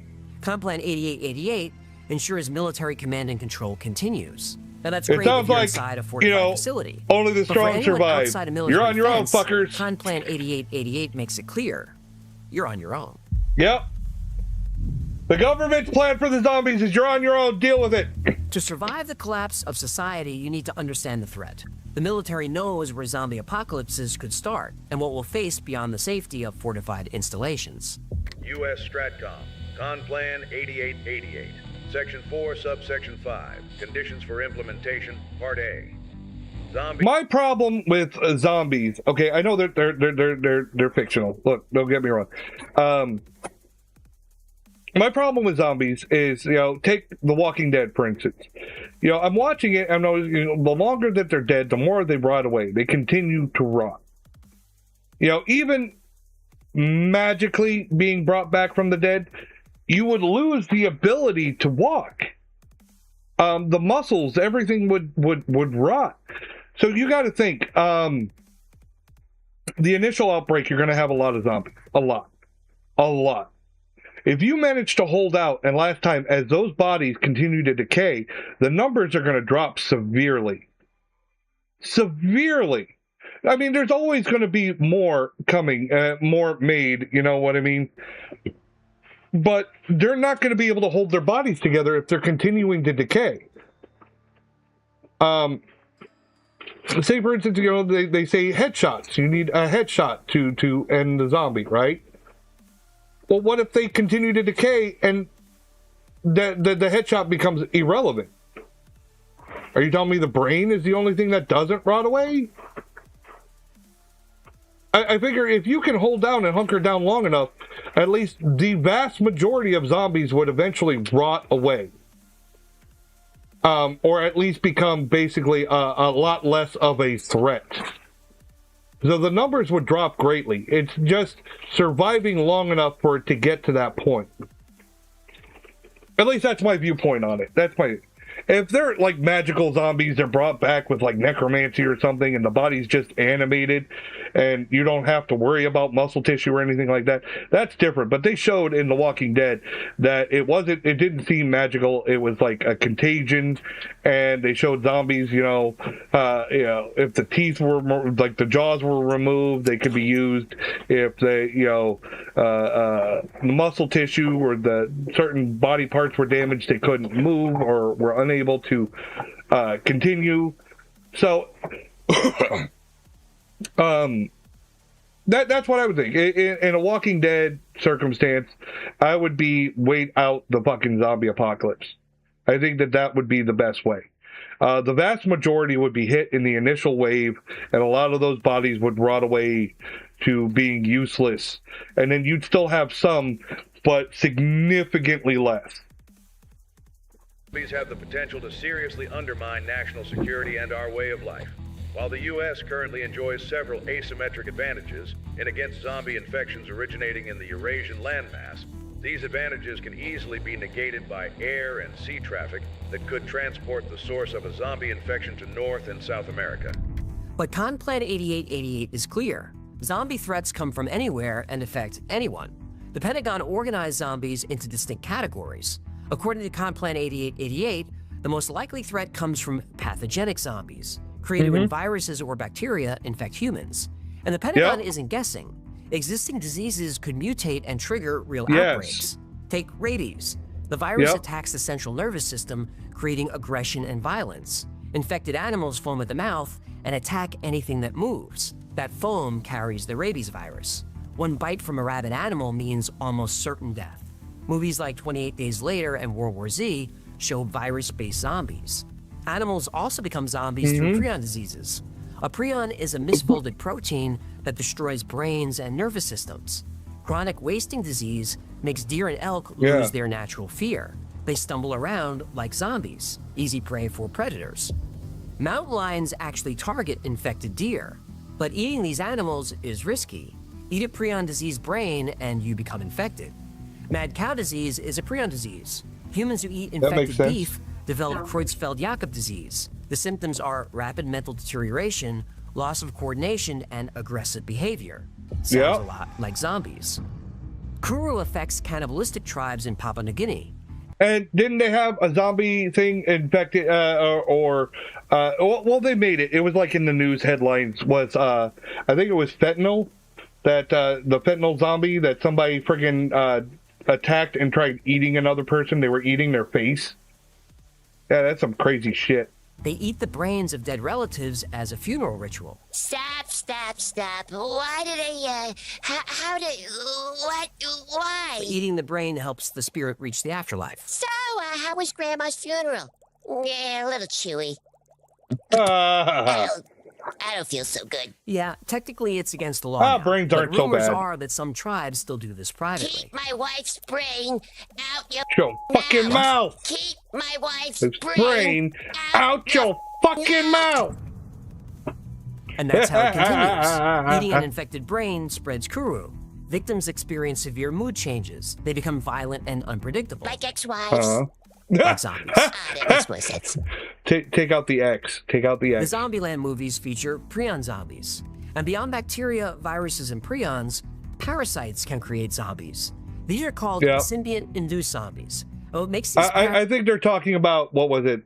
There was a fungus or an insect that could zombify like certain things. Like they showed like a dead beetle or something, and it was still moving because it was being controlled. I think it was by a fungus, like a mushroom. Parasite's so dangerous is you don't know you're carrying one. Yeah, get on with it. Get on with it. You're really not going to talk about the zombie insects? 8888 says pathogenic zombies are most common, and that makes sense. Diseases affect every animal on Earth, and sometimes those diseases jump to humans through zoonosis. AIDS, SARS, H1N1, Ebola, plague, anthrax, Lyme disease, malaria. Dozens of deadly diseases jump from animals to humans. And most diseases kill their host, but not all. Conplan 8888 calls these SIZs, symbiont-induced zombies. Instead of killing you, the parasite uses you, at least for a while. In Costa Rica's rainforests, the jewel wasp attacks cockroaches. The wasp injects venom directly into the roach's brain. The roach becomes docile and compliant. You said this was the Cosby wasp? The jewel wasp. Yeah, I don't remember Jewel doing anything this inappropriate. Wow. The jewel wasp grabs the roach by its antenna and leads it to a burrow, like walking a dog. The roach doesn't flee, it follows. Then the wasp lays an egg inside the roach and leaves. The roach stays put, waiting peacefully. When the larva hatches, it eats the cockroach alive from the inside out. That's mind control. Conplan 8888 calls it zombification. And if you played the Dead Rising games, those zombies are created by these parasitic wasps. Then there's Ophiocordyceps. This the fungus mushrooms. turns ants into zombie ants. Look. Infected ants abandon their colonies and climb high branches. They bite down on leaves with a death grip. The fungus then consumes the ant's body and bursts from its head, raining spores on the colony below. The ant's final act spreads infection and creates more zombies. The Last of Us games and HBO series feature the cordyceps fungus jumping to humans. African sleeping sickness affects thousands of people every year. It's transmitted by tsetse flies. Victims become confused, disoriented, and violent. Like zombies. Right. Those parasites kill the host eventually, but some keep the host alive forever. The acanthocephalin worm starts by infecting insects that birds like to eat, because the worm's final destination is in a bird's gut. The parasite hijacks an insect's survival instincts. It abandons cover and wanders into open areas where birds hunt. Some climb to the tops of plants and stay exposed. Birds eat the zombified insects. The worm infects the bird. More worms spread through the bird's feces, and the bird never knows the worm is there. In fact, there's a dangerous parasite that's already living in almost half of the human population. Here, go And if lay you on don't your have bed, it, sweetheart. there's a good chance that somebody living in your house does. I've got 4 cats in this room, and just Church is being a little friggin' terror tonight. I know, because she's my little cuddle buddy. She's Toxoplasma gondii always is a with single-celled Daddy. parasite that lives in you're contaminated always water here with and me. undercooked meat. Between 30 and 50% of humans carry it. Most don't know they're infected. The reason it's so common? Cats. I knew it! Those filthy hell beasts are bioweapons! Okay, settle down. Don't hate on the pussy. About half of all cats have toxoplasma antibodies from past infection. And this bug is tough. It survives months in cat feces, years in soil and water. It can withstand refrigeration and even freezing. Chlorine won't kill it. Neither will soap or detergent. Oh, damn. Sulfuric acid kills it, but it takes almost 2 years. It's easily spread by household insects like cockroaches and flies, and rodents. And there's an argument that Toxoplasma gondii evolved to help cats. Infected rats and mice lose their fear of cats. They become slower, less alert. They're actually attracted to cat urine. Toxoplasma programs rodents to get eaten. It's the perfect parasite. Indestructible, persistent, widespread, undetectable. The military knows that in a real outbreak, every cat becomes a disease vector. You couldn't trust any of them. Yeah, if you trust a house cat, you deserve to get eat. That's why Conplan 8888 takes biological threats seriously. Once a pathogen enters the pet population, containment becomes impossible. You could eliminate all the cats. Stop that. I'm just saying, if you want to make an omelet, you gotta break some kittens. But here's what keeps researchers awake at night. Most people don't know they're carrying toxoplasma. Studies show infected humans take more risks. They drive aggressively. Some researchers link it to personality changes, decision-making problems, even mental health issues.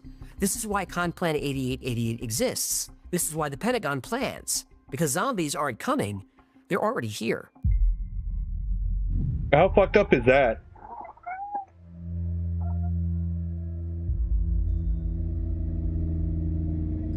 You know, I'm thinking about that disclaimer in the beginning, and I'm wondering if he's going to bring up the fentanyl zombie.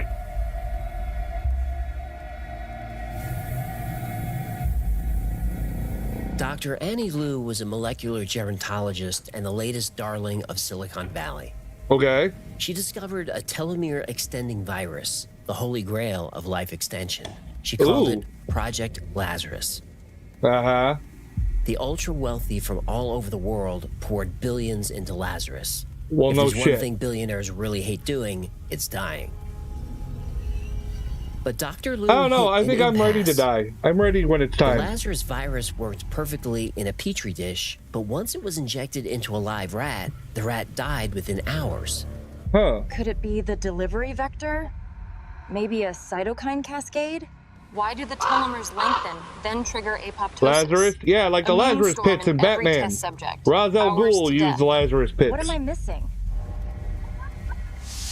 Lazarus, I believe was a story in the Bible. I'm not sure. Where Lazarus was supposedly immortal.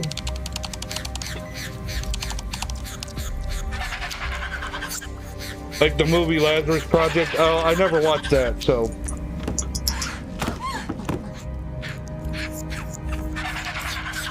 Zombie rat!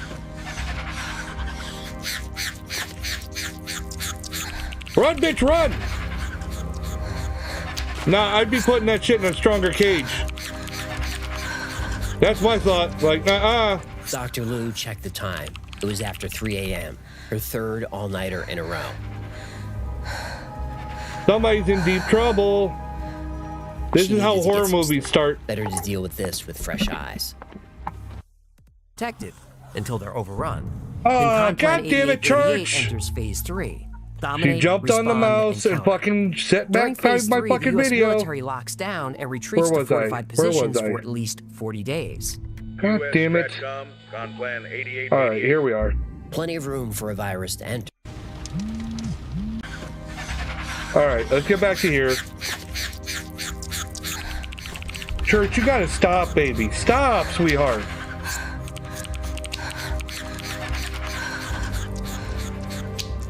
Dr. Liu checked the time. It was after 3 a.m., her third all-nighter in a row. Yeah, you need to go home and get some sleep, but I would put that rat somewhere safer. Deal with this with I fresh don't eyes. care how strong that plastic is. I'd probably put him in a safer container. But that's just me. Hello? I'm fine. It was just a hard day at the lab. But Dr. Liu didn't Let's realize watch. how hard This a looks day like it was made by AI. I'm not sure. She never noticed. Maybe the they actually had 3 someone micron act it tear out, in but her I'm pretty hazmat sure. Suit. A human hair is about 60 microns wide, but not the Lazarus virus. Those are 0.02 microns wide. Plenty of room for a virus to enter. In fact, that's enough room for hundreds of them to enter. Of course I'm coming. I wouldn't miss my little sister's You're not even wedding breathing for hard. anything. Dr. Liu took every precaution. N95 masks block particles 0.03 microns wide. But that's not enough to stop Lazarus. Oh, good job. Even if Dr. Liu knew about the tear, So all of it was she wouldn't have pointless. been that concerned. Lazarus wasn't an airborne virus. Lazarus only worked if it was injected directly into the bloodstream. At first, but they can mutate.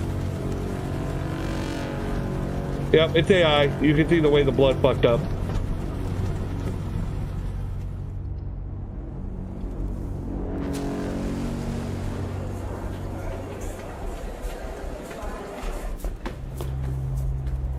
Well, is this like The Walking Dead where everyone's already infected, but it doesn't kick in until you die?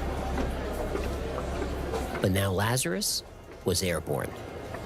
Of course it is!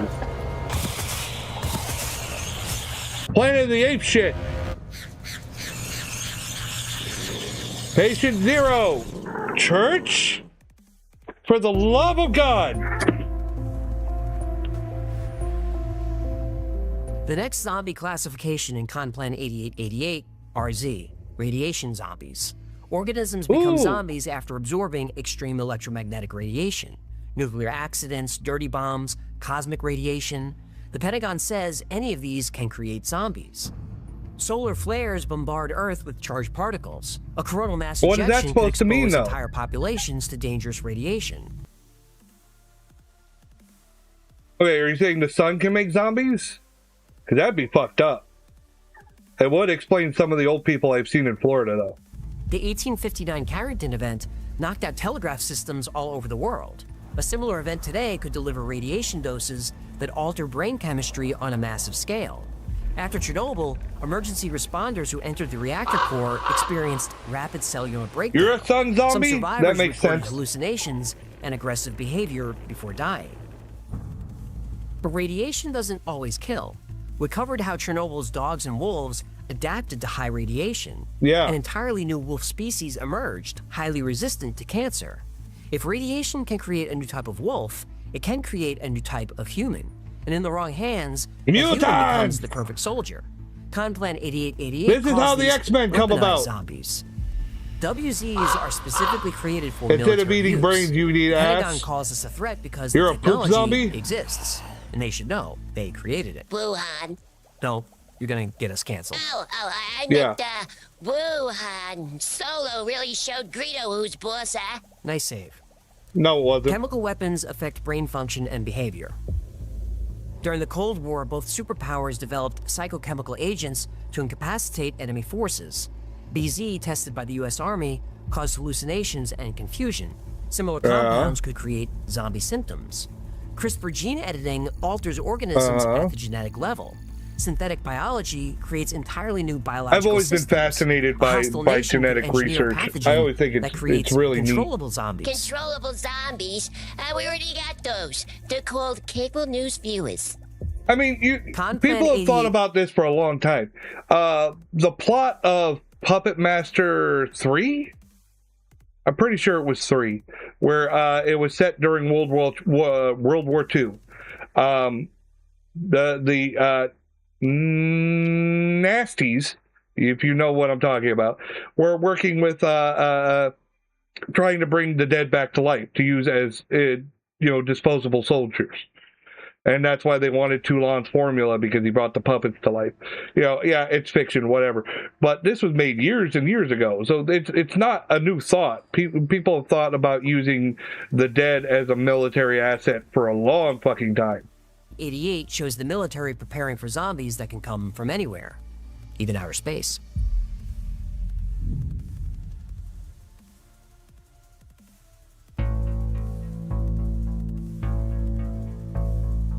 Space zombies come from outer space or result from alien contamination of Earth's environment.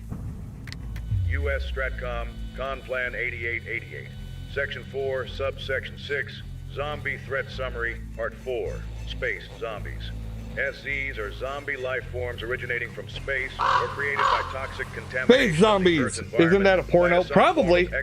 They make a porno of everything. They made a fucking Pokemon porno. NASA and the military already have protocols to prevent contamination from space missions. It wasn't very good either. When Apollo astronauts returned from the moon, in fact, it was downright they spent 21 creepy. days in quarantine. The concern was that lunar microorganisms might be dangerous to life on Earth. You mean when the astronauts returned from the soundstage in Burbank, they had to make sure they didn't pick up a bug from the San Fernando Valley? Let's not do this now. The Valley Flu, they call it. Symptoms include attraction to shopping malls, degraded parking skills, and an insatiable appetite for Baja Fresh. They make good burritos. Darn tootin' they do. I've never had it, so I don't know. But NASA protocols won't help if toxins land outside the jurisdiction of the United States. Because SZs come from space, they can affect any place on Earth. U.S. Stratcom, Plan 8888, Section 4, Subsection 5. Conditions for implementation, Part A, continued. Asteroids and nuclear space radiation that can convert people into zombies can affect any land mass or population on Earth. Wonderful! Given the rapidity at which zombie outbreaks spread, decisive... I think of the movie Evolution. The asteroid that came down and the life started evolving and stuff. Well, they're saying basically the same thing, but with zombies. That, an asteroid could come down and have some zombie plague or something on it and spread wherever it fucking lands. And, I mean, if it was to create a mushroom cloud similar to what they did in, the supposed dinosaur extinction, think about how far that could spread. Overwhelming and possibly unilateral military force may be required to negate the zombie threat. Real scientific research shows organisms survive where life should be impossible. Kurt, you need to stop, baby. What do I gotta do? That withstand the vacuum of Here, space. here. If similar Ow. organisms exist Stop elsewhere in the solar crying. system, they might be incompatible with human biology. Okay. Large asteroids or If you comets promise to behave, could you can carry sit in my alien lap. microorganisms or radioactive materials. The Tunguska event in 1908 flattened over 1,000 square miles of Siberian forest. If a They bring up the impact happened Tunguska over a blast in populated area, Ghostbusters. alien contamination would spread before anyone could respond. Conplan 8888 states nuclear weapons would be the most effective counter to space zombies. The logic, if contamination can't be contained, incineration at nuclear temperatures becomes the only option. But there's one zombie type that concerns the military more than any other. What's that? It can't be killed with conventional weapons. It can't be killed with nuclear weapons. Magic! The only way to fight this zombie is with God. Magic hokies pokies.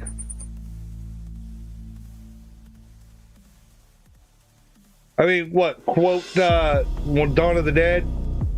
When there's no more room in hell, the dead will rise Evil on Earth? magic zombies. The fuck? The document actually uses Evil those magic words. zombies. The Pentagon has an official... It is in a government form. It is in government documents. Evil magic zombies. This is where I'm good at. Here comes the necromancer. Position on supernatural threats. U.S. Stratcom, Conplan 8888. Section 4, Subsection 6. Only God can kill zombies? Part 3. Well, I guess you're gonna need me then, huh? Of the classes of zombies, one type is I caused am by a god. occult phenomena that Ray, cannot when be someone reliably asks you if you're a god, monitored, you predicted, say, or proven to yes. exist. Zombies caused by occult phenomena are Occult EMZ. phenomenal. The only way to ensure a zombie is dead is to burn the zombie corpse. EMZs are the only class of zombie that may not be vulnerable to this measure. Despite being the hardest threats to eliminate directly by attacking the zombie life form, EMZs can usually be eliminated if the source of evil magic is destroyed. There is evidence to suggest This is a lot of hypothetical in this fucking report. The military takes this seriously enough to assign the Chaplain Corps as primary defense. Now, think about that. The Pentagon believes defeating these zombies might require divine intervention. Oh, Jon Snow intervention. Bitch, you were serious. Thousands of years ago, there Me? came a night that lasted a generation. Magic Kings zombies, rose to death in exactly. their castles, same as the shepherds in their huts. Women smothered their babies rather than see them starve, and wept and felt the tears freeze on their cheeks. So is it for the long night and the White Walkers. Old man. I know what it is. But yes, White Walkers and Whites in Game of Thrones are evil magic zombies. Yep. Evil magic zombies. Fighting the supernatural What isn't the new to who in the high ass thought of During this? World War II, both The sides government. employed occult research divisions. The Nazis had the Adenerva. The Allies...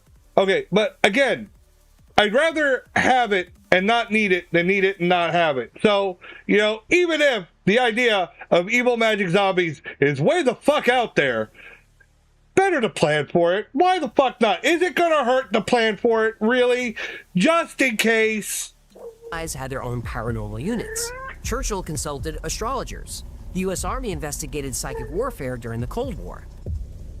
Now, it may seem that the military has everything figured out. They have identified each type of zombie threat. They understand how to fight them. But not so fast. Buried on page 16 is a single unsettling section. Uh-oh. U.S. Stratcom, Conplan 8888, Section 4, Subsection 13.3, Shortfalls and Limiting Factors.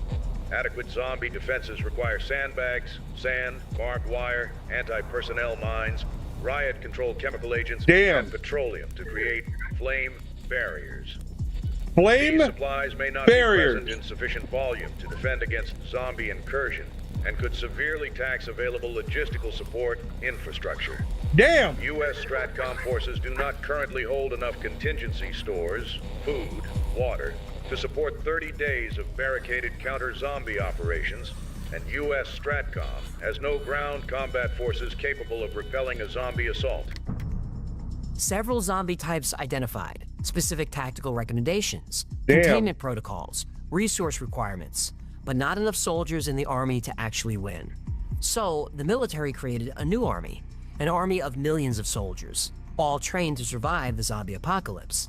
And for years, these soldiers have been learning how to organize, how to fight, and how to rebuild civilization. This Okay. army has been built in secret, but also in plain sight, because the soldiers of this army Are us. Zombie movies are training us. But see, these are all assumptions because nobody's actually seen it. Nobody actually The knows. military knows how to Unless fight the government's zombies. already They done have a it. plan. but they don't have the Evil soldiers. magic zombies, So they really? created You've seen one before? us. The No, military let's just make developed a assumptions on how psychological to do it. operation that trained millions of civilians without them knowing it.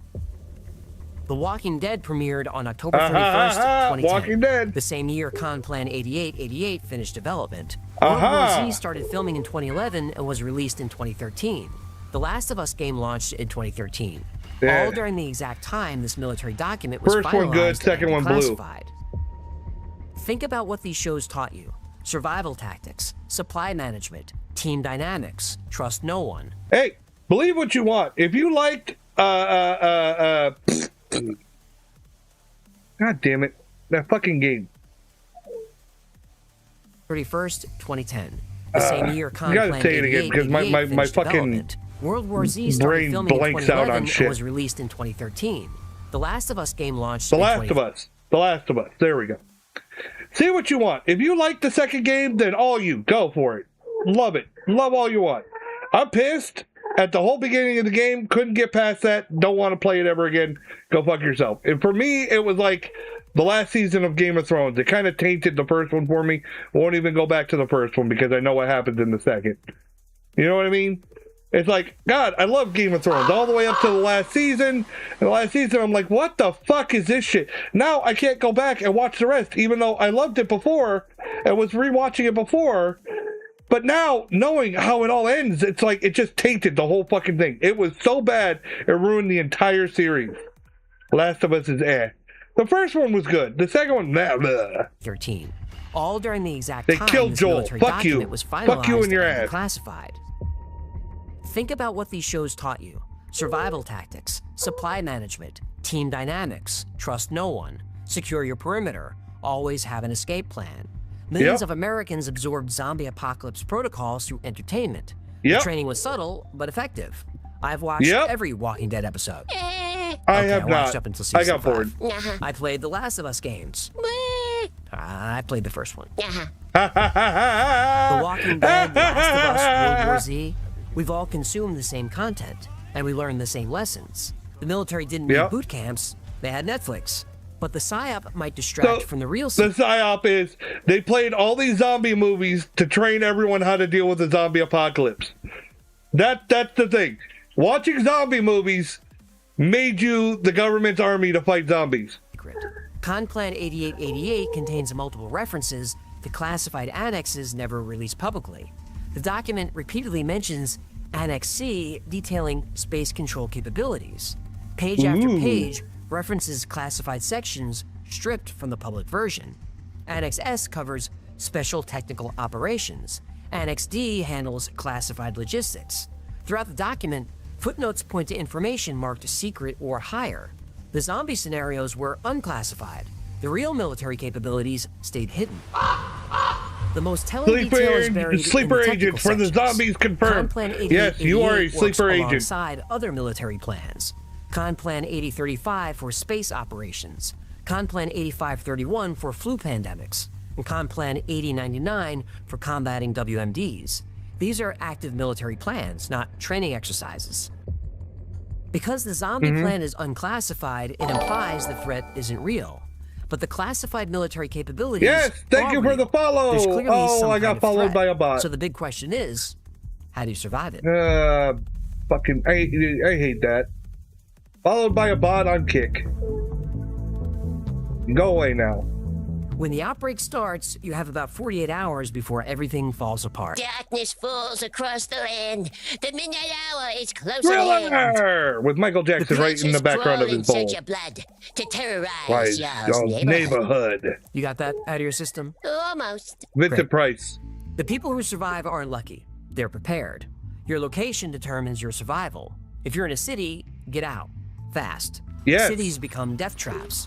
All those people packed together, that's a zombie buffet. And in a dense population center, the infection will spread faster than it can be contained. When I lived in Florida, I had a zombie plan to go to the Magic Kingdom at Disney, because underneath the Magic Kingdom is those tunnels. Now, most people think that the tunnels are underground, and technically they are, but the thing is Florida is under water level. It's below the water level, so it's actually a hill. The Magic Kingdom is essentially built on a hill and the tunnels were made at ground level, if you get what I mean. But you can lock down the tunnels. There's food for the restaurants and everything, so you have food for survival. There's security, so you can watch the security cameras and monitor the zombies in the park from above. You would have to sneak in from the employee entrance in the back, otherwise you're going to end up hitting all the zombies in the park. But there's not many people in the background or in the back at the employee entrance. You might have to deal with some employee zombies, but that would be the best place to hold down. You just have to figure out a way to lock down the tunnels and deal with any zombies wandering in there to make it safe. Similar to like Dawn of the Dead when they took over the mall, but you had to go through the mall and make sure any zombies that were inside were dealt with and then just fully lock down the place. Hospitals fill with infected who don't know what's happening to them. They stumble into emergency rooms and spread the virus to medical staff. And don't call 911. Police stations get overrun by panicked citizens looking for weapons. The smart cops go home to protect their families. The rest become casualties. You need to be somewhere remote, a cabin, a homestead, or a farm. If you don't own one, better know someone who does. Those I places live out in the have what boonies matters: now. food, water, and people who know how to defend them. Guns are loud. They attract attention you don't want. A bow and Currently, I'm surrounded by miles and miles of empty fucking farmland and horse ranches. I have one small neighborhood full of gun-toting rednecks. I think we have a good chance in the zombie apocalypse here. I do. I think we're good here. An hour works better. So does a knife, a bat, or a crowbar. Quiet weapons keep you alive longer. Skip the supermarkets. They're already swarming with desperate people. You need supplies ready before disaster strikes. We also, in this neighborhood, have chickens and other farm-like animals that could continue to supply food. And we have a neighbor, I won't say his name, we call him Farmer as a nickname, obviously Farmer, has a farm. So we have like veggies and stuff that he gives away for free. We have a Facebook group for our neighborhood because we're so small. And he's like, hey, I got some cucumbers if you guys want any. And he puts them in a plastic tote, like a Tupperware, out in front of his house. And any of the neighbors, if they, like, hey, I want a cucumber, I'll go grab a couple. Tomatoes, cucumbers, squash, other things, potatoes. It's awesome. So I think our neighborhood has a good chance in a zombie outbreak. Prep a bug-out bag.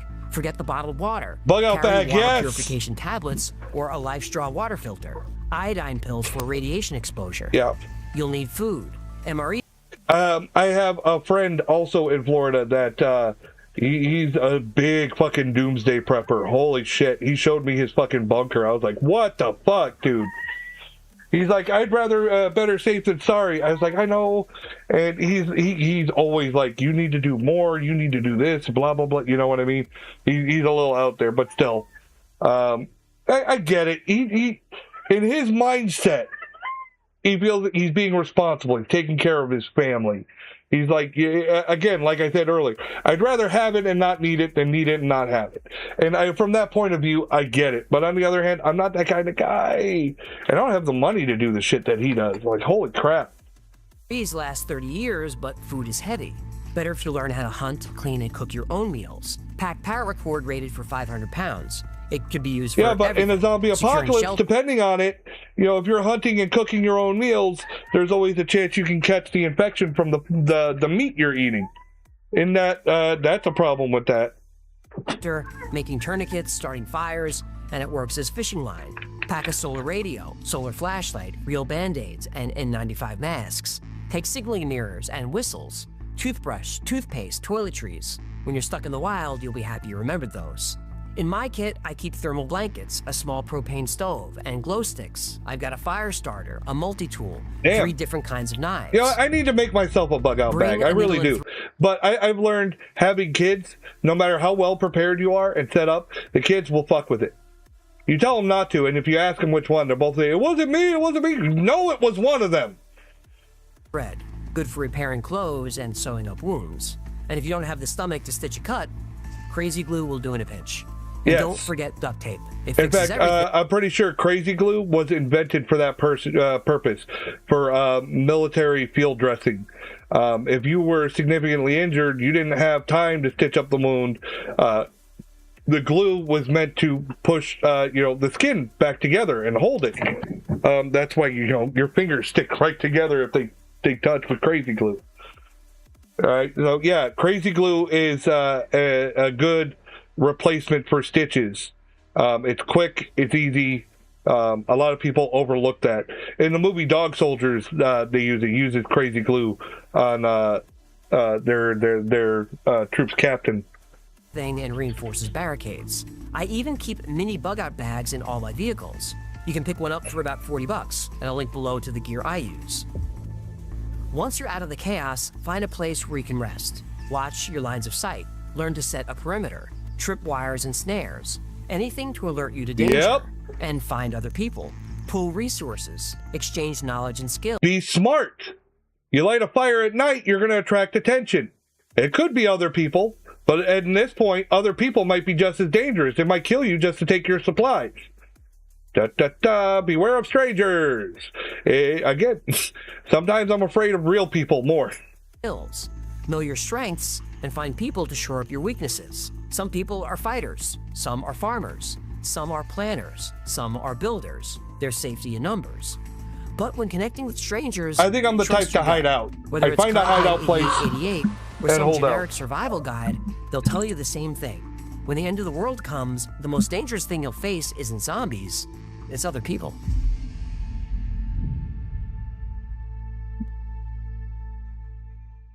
I mean, you say the safest place is other people, but I don't agree.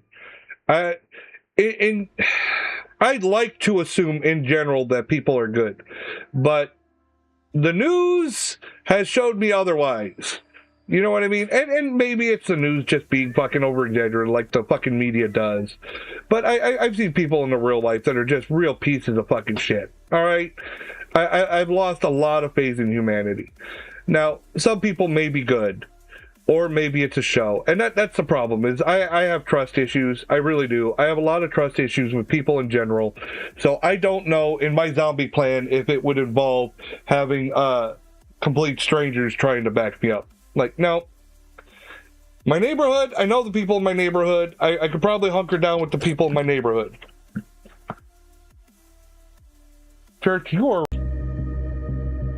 We followed Conplan 8888 from a zombie outbreak at Offutt Air Force Base to classified space operations and potential psychological warfare. The military created detailed protocols for fighting the undead. So, what's actually real? Well, Conplan 8888 is exactly what the Pentagon says it is, a training exercise. Junior officers created it to learn planning procedures. Using an impossible scenario avoids diplomatic problems. So rather than create a plan to defeat Russians or Chinese, the enemies are evil magic zombies. Everyone understands it's practice. Evil magic zombies! Also doesn't hold up. The timing of Conplan 8888 Why did you come? being released at the same time What's as up, zombie Cap? movies How and you doing, TV Cap? shows wasn't coordination, it was coincidence. Hollywood always follows Cap the money. loves to come. Remember we had 10 or Cap 15 comes years over here of all superhero the time. movies released one after the Somebody's other. got to clean up that not so puddle. much. Yeah, thanks a lot, Disney. We had zombies before Conplan 8888. White Zombie came out in 1932. George Romero created modern I'm zombies good, but I'm with sick. Night of the Don't Living be Dead sick. in Being sick 1968. sucks. Dawn of the Dead in 1978 set the template for everything that followed. The Walking Dead comics started in 2003. Studios see profit and then flood the market. But dismissing this as just a joke would Blame be a my mistake. sister. I do. I blame her all the 8888 time. Connects to It's real all military Jen's fault. plans. Conplan 8035, Conplan 8531, Conplan 8099. These aren't exercises, they're operational. The plan's real value is seeing the military acknowledge how fast society could collapse. Yeah. It admits there are scenarios where the military can't win. A plan to defeat zombies is hard for the public to take seriously. Of course. But maybe that's the point. Maybe Conplan 8888 is a clever distraction. The story isn't in the document they show us, it's in the documents they hide. Conplan 8888 repeatedly references classified annexes that were stripped from the public version, but we know they exist. We just don't know what they are. We know they which reference is space-based... nuke the fuck out of them. What was it? Resident Evil, the movie. They're like, okay, we're going to quarantine this place, and then we're going to fucking napalm the shit out of it, right? Like, sorry, you're stuck in the area. Everyone stay inside while we blow the fucker up. There, now it won't spread. Operations, I'm sure. But we I'm don't sure know what that's it. threats That's they all we address needed. or what capabilities they describe, and they're not going to tell us. And that's why I believe Conplan 8888 is an important document. In some ways, it paints the American people as distracted and selfish, and there's some truth to that. But things change in a crisis. To save our families and our communities, people will step up. Not everyone, but enough to matter. Yeah. Whether intentional or not, Conplan 8888 teaches valuable lessons about preparation and resource management. Those are good skills to learn, and start learning them now. When society collapses, nobody's coming to save us. We are the first responders, so train like one, prepare like one. The difference between a life lost and a life saved could be you. So get to know your neighbors, learn how to communicate, how to plan, how to I do know my survive. neighborhood. If you don't learn these skills now, it could come back to bite you. He's a lizard man. He's the lizard people. Lizard people. Thank you so much for hanging out today. My name is AJ. Here's Hacklefish. And though you fight to stay alive, your body starts to shiver. For no mere mortal can resist the evil of That's a thriller. Good point. This has been the Y-Files. Get fun or learn anything, do him a favor, subscribe, comment, like, share. And remember when that stuff used to help the channel. Like most topics we cover on the channel, today's was recommended by Yeah, I love you. the So if there's a Y-Files. story you'd like to see This was or a good learn more one. about, go I got to watch all about a zombie yfiles.com/tips. apocalypse. Or That was just just magical. Remember, the Just Y-Files is magical. also a It was podcast. stupendous. We're on the top charts Oh, for YouTube, church. for Apple, Come here. and for Would Spotify. you stop? And I appreciate that. She cannot Twice a week, stop I moving post her deep back dives into legs. the stories we cover on the She channel, cannot but you'll also stop. see episodes You're that wouldn't be clawing allowed me, on the sweetheart. channel. And I label those Calm redacted. down.